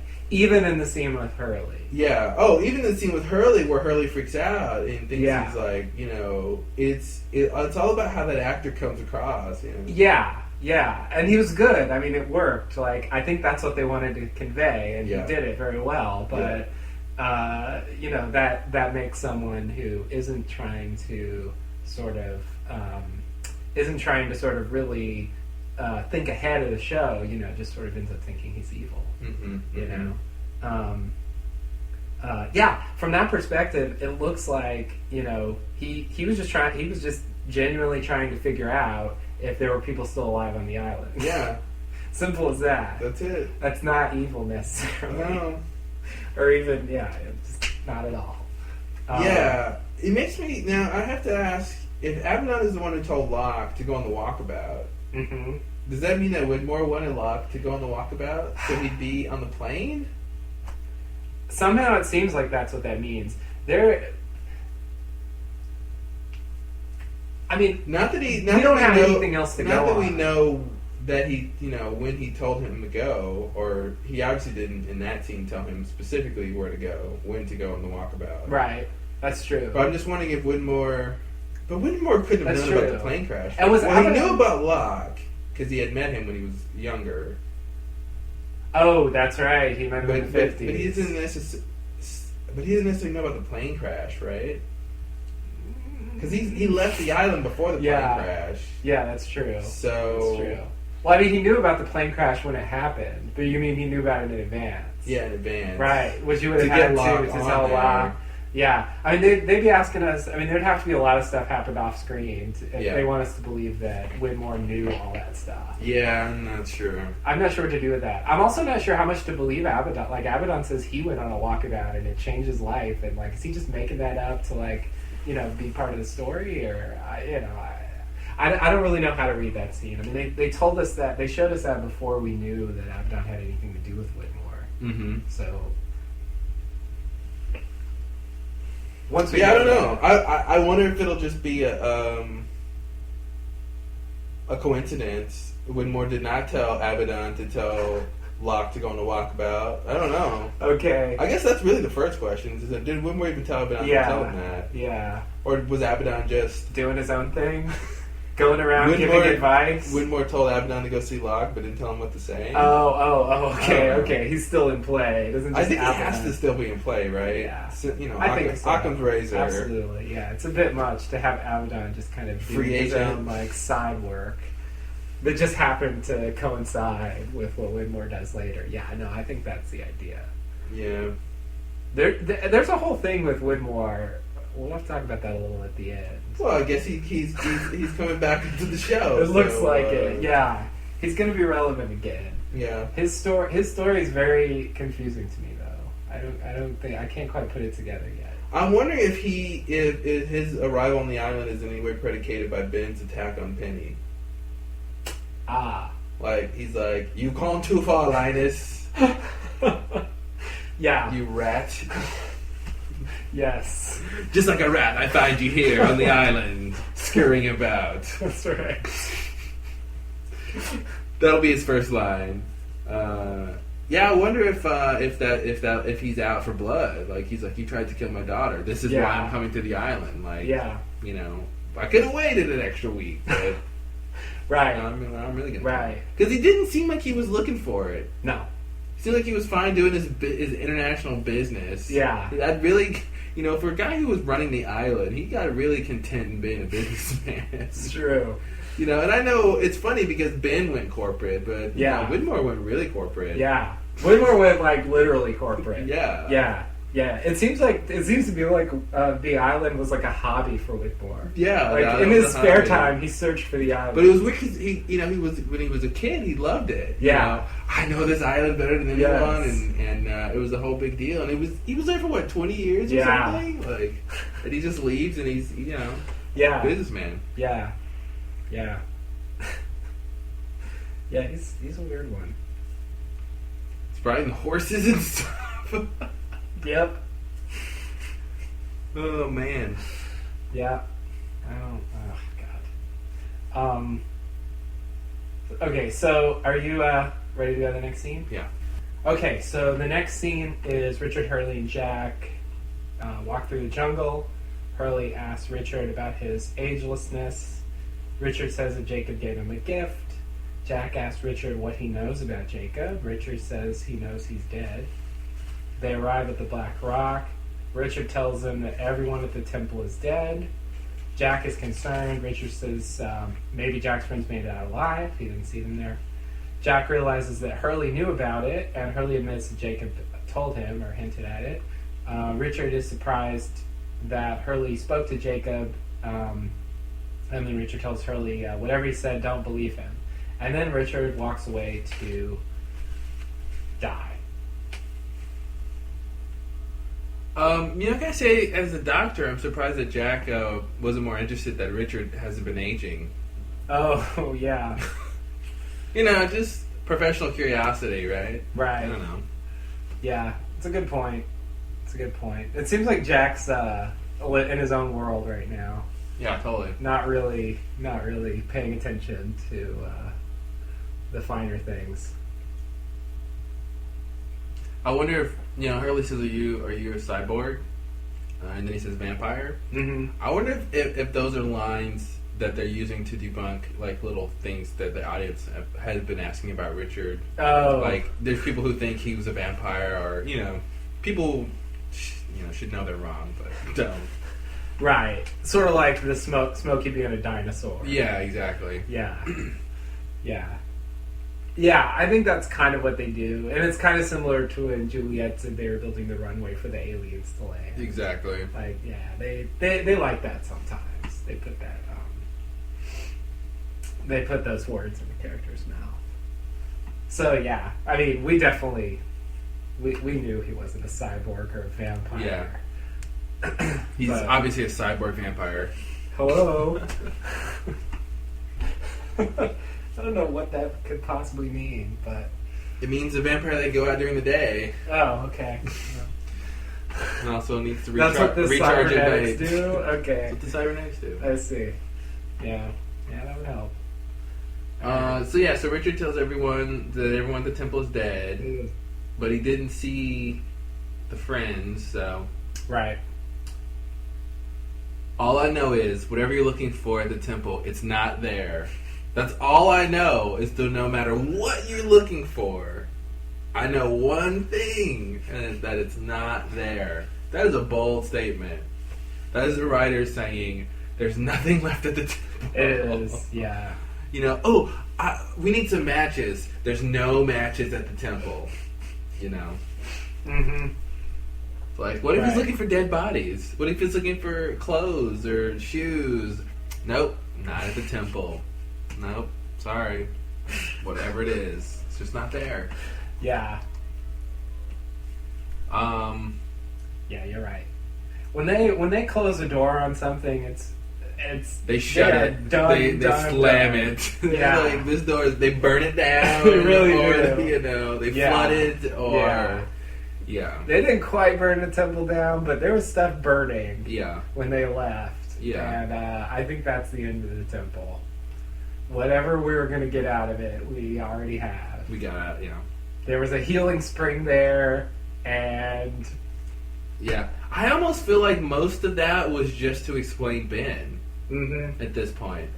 I guess so. You know, and I feel like, there was a whole Saeed thing, but I feel like his thing could have been almost any... Like, yeah, it was important that he tried to save him. Yeah. But that was it. Yeah. You know, I feel like most of what we got out of that was explaining how Ben got healed, Yeah. which is weird. Yeah. It's weird that we've never seen it work. We've never seen it work, which means that its purpose was for the thing that we didn't see, which was when it worked. Yeah. You know? Yeah. Yeah, the show really gets away with not showing a lot of things. The magic box is a metaphor. Yeah. Yeah. Yeah, Like, they tell us these fantastical things. Yeah, and then by the time we get there, oh, you just missed it. Yeah, You exactly. just missed it. It was just here. It was great. It was awesome. Never seen anything like it. You just missed it. Yeah. Like the Smokey transformations. You know, Mhm. they never show it. They imply it. Yeah. And that's it. Yeah. We see Smokey. We see Locke. We see Locke leave. We see Smokey. We never see it Yeah. happen. It's like Clark Kent changing into Superman, Yeah. but, they're taking out the phone booth scene when we Mhm. see him switch, and all Yeah, it's the like other, a Superman just all the went other off people screen. in Metropolis see Clark leave and see Yeah. Superman show up, and they're like two different people. Exactly. Yeah. Yeah, I guess at some point they just decided that like the style for the show was going to be we're not going to show a lot of the like supernatural elements. Yeah. We'll Budget. keep it to a minimum. Who knows why? But it's not like on Star Trek or something where like they would really like pull out special effects for like everything and really just like give you a visual on. It'd be funny if they never showed Odo transforming into objects. Yeah. They just show Odo and they turn away and they cut to a cup. Yes. And people are like, "Oh look, Odo just turned into that cup." Yeah. Like you could have a whole theory about how Odo can't really shapeshift. Like Mhm. he just got everybody fooled. Yeah. He just like ducks out of the way and like puts a coffee cup on the desk. It's me, guys. Yeah. It's like, but he heard our conversation. Yeah, he was listening around the corner with a big funnel on his ear. Right? Yep. Old school. Nice. People don't do that enough anymore. I know, especially in the future. Yeah. Yeah. All right. Anything else in this scene? So, again, Hurley tells someone he spoke to Jacob, who this person knows that they're dead. Yeah. And still he's like, he doesn't say, he doesn't want to talk to him, doesn't say Right. what's Jacob's plan. All he says is don't trust him. Yeah. Which is, the last time Hurley was told not to trust someone, Hurley wound up in jail. That's true. Yeah. So, but again, the bigger point here is... He really shouldn't trust Ben, and yet it was stupid not to. That's how they get you. What the fuck? Yeah. The one time Ben was being honest was the time when you were just told not to trust him. And it's funny because Hurley would have trusted him any other time. Yeah. It was just, Yeah, he just happened to... Oh, God. Saeed screwed him. What a waste of a night in jail. Yeah. He really didn't need to Apparently do that. Hurley didn't care one bit. I guess not. Yeah. He didn't seem to care. He just went with He it. went to the nicest jail ever. But I gotta say, he's used to being in a mental institution, so confinement isn't a big deal for him. That's true. I'll give him that. Yeah. Yeah, and even just after doing that, when Jacob hops in his cab and tells him to get on the plane, He just he's like, does it. All right. He buys a whole bunch of plane tickets and buys a bunch He of goes seats. all in. It's yeah. Hurley's a strange one. But the big deal here is that Richard is saying, don't trust what Jacob is saying. Yeah, I think Or don't believe him. I want to make that a thing about Richard, and not a thing about Jacob necessarily. Yeah. This is Richard's state of mind at the moment. Mm-hmm. He's feeling completely abandoned by Jacob. He's feeling like Jacob has strung him along for 200 years or so and just left him with nothing. Yeah. Rightfully so, apparently, because he really doesn't know anything about what's going on right now. Which is why I think he should have asked Hurley, oh, you spoke to Jacob? Yeah.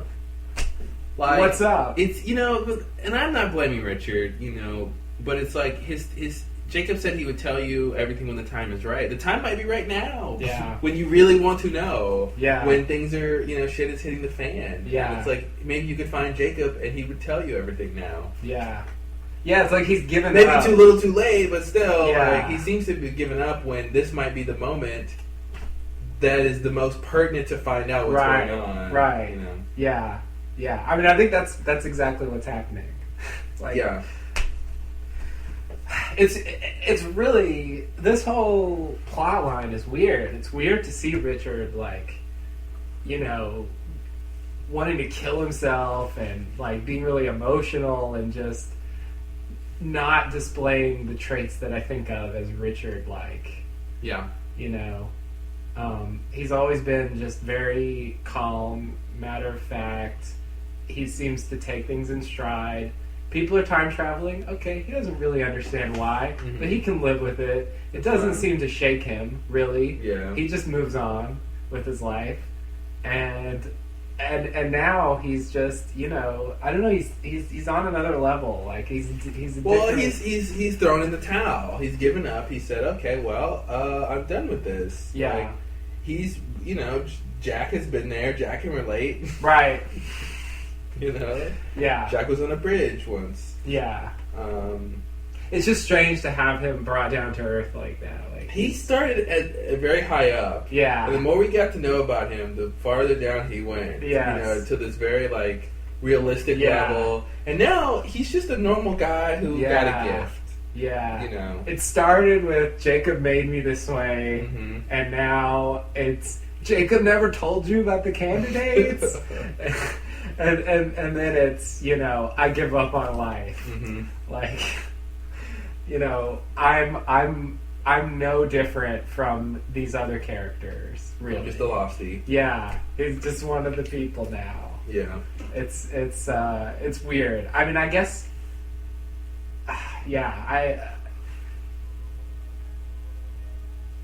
I guess I can't really imagine what it would have been like if they didn't do that. I don't know if I would have liked that better. This works okay for me. I find this believable, even though it's a little disappointing. Yeah. To not have Richard know stuff. Yeah. It pretty much works. So, all right. This scene is pretty much exposition as well. So, is there anything else you want to say about it? No. Okay. So in the next scene, it's a flash sideways. Ars degrades papers. Ben walks in. Ben asks Ars for help accessing the nurse's email address. Ars wants to know what Ben is interested in. Ben is reluctant, but when he realizes Ars might not do it, Ben tells Ars what he suspects. Ars realizes that Ben is making his move for the principalship. Ars insists on a good parking spot and some new equipment. Ben agrees, and then Ars observes, "You have me fooled with that sweater vest. Linus, you're a real killer." All right. smarts knows how to hack email accounts. Apparently. Yeah, one of the skills I wouldn't have thought he would have. Yeah, it's because he's supposed to be like a biology teacher. Yeah, and so it seems like that's not a skill you would expect. Yeah, he's not the computer science teacher. Exactly. You know. Yeah. But he just happens to have the skill. Yeah. Yeah. I guess they just wanted to use a character. Yeah. They'd have to bring in some new character to do this. And actually, like, I kind of thought, you know, could we possibly have bought it if they literally made Widmore the principal? Or would that just been... Did they just decide, like, that would have been way too much? Widmore, Locke, and Ben all in the same school. Yeah. Like, yeah, they right. pushed it as far as that. And having Alex going there, and having Ben and Alex having a relationship. Like, it's like, somehow... I mean, that's pretty far, but, like... Widmore... That one extra step would just be too much. Well, I was just thinking, could they have made us... Could Ben have gone to Locke and said, "Do you know how to hack computer?" You know? Oh yeah. Like, oh, I know how to. Like, yeah, right, Locke. Yeah. I don't think I would have thought that. It would have been a good excuse for them to work to get to do something. But this was a one-off thing. Oh, you know, speaking of that, I had another thought. You know, I don't know why I'm obsessed about this thing, but I just can't get it out of my head that they did this. This whole that plot. That little point in Cabin Fever with Locke's flashback where the guy tells him he should be a scientist. Like, I don't know why I'm stuck on that, but I want to make another pass at it. Okay. Here's what I think they might have been doing. Maybe the idea is that they were using that to say that, you know, going back to the man of science, man of faith thing, maybe they were doing that to say that Locke, the man of faith, should have been a man of science. And maybe that was what we were supposed to take out of that. Like some kind of weird juxtaposition of, you know, the character we think of as having nothing to do with science, like actually was good at it and like refused to do it. Mm-hmm. Like somehow he's refusing the role he should have taken. Yeah, maybe. Because the sports could be the sports thing could be like the sort of hunting stuff, like he wanted to do more athletic stuff. Yeah. But he was really good at science. Yeah. That's what they said in that scene? Like, yeah. You should, I don't know how much to read into one line. You know? I'm taking a lot out of it. You're taking a lot of, like, one line. There's only so many math subjects, high school subjects that you really could say anyway, but... It just struck me as the strangest thing to tell us about Locke's character. And I still haven't figured out how to take it. So I just keep trying to make a way for it to sort of fit into the theme of the show. Like, for it to somehow, like, make sense for them to do that. Like, what they said in the writer's room when they came up with that idea.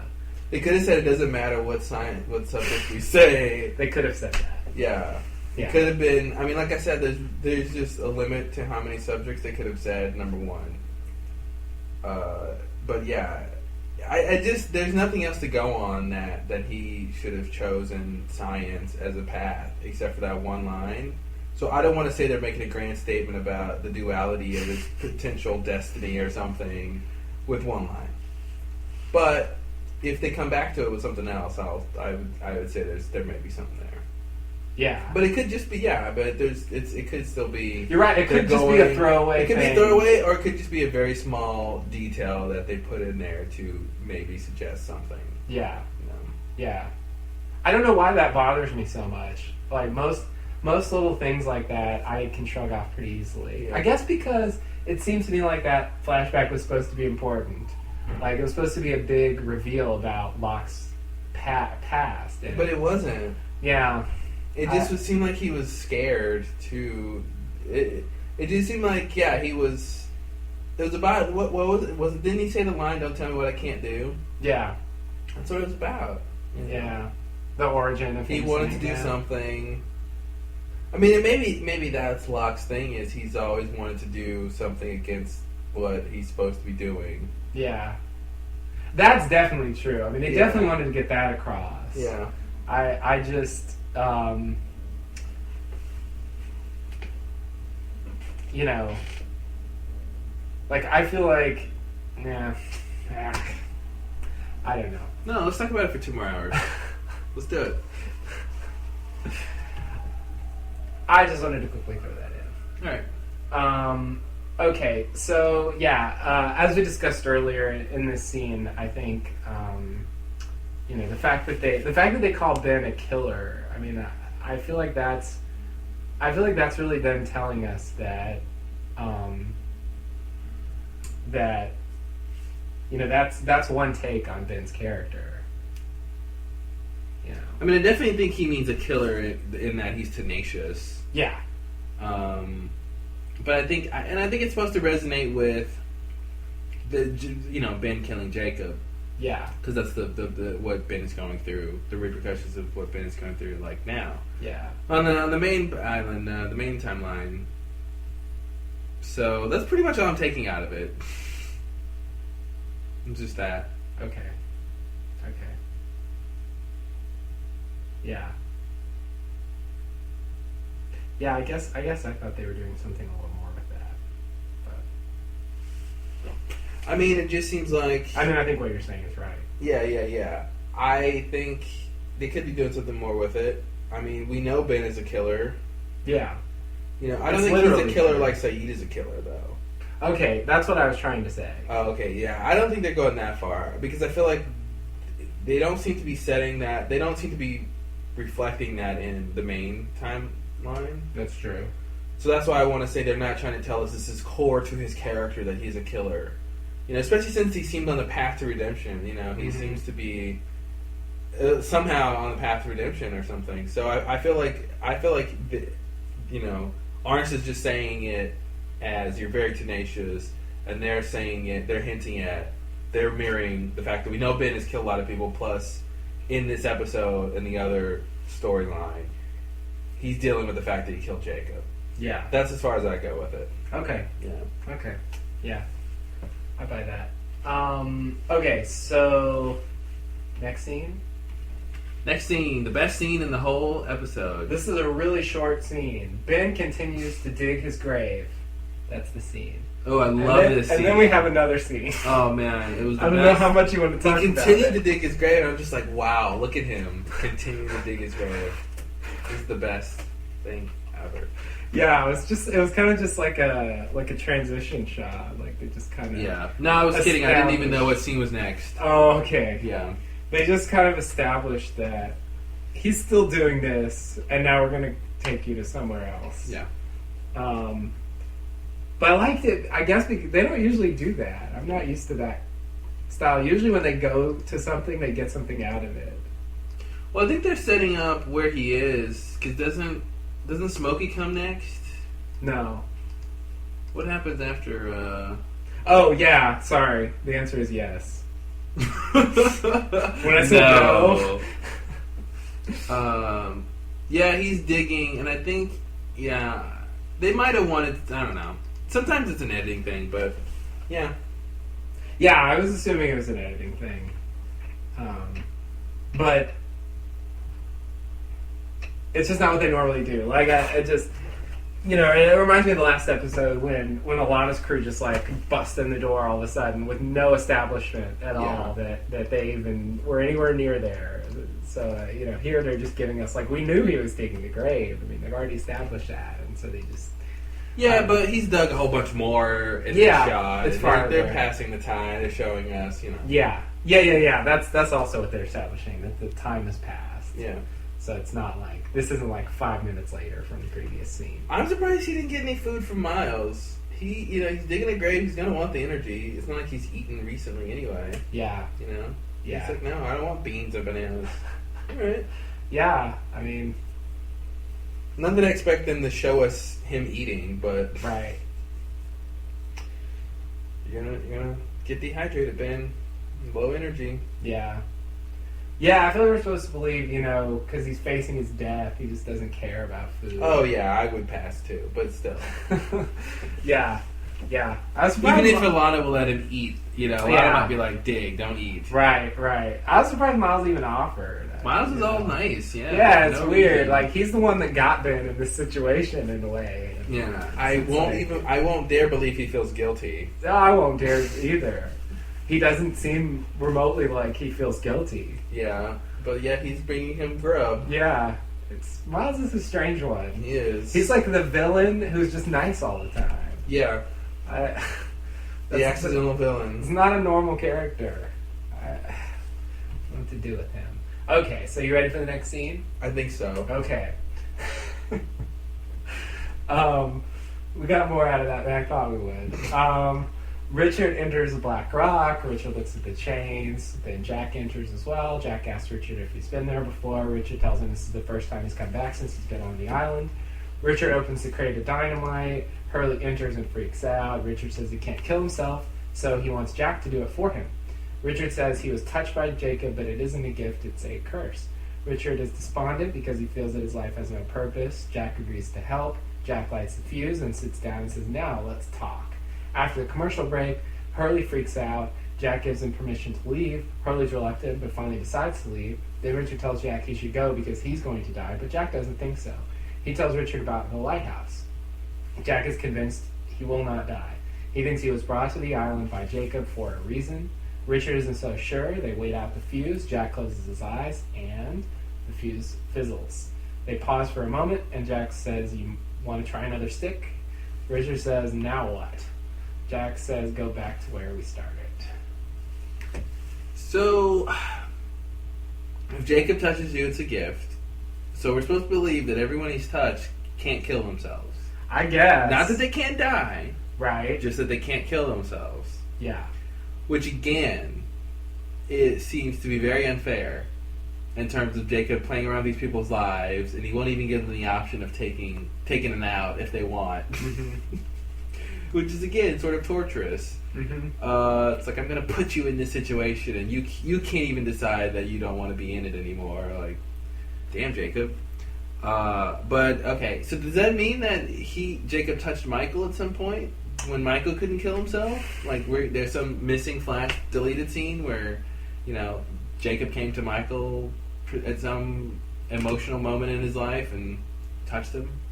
I don't think you can not make that connection. I mean, it seems too clearly the same kind of thing. Unless the minor distinction would be Jacob can protect you with that, you can't kill yourself, but he doesn't without have to touching you.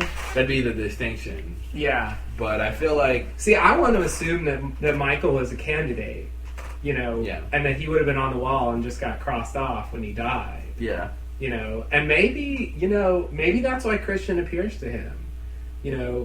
Maybe he knows he's a candidate and is okay with him dying. Because he's not a candidate anymore, or he's... Because he doesn't want the candidates to replace Jacob. Oh, yeah. Wait, why does the bomb even go off? But it seems like he was being released from that spell. I don't know what to call it, but from that effect.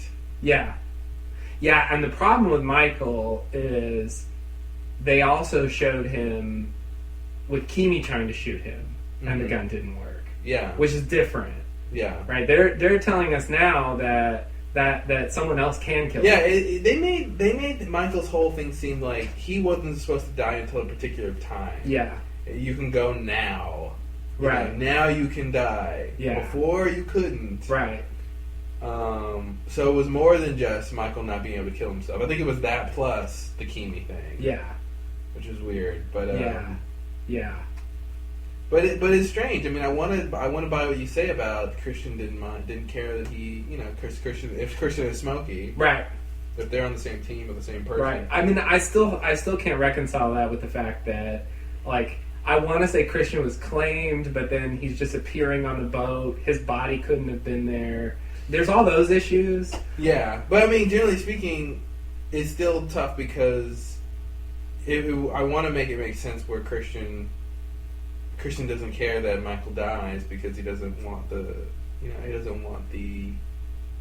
candidates to survive, but Jacob is the one who has this protection on him, not Christian. So right. Yeah. Why would he have the power to place him? Why is he the one who shows up? Yeah.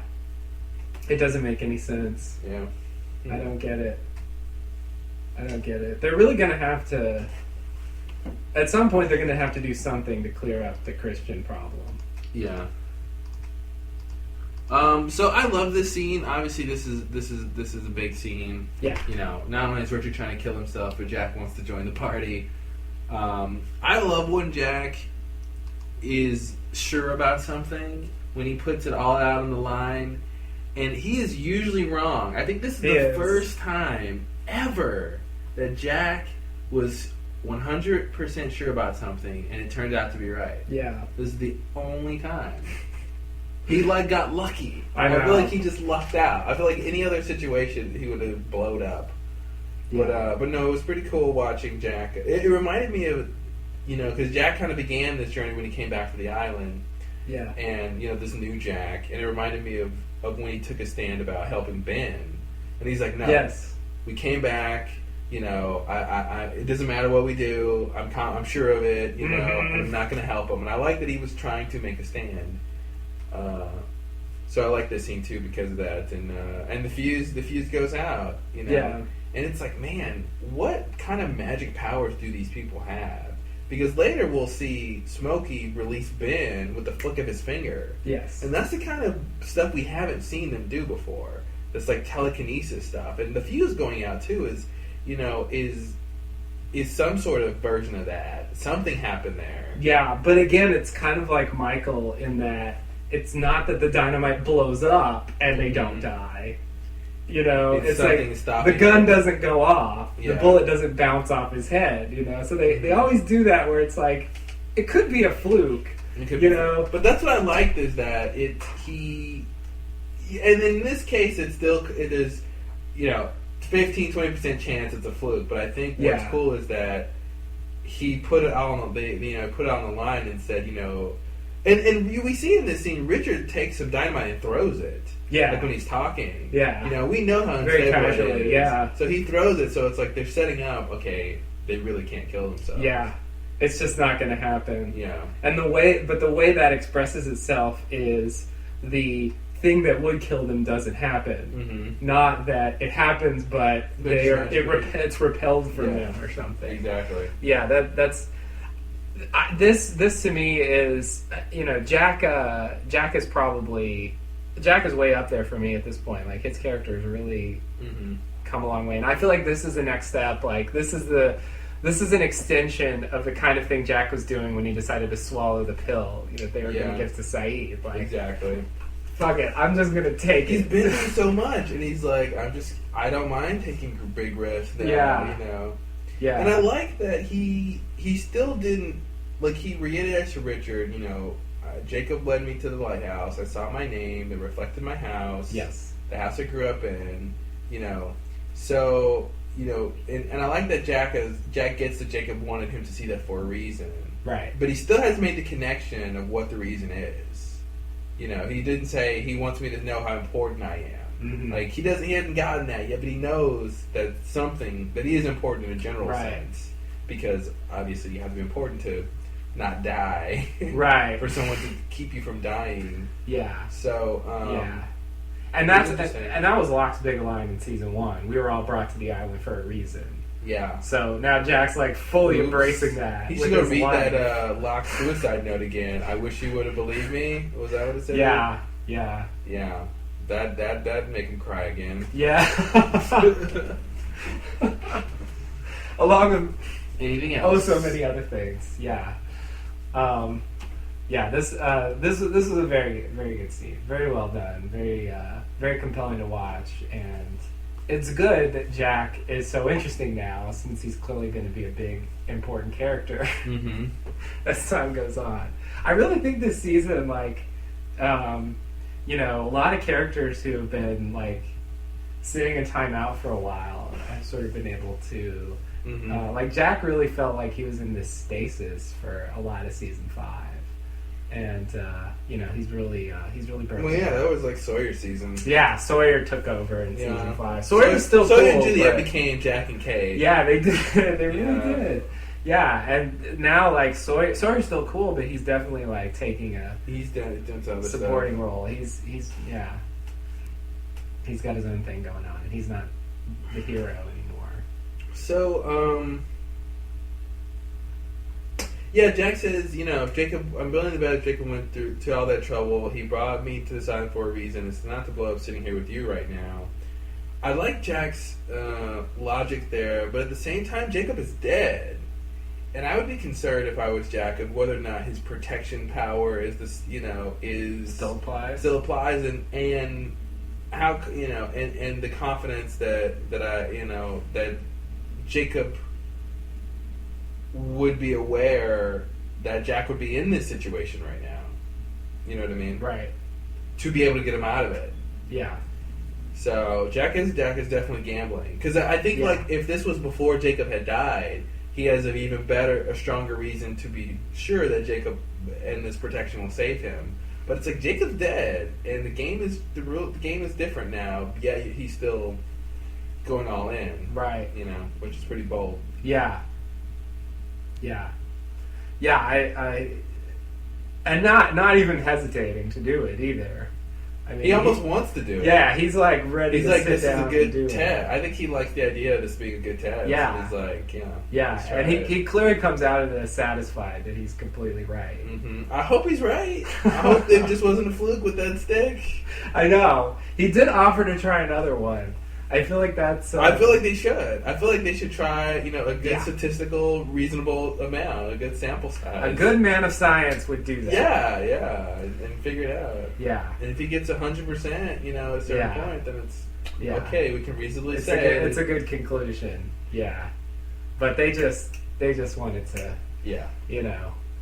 It's almost like the offer was enough to say that if they had tried it, the same thing would have happened. I think we're supposed to assume that. I agree. I think we're supposed to assume that this is, there was no reason for the fuse to go out. Yeah. It went out for an outside reason. Yeah.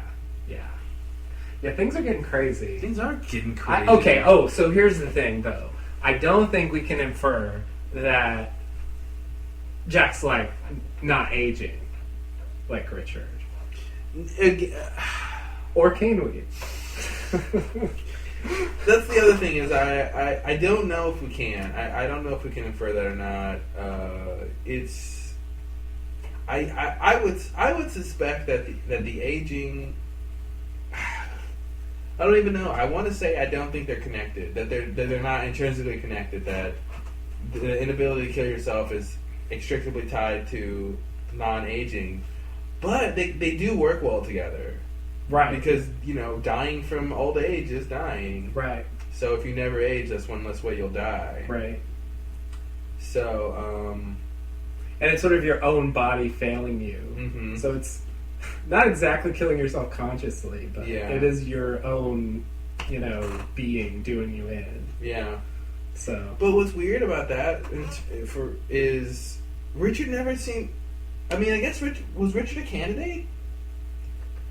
I don't think his name was on the wall. It's just weird. I feel like he's not a candidate, but I feel like he needs to be. And maybe he is, because if he is, it makes sense why Jacob didn't tell him everything. Yeah, I guess so. I've been sort of assuming that Richard is somehow like Frank, like he's I mean, in some way, like he's not a candidate, but Jacob has some other kind of role for him to play. Yeah, that's what I'm assuming. I mean, so far he's been like the other's advisor. Yeah, and that's what's weird. It just seems like he's definitely a separate case, but all the main candidates Jacob has touched. Jacob has touched Richard. Right, that's true. Yeah. And I mean, in this scene, they make the connection between Jack and Richard by having Richard say he can't kill himself, and then show to Jack that he also can't. Yeah, exactly. So that, I mean, it's reasonable to infer that they have something in common, and so they might have other things in common. Yeah, that's what makes me think like Richard might just literally be like one of them. Like, not obviously a main candidate anymore, since he doesn't seem to be one of the six. Yeah, if he's been on the island for 200 years, like, it's just weird, like, this whole candidate thing. Like, I don't know what the time scale is supposed to be. Like, at what point... Like, it seems like Jacob was just living on the island, and he had these candidates to replace him, but it seemed like if he hadn't been killed, you know, they never would have known about it, and they never would have replaced him. They all just would have died, and he'd just have to find some new ones. And I don't know what would have happened. It seems like he's rolling with the punches. I don't think he planned to die when he did. So I think he's just kind of... Yeah, I think maybe it could have all just fallen apart. Like, if somehow Hurley had died and no one was able to communicate with a dead Jacob, then maybe it would all just fall apart. I don't know. Yeah. I want to believe he would be able to do something, but yeah, I'm not sure. Yeah, I don't know what the time scale is either. I don't know why Richard is an advisor. He's all over the place. Yeah. They're giving us a lot of info about him. A lot of these little things that are not the same. Yeah. But I just like the idea that it explains why Jacob didn't tell him everything. If he's just a candidate like everyone else. Okay. You know. Yeah. Yeah. Yeah, because, like, for example, Dogen knew about candidates. Mm-hmm. And, I mean, they didn't specify, but at least the Flash Sideways suggests... And Bram and Alana, like, they don't seem to be candidates, but they know about them. Yes. And the Flash Sideways suggested that Dogen was, you Just know, not... He didn't come from 200 years ago. Like, you know, he's living in modern times, and so he's learned about this stuff recently. Like, Jacob has told him this, and he's had this guy Richard on the island for however long and hasn't told him anything. So it's sort of like... Seems kind of arbitrary. I mean, maybe Richard was the first candidate. Oh, yeah, I guess they could do that. Maybe he brought the people from the Black Rock, and you know, most of them were probably slave traders, right, so they probably didn't pass. They didn't make the cut. I mean, I want to assume Richard was one of the people chained on the ship. I mean, that's just the obvious connection that he has to the Black Rock. Yeah, and they have that line from Smokey about, you know, good to see out of the chains. Yeah, so he was maybe one of the slaves who was given a chance. But it also seemed like, he got some, more than just being a candidate, he was an advisor. But I don't know if that's one and the same or not. Or yeah. What does it even mean? Did Jacob appoint him advisor? Yeah. Or did he start the others? When did they start even? Like, well, and that's another thing, too. And maybe that's the thing. Maybe, so Jacob is, you know, talking to Richard. You know, they have whatever kind of connection or relationship. And then he appoints Richard to be the middleman between the others and Jacob. Yeah. Okay. And so that's what the advisor role is. So the others are already there. No, I think the others come later. Oh, okay. Yeah. Okay. And that's how he can advise them, is that he knows Jacob better.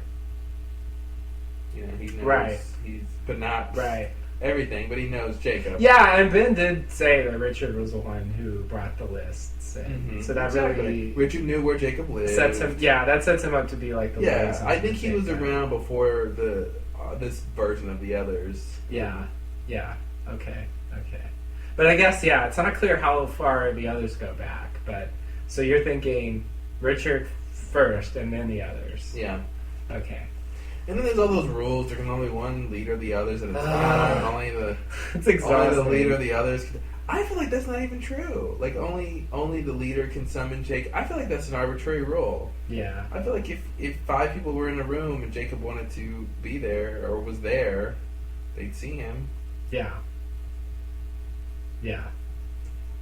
That's my question is, how much info are we gonna find out about those kind of things, the, like, history of these institutions. Right. You know, and how much of that was Jacob and how much of that was just like the other bureaucracy that they made up. Yeah. The others are weird. Weird. Just like we've never found out what they've called themselves, right? No. They've never. Here, come to order, the official meeting of the whatever group. Yeah. No, you're right. We only get other people's names for them. It's weird. It's weird. I bet Cindy knows. Yeah. Cindy knows everything. Yeah. Yeah. And yet she just cut and run at Cut the and first run. sign of trouble. See you later. Oh, Cindy. Yeah. That was lame, Cindy. Lame-o. Anything else in this scene?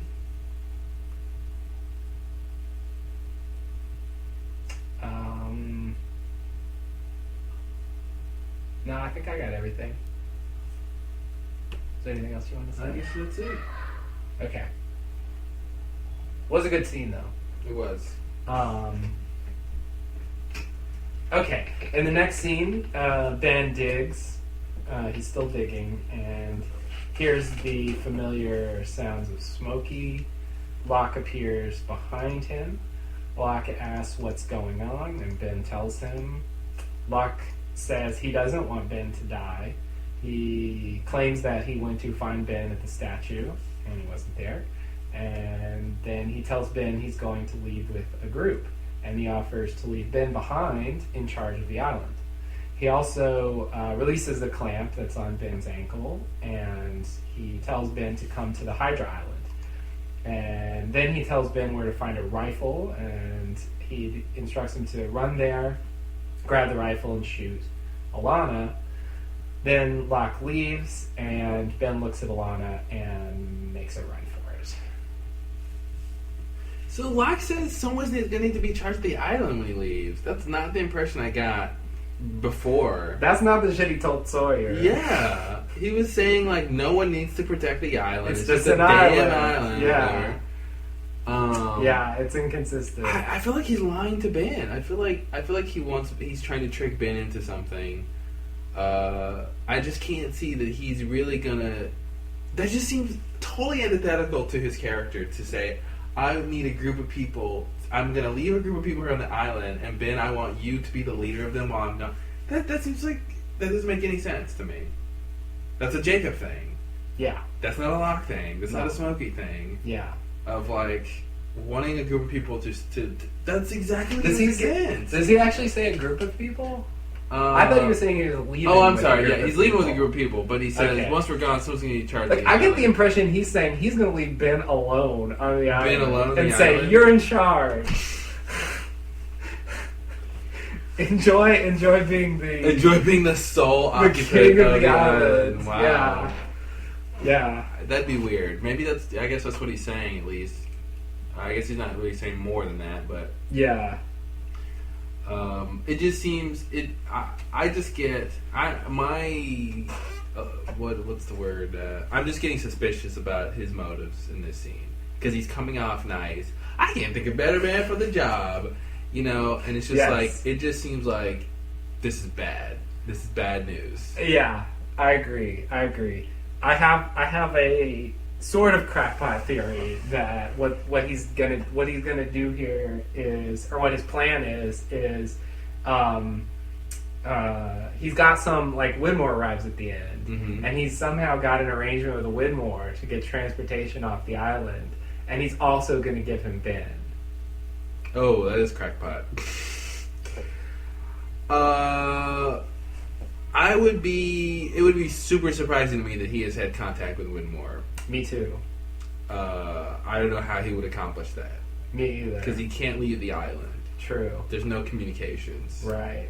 But I want to backtrack and say, in terms of the suspicion that's kind of in this scene about what his motives are. Yeah. I think short term, I'm not, because that's a sort of a long term theory that you have. Short term, I'm thinking now that what Locke wanted Ben to do was to kill Alana. Yes. Yes. Absolutely. The same way Dogen tried to convince Saeed to kill. Yeah. to So kill Locke. that gives me the impression that for some reason he can't do it. I feel like he can, but maybe because he killed Bram. But maybe Alana is more special. Maybe I will buy that she might be more special than Bram. But it did seem like they were one and the same, at least in terms of affiliation. That's true. But maybe he can't do it. It's true. Yeah, because it raises, like, why not just attack the beach right now? Because it seems like her job is she's the protector, Yeah. And so maybe, she's got that role of protecting the candidates, and therefore he can't kill her. Yeah. But it seems like if you can't kill the person protecting the candidates, but you want to kill the candidates, it's like an extra level of, like, problems. You have to convince other people to kill other people. Right. All the time. Like, yeah, that also makes it seem like this is just a repeat of what he did with Jacob. Like, he's just trying to talk Ben into doing it. yeah, well, it worked the first time. Yeah. You can't think of a better man for the job. He left that rifle. He sets Ben up for this. He does. He totally sets him up. Yeah. Yeah. And I agree that's his short-term goal. Yeah. And so maybe that's all there is to it. Yeah. He just wants Alana dead, and he knows Ben is someone who could pull this off. Mhm. And he's in a position where Ben, doesn't have a lot of prospects, so, he's going to take an offer like this. Yeah. So, yeah, that's like a reasonable theory. I'm trying to jump ahead to, like, why even bother with Ben at all? And why promise him the island? And maybe he's just saying that because he thinks it will motivate I just don't see any reason why Locke would give Ben to Whitmore. To me, I see no real connection or affiliation between the two of them. Like, that would just be a gift out of nowhere. Like, why would he give Ben Whitmore? Well, what's in it for Locke? Transportation off the island. Oh, like with the sub? Something like that, yeah. I imagine he would just fly away. He's just gonna... Okay, well, we'll see what happens. So, yeah. I honestly, I don't believe my theory. Because I feel like Whitmore... Well, why does Whitmore want Ben? Like, really, the main reason is because he wants the island back. Right. I think at this point, maybe he wants Ben... Right. Well, I think he wants Ben for revenge. It just seems like it'd be weird that Whitmore would... Unless Whitmore doesn't know who Locke is. You're saying he doesn't know who Locke is, then. Because if he knows who Locke is, then I don't want to buy it. I don't want to buy that Whitmore was a loyal Jacob follower, and now he's going to strike a bargain with Jacob's nemesis. Oh, and I guess I was also thinking that maybe... Yeah, here's the other part of my crackpot theory. Smokey is going to give Whitmore the island. Mm-hmm. Because that is what Whitmore dead, wants. then what's the point? I'm assuming Whitmore would still want the island even though Jacob's dead. Okay. I feel like there's no point if Jacob is dead. That's what Locke said, though. But yeah. I think the plot of this show is going to be, at least in part, who's going to do this. Yeah. So I think there is. Well, I definitely don't. I don't think Whitmore knows Jacob is dead. Number one. So I agree. I don't see how he would know that. Yeah. Yeah. We'll see. It's a very far-fetched idea, but it was the first thing that popped to mind that, like, it's at least, like, consistent with what Smokey wants, what Whitmore wants. Mm-hmm. That's the virtue of it, but it has a whole host of problems. I don't even want to try to imagine how they would have communicated, why he would make a deal with Smokey at all. It's weird. As you pointed out earlier, him releasing Ben from the clamp by, like, doing this whatever. Did not see that coming. That opens up a can of worms. Yeah, a big can of worms that the show has avoided for the most part. Yeah. We don't see stuff like that happening, No, that's huge. Because first of all, she bolted that shut. Yeah. Like, and so he just, like, I guess, snapped the bolt. Yeah. I don't know what he did. The thing just opened, but she, like, bolted it shut. Yeah. So it's not like, I don't know. That was weird. Whatever happened, I did not see that coming. I was like, what? You can do that? Yeah. Yeah. The way this show does things, like, I'd expect him to, like, pull out a wrench or something and just go up and, like, start turning. Mm-hmm. And it would just be like, how'd you have a wrench? Like, how did you know you would need that? That would be a little weird. But they really made it explicitly, like, boom, supernatural. Yeah, it makes me wonder why Smokey's always bashing trees when he can just like knock them over with his mind or something. Yeah. You know? Yeah. Or why does Locke even change into Smokey form if he can just like telekinesis? Yeah. You know, use telekinesis on everybody. Yeah. We've never seen him do anything like that before. No. So that sets a precedent. I wonder how far that's going to go. I wonder how much of this we're going to see. And what the extent of that is. Like, how much can he move with his mind? Yeah, that's crazy. Yeah. I definitely suspect his motives. I don't take what he says here at face value. I think whatever he's doing here, there's more going on than what he's saying. Yeah. Well, he says he went back to the statue to get Ben. When was this? I mean, when would this have been? So Locke leaves with Richard. Right. He does that whole thing with Sawyer. Yeah. And then he goes to deal with Claire. Yeah. Sends Claire into... So after he kills everyone at the temple, that's when he goes back to the statue to get Ben? I guess, yeah, that would work. And he thinks Ben's just hanging out there the whole I guess so. time. He must have just... I don't really believe Smokey when he says this. Yeah. I think he shows up... He knows where Ben is, and he shows up there. Mm-hmm. I feel like he could have went to the temple. I mean, to the statue to go look for Ben. Because I don't think there's any reason to necessarily know. I mean, why would he know where Ben is? I don't see why he would know that, but he found him. Well, he definitely found him, but he's also ostensibly looking for him. Yeah. And that's why I feel like I believe that he could have gone to the statue to look, because I don't think there's anything that makes him know where people are on the island. So I feel like it is reasonable that you would go to the statue to look for Ben, but it is also because if he has some ulterior motive, obviously he wants to find Ben. But yeah, it's just strange that. So what do you think? He just like combed the entire island? No, I think he went to the first place he last saw Ben, which was the statue. Okay, but he ends up on the beach. Okay, which is the next logical place, right?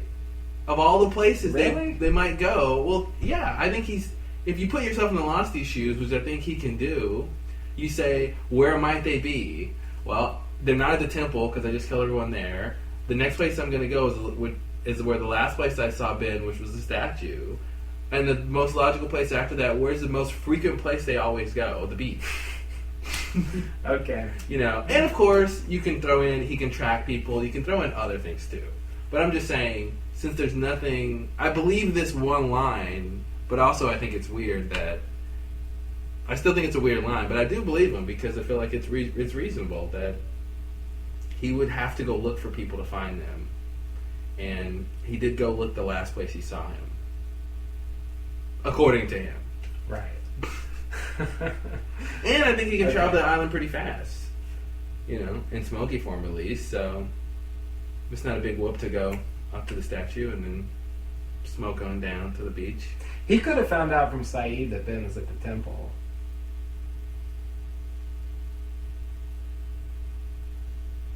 Yeah, but he wasn't there anymore when they left.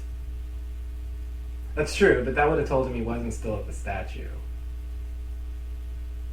But he wasn't at the temple, so he could have gone back to the statue. I guess, yeah. But yeah, But it could have told him he left the statue at least, that he wasn't waiting there, which was my original point of, you thought he was waiting there the whole time, just hanging out, doing nothing, like, right, the whole time. Yeah, that's why I don't really buy it, but I guess it doesn't really matter. I mean, he at some point wanted to find him, and he did. Yeah. I just buy the fact to me, that I feel like he's he did go to telling the that- last place he saw him. I feel like he's saying that to Ben because he wants Ben to feel like he is wanted. Yeah. You know, that Smokey didn't abandon him. Yeah. Like, he intended. I think he's to doing that, find but him. also I think he does want to find Ben.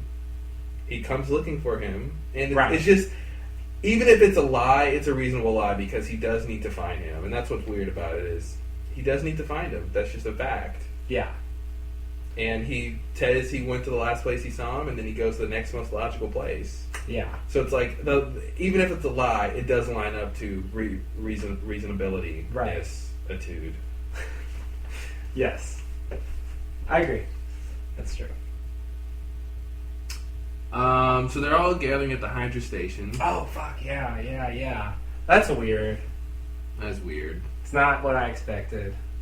This is turning into the stand, though.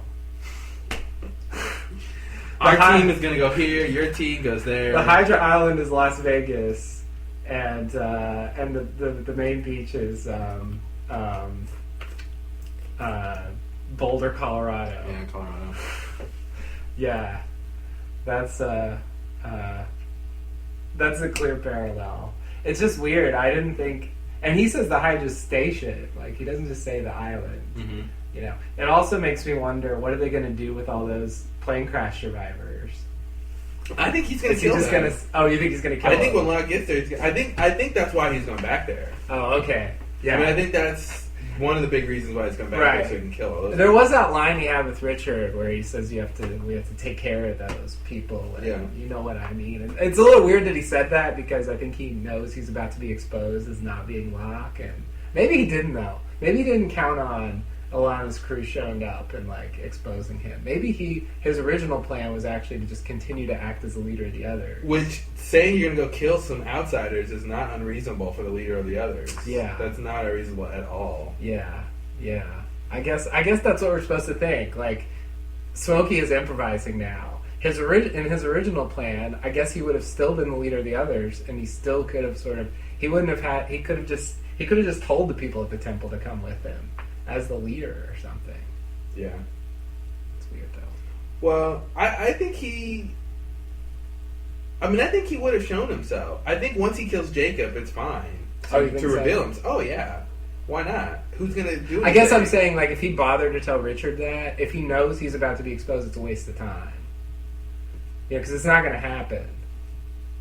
What's not going to happen? And once Richard realizes that the guy who told him that is Smokey, he's not going to carry out the order. He's definitely going to carry out the order, but I think it's about choice. And I think Locke would have revealed himself to the people like, hey, I am, Jacob is dead, you can come with me, blah, blah, blah, or not, like... Okay, you don't think you continue to be Locke and say, I don't think as so. leader of the others, I command you to leave the island? I don't think so. Okay. Yeah, I feel like he would have revealed himself and given them the choice to, like... He would have tried to tell them the truth, because that seems to be what he does. He doesn't hide the truth from people. Now, I guess you could say maybe he was forced into it, maybe. And he did hide the truth. I mean, he posed as Locke for quite a long time. Well, he hid the truth until his plan was done, which was to kill Jacob. Yeah. Then after that, like... So he's willing to lie to carry out his plan. Of course he's willing to lie. He's not, like, 100% honest. No, but I mean, he doesn't lie to people in terms of the situation, like... He lied about his identity. He lied about what he was doing. But I mean, he's always sort of given people the choice to do things. Yeah. Usually. Yeah. Always usually. These days, he's into that. Yeah. But again, that was after Jacob was dead. He has been. So I don't know. I feel like he would have, after Jacob's dead, he would have done what he has done. The same thing, which is basically say, hey, there's no reason to be here. Yeah. The guy you are following is dead. It just would have been maybe a little easier because you wouldn't have this sort of opposition crew hanging around. Mm-hmm. Yeah. Okay. Yeah. That makes sense. So... Yeah. I think this Hydra Island thing, like, I wanted to tie that into my Widmore theory as well. Like, that's where Widmore's going. Like when the guy says there's people on the beach and he's just like, whatever, proceed as planned. I was thinking that somehow that meant, they were going to the Hydra Island. Mm-hmm. So that. Well, I would imagine they would go to the dock. So because they got a dock. That's the place where the submarine usually goes. Yeah, maybe they're going to the Hydra Island. Yeah. I think it's weird for Widmore to go where Locke is going straight away, unless your crackpot theory is right. They're meeting up. Yeah, that would have to be. Yeah, that'd have to be the case. But I tried to tie that in, like somehow that's the explanation for why he doesn't care if there's people on the beach or whatever. Yeah, that's not where he's heading. So, of course, we've never. But he shouldn't be heading to the beach anyway. Yeah. He should be heading ostensibly to the Apollo Ferry place. Right. Yeah, there's no place for the submarine to really dock on that main beach. Yeah. So it's true. It's all true. Okay. So are you ready for the next scene? Mm-hmm. Okay. Next scene is flash sideways. Ben goes into Principal Reynolds' office and gives him the incriminating emails. Ben suggests that the school board and his wife would not care for the contents. Ben says he wants the job. He offers Reynolds the option of resigning and recommending Ben or be exposed. Reynolds has an email of his own, though, from Alex asking for a recommendation letter. Whitmore then gives Ben the option of taking the job or not, but if he does, he will torch Alex and her future, his words. And then says, what will it be, Dr. Linus? He called him Dr. Linus. Yes, he did. Somehow Ben got a little more respect for doing this. We kind of talked about this, I guess. Somewhat. Yeah.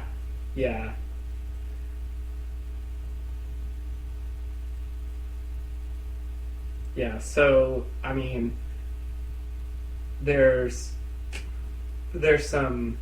This isn't a foolproof way to get out of this. You know, I was surprised that Reynolds was ready. He seemed ready for this. Yeah. Like, the email was just there. Like, I feel like if Alex hadn't sent that email, Ben would have been in a much better position. Yeah. You know, it just so happens she asked for the recommendation. It just so happens he's from Yale. Yeah. You know, if he had gone to Harvard, none of this would have mattered. You know. Right. Because she just won't accept Harvard. She won't accept it. Only Yale for her. It's not good enough. Yeah, It also seems like he knows that this is going to matter to Ben. Oh yeah. You know, like it's funny. He came off like Ben was a fly on the wall, fly on his radar. Like he doesn't really care about him, yet he knows that he cares about Alex. Yeah. Like, you know, and it's just like, all right. Yeah. Yeah, it's almost like he did like he expected this and he did some research on Ben. Yeah. Like to be ready. Yeah. If he made I want to his see a move. scene where Arns sells him out. Yeah. You know, and I almost felt like that's something that was going on, where somehow Arns was like, well, I don't think Linus can pull this off. Yeah. I'll tell the principal what's going on. He can get prepared, and then I can get what I want from the principal, who won't be, you know, disposed of. So. Right. He'll be indebted to me for having saved him from this situation. Yeah, they could do that. They could have done that. Yeah.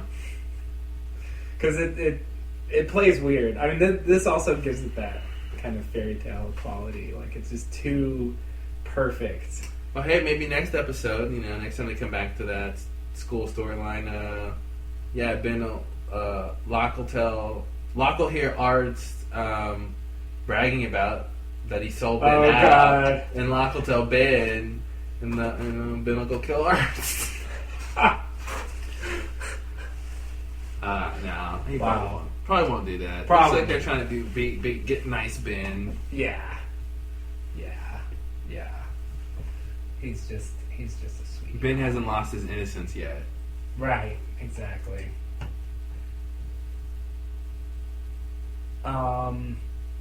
Okay. So, add anything else about this scene here? I think that's it. Okay. Next scene, Alana chases Ben through the jungle. Ben grabs a rifle that Smokey, I guess, left for him and gets a drop on her, more or less, makes her put the gun down. Finally, Alana gives up and says, "What are you waiting for?" expecting him to shoot her. But Ben wants to explain himself. He says that he watched Alex die in front of him because he chose the island over her in the name of Jacob. Then Jacob didn't even care. This made Ben angry, and so he stabbed Jacob. He says he's sorry, but does not expect forgiveness. He does not forgive himself. Alana asks what he wants. Ben says he wants to go with Locke because he's the only one who will have Ben. Alana pauses a moment and says, "I'll have you." Then she walks away, leaving Ben stunned. Wow. Powerful. I'll have you. That's a powerful line. Yeah. We'll have you. We'll take you. You can come with us. I'll have you. That was a lot. And I'm glad he got to explain. That was very satisfying. That it's like, listen, I don't care if you kill me, I kill you. Just let me explain the situation. Yeah. And you know, and then he got again to talk about what happened with Alex. But you know, it's still, he didn't throw in the rules in there because it seemed the rules were part of the thing too. I thought like he changed the rules, you know, right. So that he didn't blame that. So. No. No, he seems to be taking it all on himself. He definitely is taking it on himself. Because there are a lot of, I mean, also the killing Jacob thing. He could throw in some more details there. But here's the question, and it doesn't matter. But here's the question. I mean, do we really we're supposed to believe that Keeney wouldn't have just killed Alex anyway, or killed everyone anyway, if Ben came out and surrendered? Yeah, and not that matters, but still, like that's the problem with those situations. Yeah, you know, if someone's holding a gun on someone, you know, I mean, if they're willing to put themselves in that scenario, it's really hard to trust them at their word. You know, trust gets off to a bad start that way. What incentive do they have to keep their word once you've given them what they want? Exactly. They have none. Yeah. It's a weird situation because also I thought Keeney has no incentive to shoot Alex. Once he does, he has no bargaining chip anymore. Exactly. So it's like both sides. It's like no one's gonna really win. Yeah. It's a bad situation. Yeah. This is why we should always talk things out. Yeah. Before we bring guns into this. Yes. You know? that's the takeaway. Yeah. Talk it out first. Yeah. No, I think Alana in this scene really, she's right there with Ben. She plays off him really well. It's a well done scene. They really pulled this off. And Ben got to explain that, you know, he has made difficult choices and had losses due to putting the island first, and I think she can respect that. Yeah. You know, she's like, oh, okay, well, I can see that. And I also want to say, I don't know if this is going too far, that she knows what Jacob's like, and she can understand how Jacob's manipulations, putting someone in the situation, could drive them, you know, to such desperation, you know, that they end up actually killing Jacob. Mm-hmm. You know, I feel like she can actually understand that, even though she's devoted to Jacob. Yeah. You know, because, I mean, the story he tells, it's like, it is hard not to see Jacob as the villain of that story. Mm-hmm. You know, because it really is unfair. But she's like, yep, sounds like Jacob. Yeah. He put you in a situation where your daughter's life was at risk. Yeah, that's Jacob. She doesn't like speak up like, oh, Jacob would never do something like that. You know, I'm sure he didn't want that. You know, so it seems like she actually accepts that is what Jacob did to Ben, and can understand why he would do that. And it's weird because she obviously has this personal relationship with Jacob and thinks highly of him in some way, but she's still sold that she's actually willing to accept Ben's explanation and, like, you know, have him. Although, you know, situations like this are always precarious because I'm thinking, I'll have you, and they walk back, and she just pulls the gun and shoots him later, like, when his guard is down. You know, she went to kill him 5 minutes ago. Yeah. You know, she could kill him later. Yeah. It was also interesting because it seemed like Alana was ready to die. She was ready to die. It's like, okay, get it over with. Like, it was a weird turn when she did that. It's like, when she's like, what are you waiting for? Yeah. It was like, wow, she's like desperate at this point. Yeah, I think she seems like it. I mean, she's like, you know, trying to protect these people. She doesn't even know who she's supposed to protect. One or both of them, you know. Yeah. And I think she's like, hey, if you're gonna kill me, you know, you're saving me some work. Yeah. Yeah, I guess so. Yeah, it's like a relief to just die. Just die already. Yeah. Hey, you know, Jacob probably has touched her, so yeah, you know, she probably can't kill herself. Yeah, that's probably true. Yeah. Yeah, that's really depressing. Like, It is. Obviously I wouldn't advocate for suicide, but just in terms of, being in a horrible situation, it is even worse if that option is not there for you. And it also seems like the people Jacob touches end up wanting to die End at up some in point. those situations. Yeah. It's like, and that's why he says it's a curse. Yeah. Because you end up, wanting to be able to kill yourself. Yeah. The one thing he took away from you is like, Right. oh, well, I want to be able to do this. Yeah. Maybe, Yeah. So this is, I mean, taking this at face value, this seems to be, a culmination of whatever's been going on with them this season. And I wonder if you can help me identify exactly when this happened, because when Ben crashes on the island, he does want to go be judged for Alex. I mean, that issue is still on the table for him. Mm-hmm. But he shoots Caesar with no remorse at all, seemingly. We find out later he was planning to kill Locke again, apparently. Mm-hmm. And then he realizes that the island is against him, and he sort of can't pull off that particular plan, and so he goes along, for the rest of the time, and then eventually kills Jacob. And then after that, it seems like something changes. Where he killed the deity he had served to live, to protect. I mean, like, I think that was a huge change for him. Was not only did Jacob never care about me, I did all this stuff, he didn't care. Yeah. But I killed him, and I was sort of tricked into doing it by some unknown force that pretended to be Locke. Yeah. And it turned into the smoke monster, which we didn't have a word for. Right. So I think he was way out of his league. I think that humbled him a lot. Oh, okay, yeah. I think that was a big thing, is he just got really humbled to the fact that, he just didn't know what was going on anymore. Yeah. He was playing a different game. Right. Yeah, that makes it. It's just like, so I guess, because, at the funeral for Locke, he says he's sorry for killing Locke, but it's like a few days ago you were going to kill Locke again. Mm-hmm. Like, this, that's a drastic, revert. Like, and he didn't get on the plane to go to the island intending for this to be the result. Yeah. Seemingly. I don't actually know what he wanted, but he says that he was terrified he was about to lose the only thing that ever mattered to him, his power. Now I will buy that. He did not want Locke to be in charge. He was planning to kill Locke again. He did not want Locke to be the leader of the others. Yeah. He didn't want his power to be gone. I'll buy that, yeah. Yeah. The only thing that's weird about it is it sort of already was.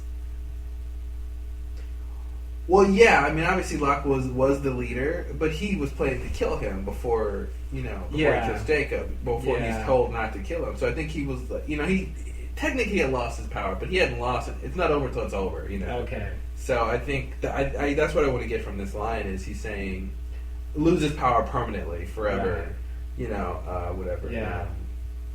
And so so he kills Jacob, and what was your question? I feel like I'm trying to explain something. Did you have a question?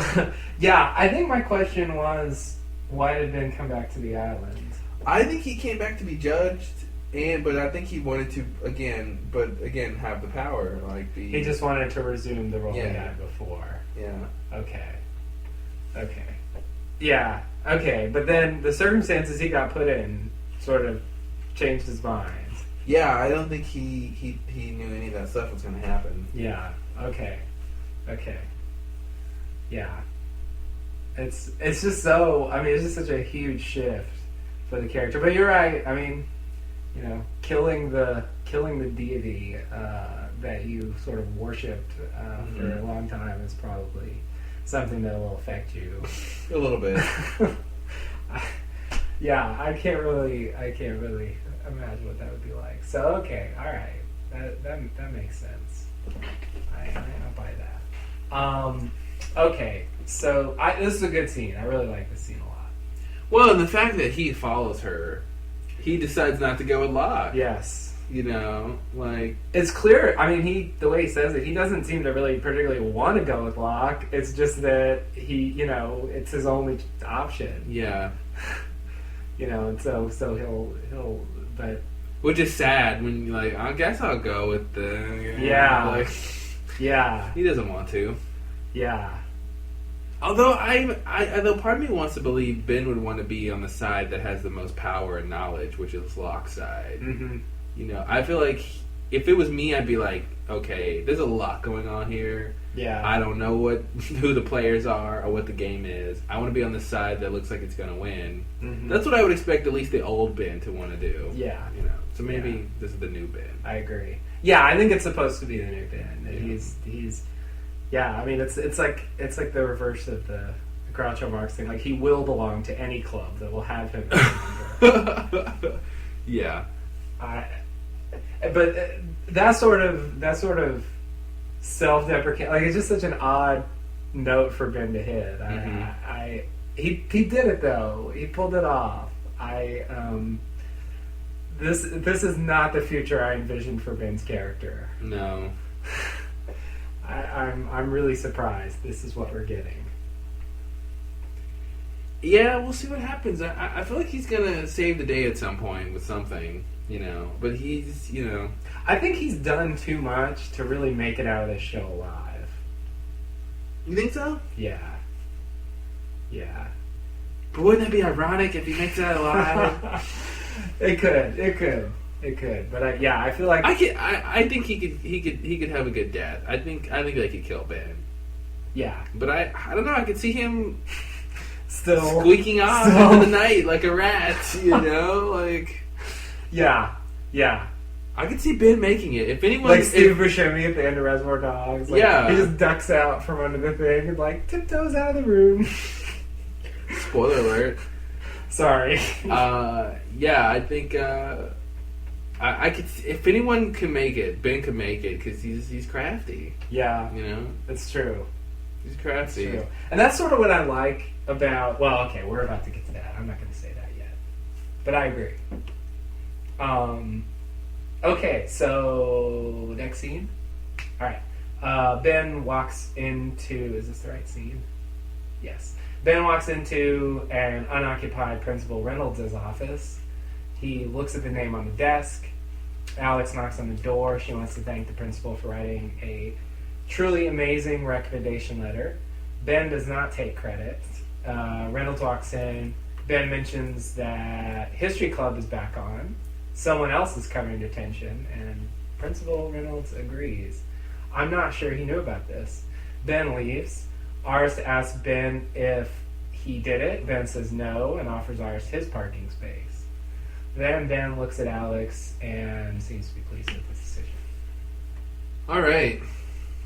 Yeah, it was weird how Ben took Reynolds' offer. Yet at the last minute in this scene, he gets an extra bit of getting the club back. So it was kind of like. It's kind of like having his cake and eating it too, almost. Like, he got to take the high road, sort of, or do the more noble thing. Yeah. But also... Yeah, he's kind of already taken the low note by hacking into somebody's emails. Yes, exactly. That's what I want to say, like, the high road, but he's trying to be more noble or something. Yeah. By making Alex happy versus himself happy. Right. But he also kind of, gets this little extra bit. He gets something for himself out of the deal. Yeah. Yeah, that's the thing. I feel like even though he sort of redeems himself, he's still Ben.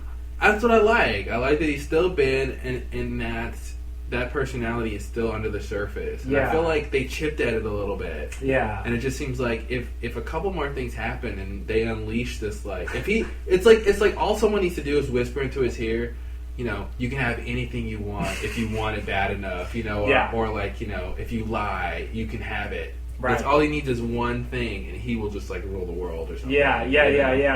I agree. So that brings up an interesting point. Smokey says that to Saeed, but he does not say that to Ben. What says what? You can have anything you want. Oh yes, yeah. But what he says to Ben is, you can. I mean, maybe he assumes that's what Ben wants, but you know, he doesn't offer him Alex back, for example, where he seems to be offering. You mean he offers Ben the island? Yeah, Mm-hmm. yeah. And is that just a bad call on Smokey's part, or you know, or is he? I'll say this. You know, my current theory is the Flash Sideways are related to. You know, they're related to the things these people want, ideally. Yeah. Which is what I think he's talking about agree. with Saeed and the people who will most likely try to leave the island. Yeah. So I think that's why he might not have offered that to Ben, is because getting anything you want might entail leaving the island. Like, you can have it, you know, if whatever you want will be the result of, or I should say the Flash Sideways will be the result of them getting whatever they want. Oh, okay. Yeah. Okay. And if Ben stays on the island, I don't think he's eligible for that.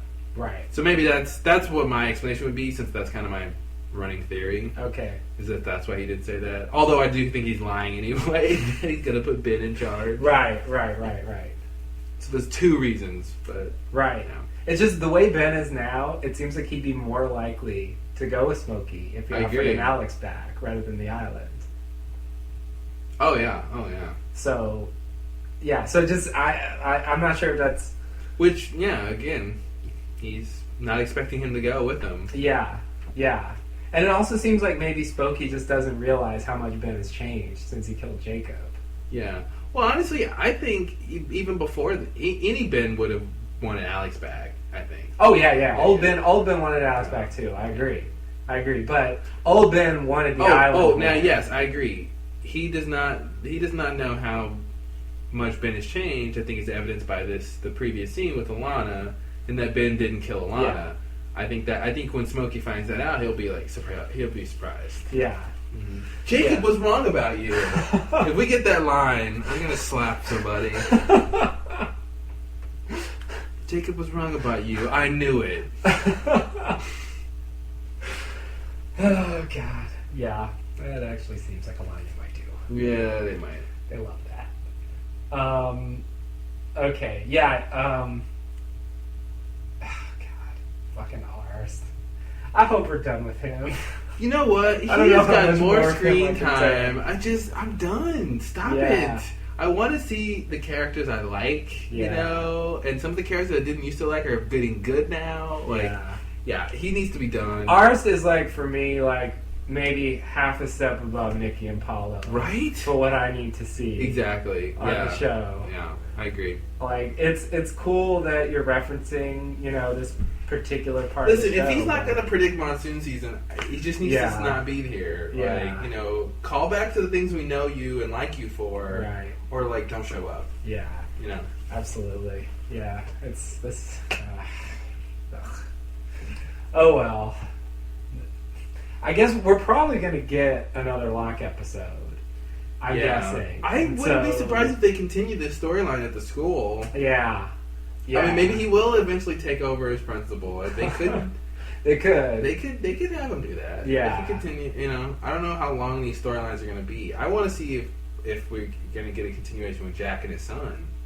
Oh yeah. You know, more on that or what. I'm interested to see what the next chapter for Locke and Jack, and right? Of course, Kate and Claire and all that. Yeah. I want to see what the next if they're picking out specific story points to illustrate, or if it's a longer story they're going to tell. I think Saeed's one definitely will be continued.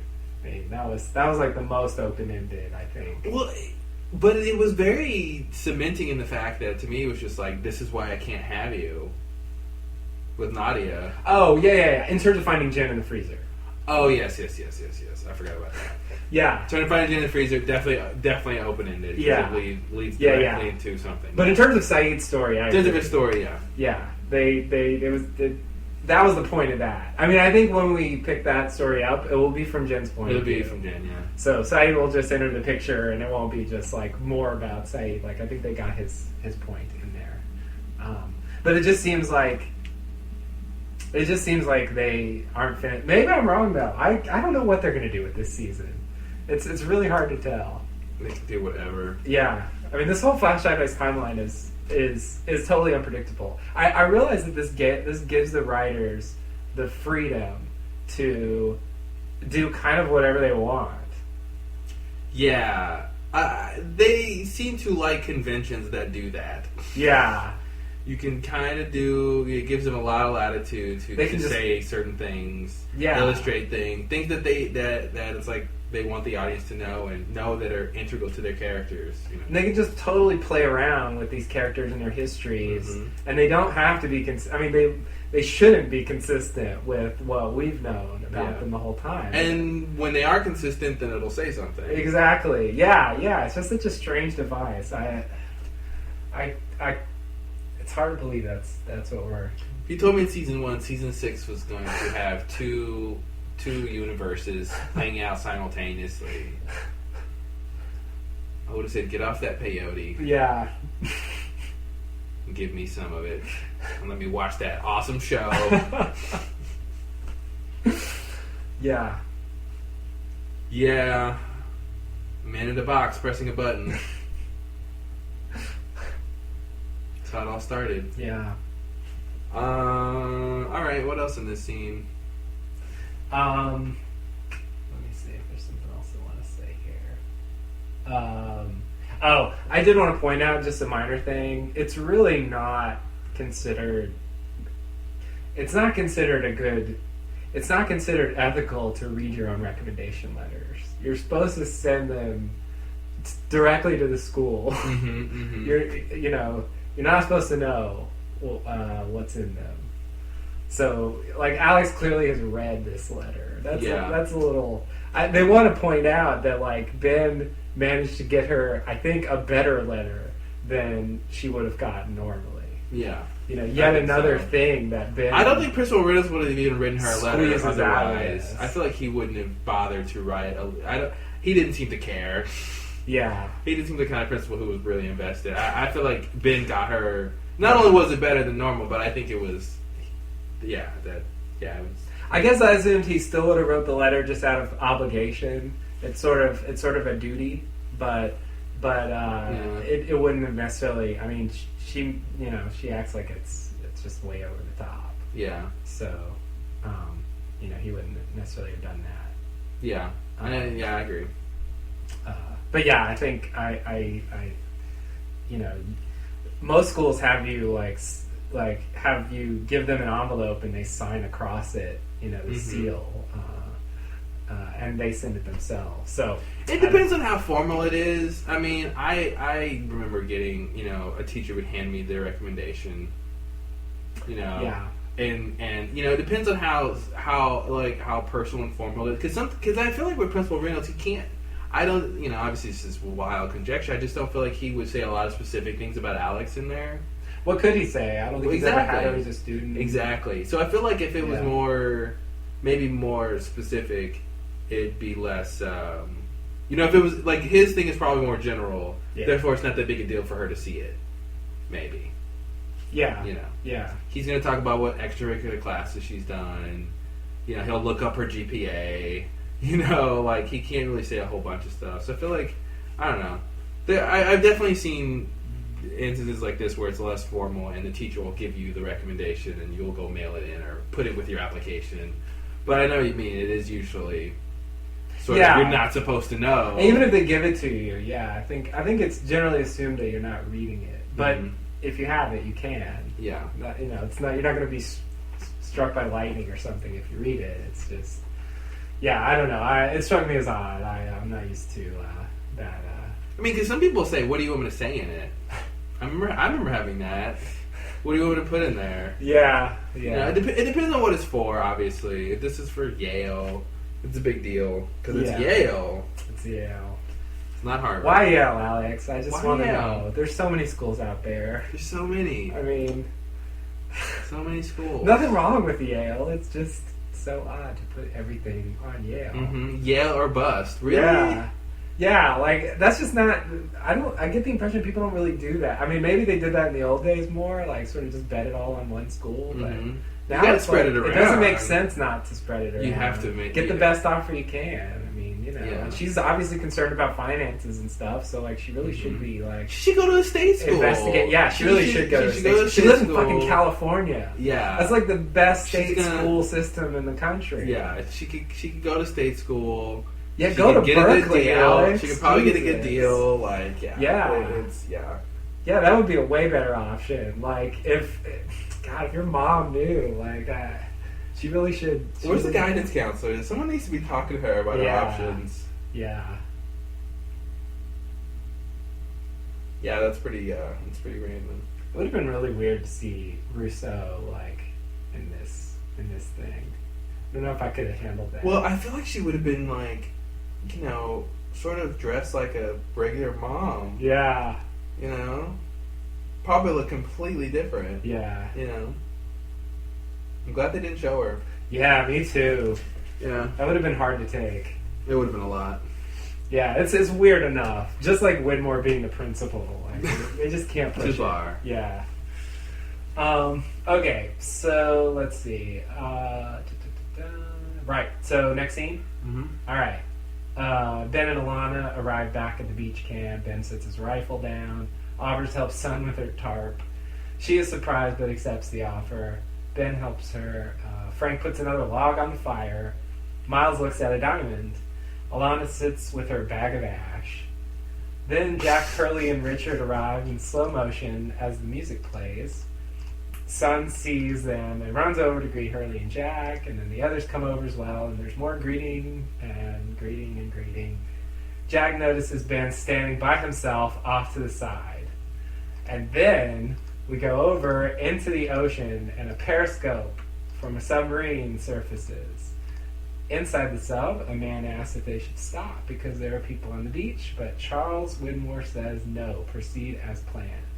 And the man says, yes, sir, Mr. Widmore. Yikes! This is like what they used to do with at the last minute. Yeah, this is Something an crazy. old-fashioned, like, what the fuck ending. Remember, what was it? Was that season 2? Season 2 had a or lot of 3, these. or where all the people on the beach were looking out into the water, and I remember seeing the promo, and you didn't know what they were Oh, looking yes, at. yes, yes. And it was Desmond. It was season 2, it was Desmond Bowe, It was Desmond, and it was like, wow, ooh, what are they looking at? Yeah. And it turns out to be the boat. It's like They're all, oh. like, blown away. Yeah, Yeah. like, not that crazy. They must guys. be witnessing something. Just Yeah, and it was like this glow, and Yeah. it seemed like magical, but it was a boat. Those promo people. And it was are Desmond's really boat because he tried to leave and couldn't leave, and was Right. just like circling aimlessly. Yeah, and he was just like drinking himself and into that led to oblivion. Colleen dying and all that, right? Yeah, yeah. yeah. I want that boat. Gotta get that boat. Give me that boat. What? Yeah. What happened to That that is a boat? different show. Where is man. that boat now? We did hear about it. Somebody, I think, didn't Ben lie at some point and say he said someone used the boat, or I remember recently someone asked if someone used Desmond's boat to get off the island or something weird. That sounds familiar. Yeah, I don't I forgot remember what what it it was. was. Somebody asked about that, or it was referenced at some point. Yeah. Yeah, that seems familiar. So we get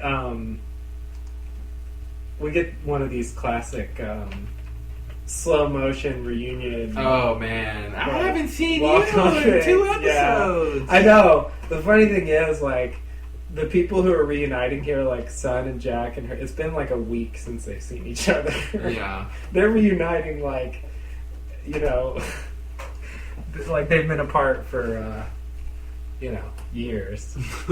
And, like, they're having a reunion that Sun and Jin should have. But Exactly. like, they really, I mean, they've been through a lot, so I sort of buy it, but. You have been through a lot. So yeah, Richard shows up. And they always used to like to do this. And as they point out on the forum, like, they always come back to the camp from that side. Oh, they love And it. they come around the corner one at a time. Mhm. Yeah, it's like they're all walking together, and then he goes, "Okay, now you go first." Yeah. Now you. Yeah. It's all on cue. Yeah. Something tells me this is a TV show.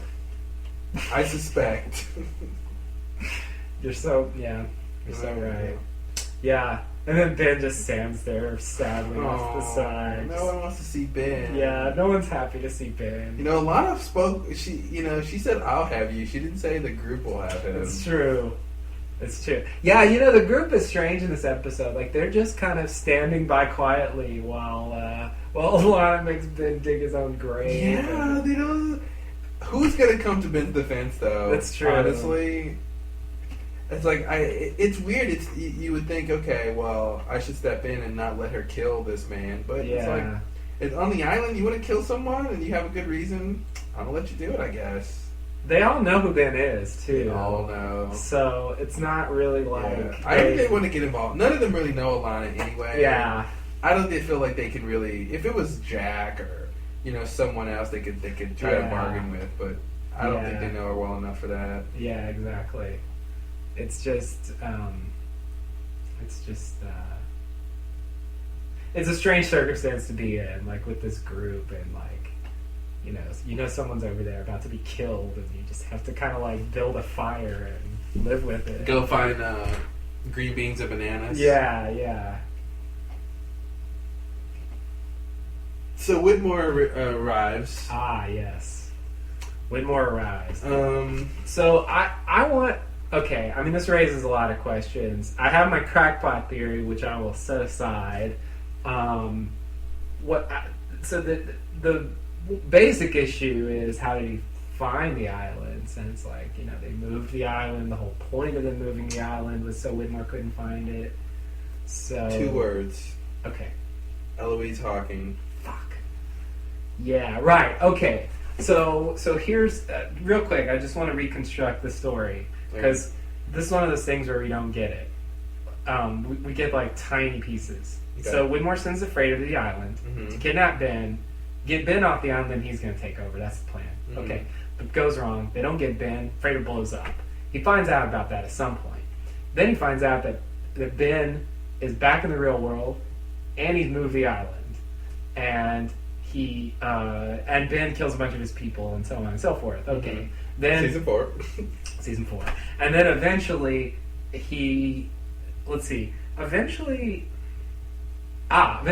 Desmond puts there's Desmond. Let's see, is that before?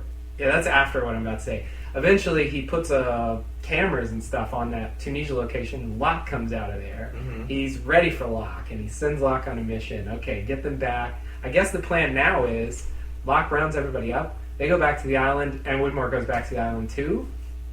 Well, I would say part of it's not that simple, only because I think there is the allusion to the war, the battle, whatever. So I think Whitmore's plan is a little more long-term than just, I want to be back in charge of the island. So I think there's a little more going on, but that's true. For simplicity's sake, I think that's all right. That's true. Yeah, so the issue of the war and what the wrong side is and so on is up in the air. I mean, we have very little to go on. Whitmore is the leader of the others. Seems to be Jacob's side. On the other hand, we have Bram, part of Jacob's crew, telling Miles not to get on Whitmore's boat and so on. So that's some kind of, vote on Jacob's behalf against Whitmore. So I don't know what to make of that. But anyway, Ben ends up killing Abaddon and Locke too, and basically just co-opting the entire mission that Whitmore sent him on. Yeah. And at this point, Whitmore loses control. The curious part is Desmond shows up. Whitmore gave Locke Hawking's name originally. So he knows that's sort of going to be the path to the island eventually. Yeah. But Ben finds that out from Locke before he kills him, so then he's able to take over based on that. But Whitmore knows what they're doing. I mean... Yeah. So Ben takes over. At this point, Whitmore finds out, Desmond shows up, and he sends Desmond there. And then at that point, Ben gets a shot at killing Penny, and then he calls Whitmore. Whitmore finds out about it. And this is like the personal part of it for Whitmore. Yeah. Like, this part of it is seemingly unrelated to the larger plan. It's just sort of like this. Yeah, he hears. Yeah, Ben calls him. So obviously, Whitmore shows up in L.A. He's outside of the hospital where Desmond is recovering. And he talks to Eloise, and I'm thinking, so that's sort of the end of where we left off with him.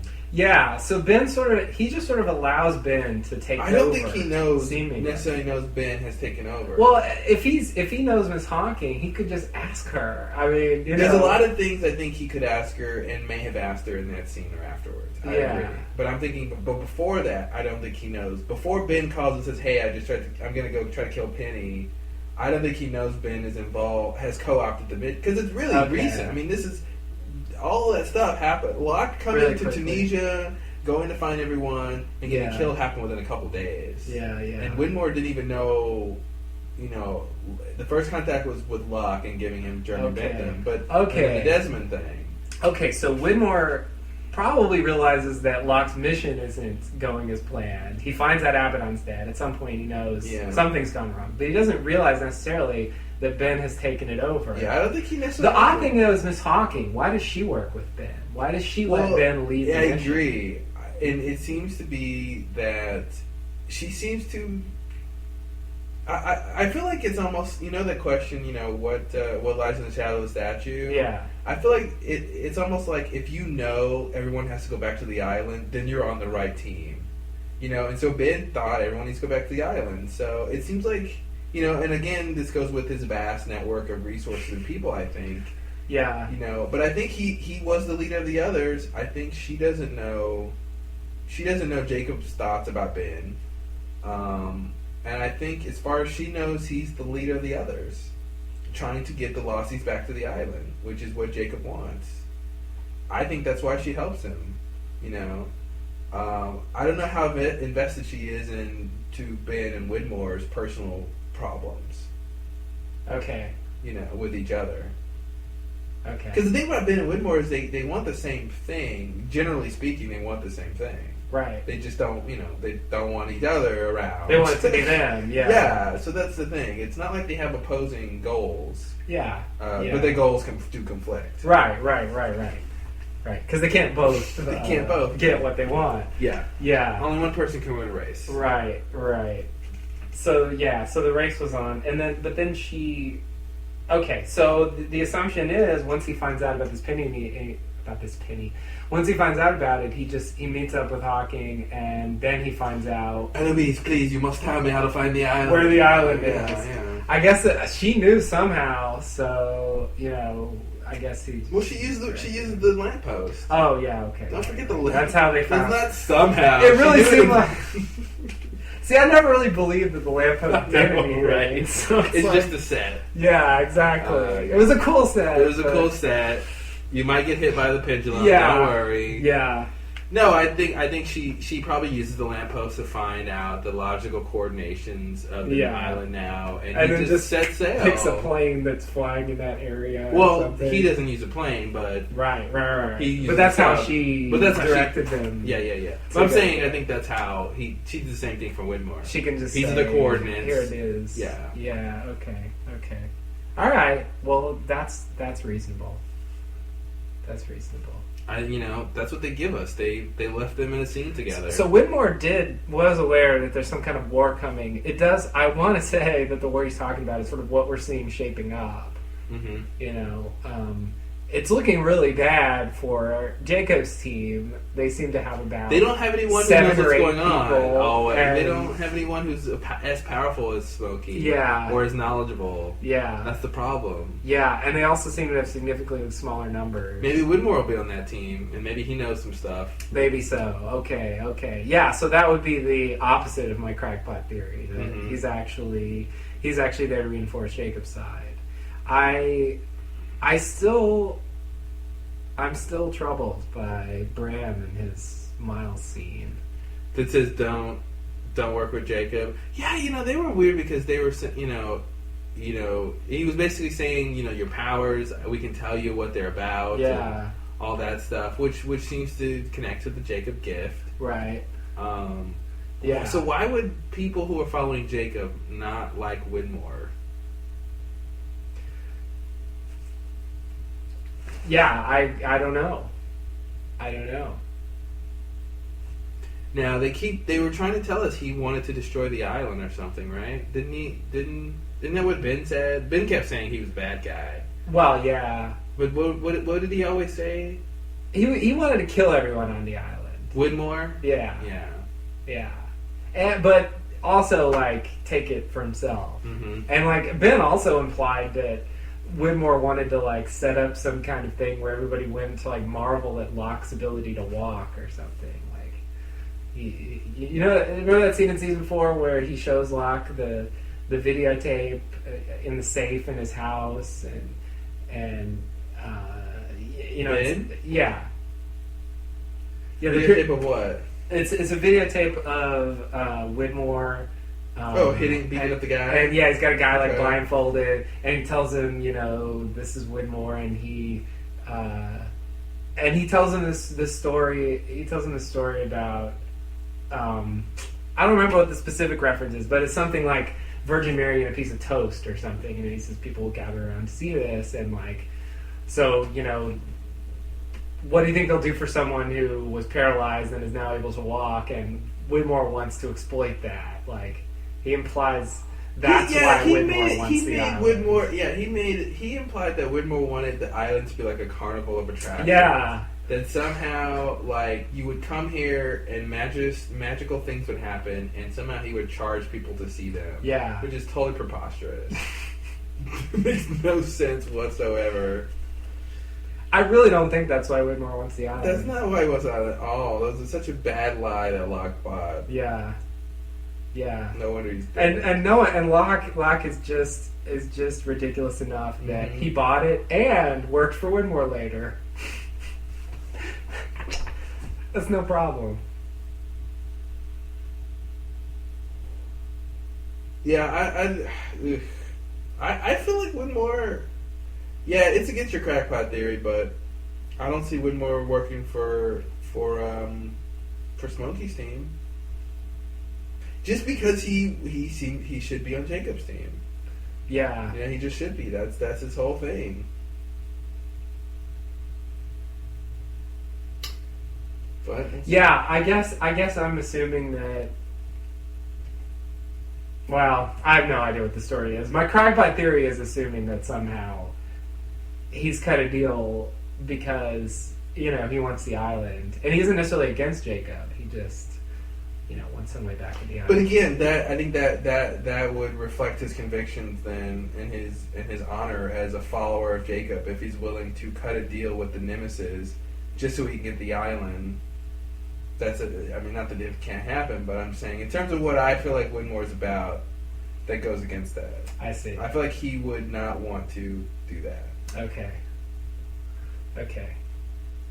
Yeah, well, unless it's some sort of business thing, and where he's just like, well, if the end result is me getting the island, then that's better than the means. Right. You know? Right. Maybe. Yeah, that's the thing. I wanted to say that he isn't necessarily on Smokey's side in the conflict. But then again, he has this whole thing about the wrong side's going to win.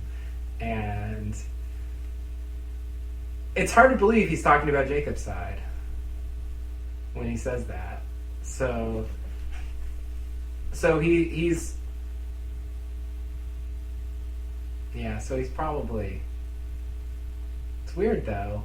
So I guess he's just going there. I guess he doesn't really know a lot of the specifics of what have happened. Widmore? Yeah. Oh, I don't think he knows. I think all he knows is the coordinates of the island. Yeah. And he might have a plan. He might have something. Well, he does have a plan since he references it, but I don't know how far that goes. Well, yeah, I mean, the plan could be to go dock at the ferry. Yeah, right. Yeah, but I mean a real plan of I'm going to go an do all-encompassing sort of mission or something. Yeah, it's not clear, but I have a feeling we'll see Widmore again, and we'll find out, and all or some will become clear. All or some will be revealed. Yes. Yeah, I agree with that. Yeah. Anything else in this episode?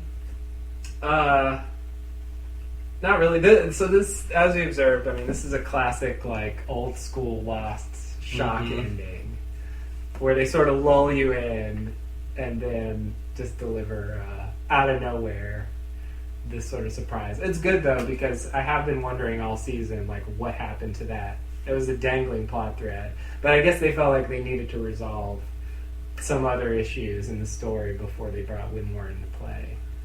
As they usually do. Yeah. It'd be funny to have someone who's watching Lost for the first time and they're watching season 1, and then you throw this episode at them. You don't tell them.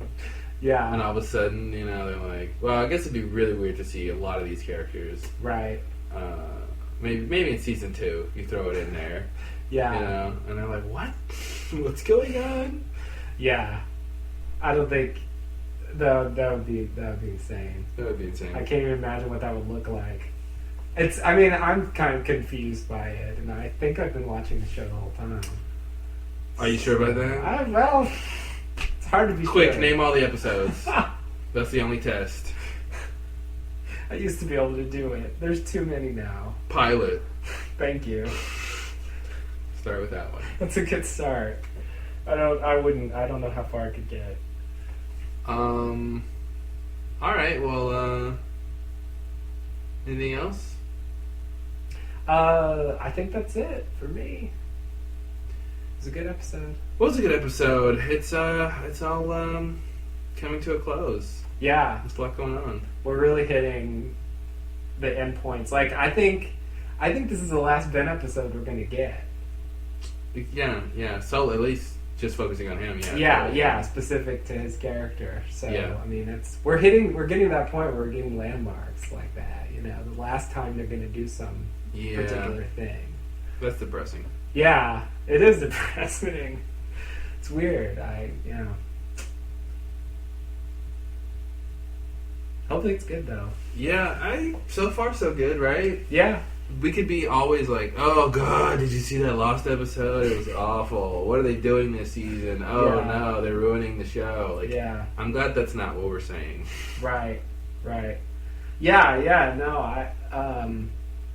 I've been satisfied with the show ever since like the end of season 3 when they started executing their plan.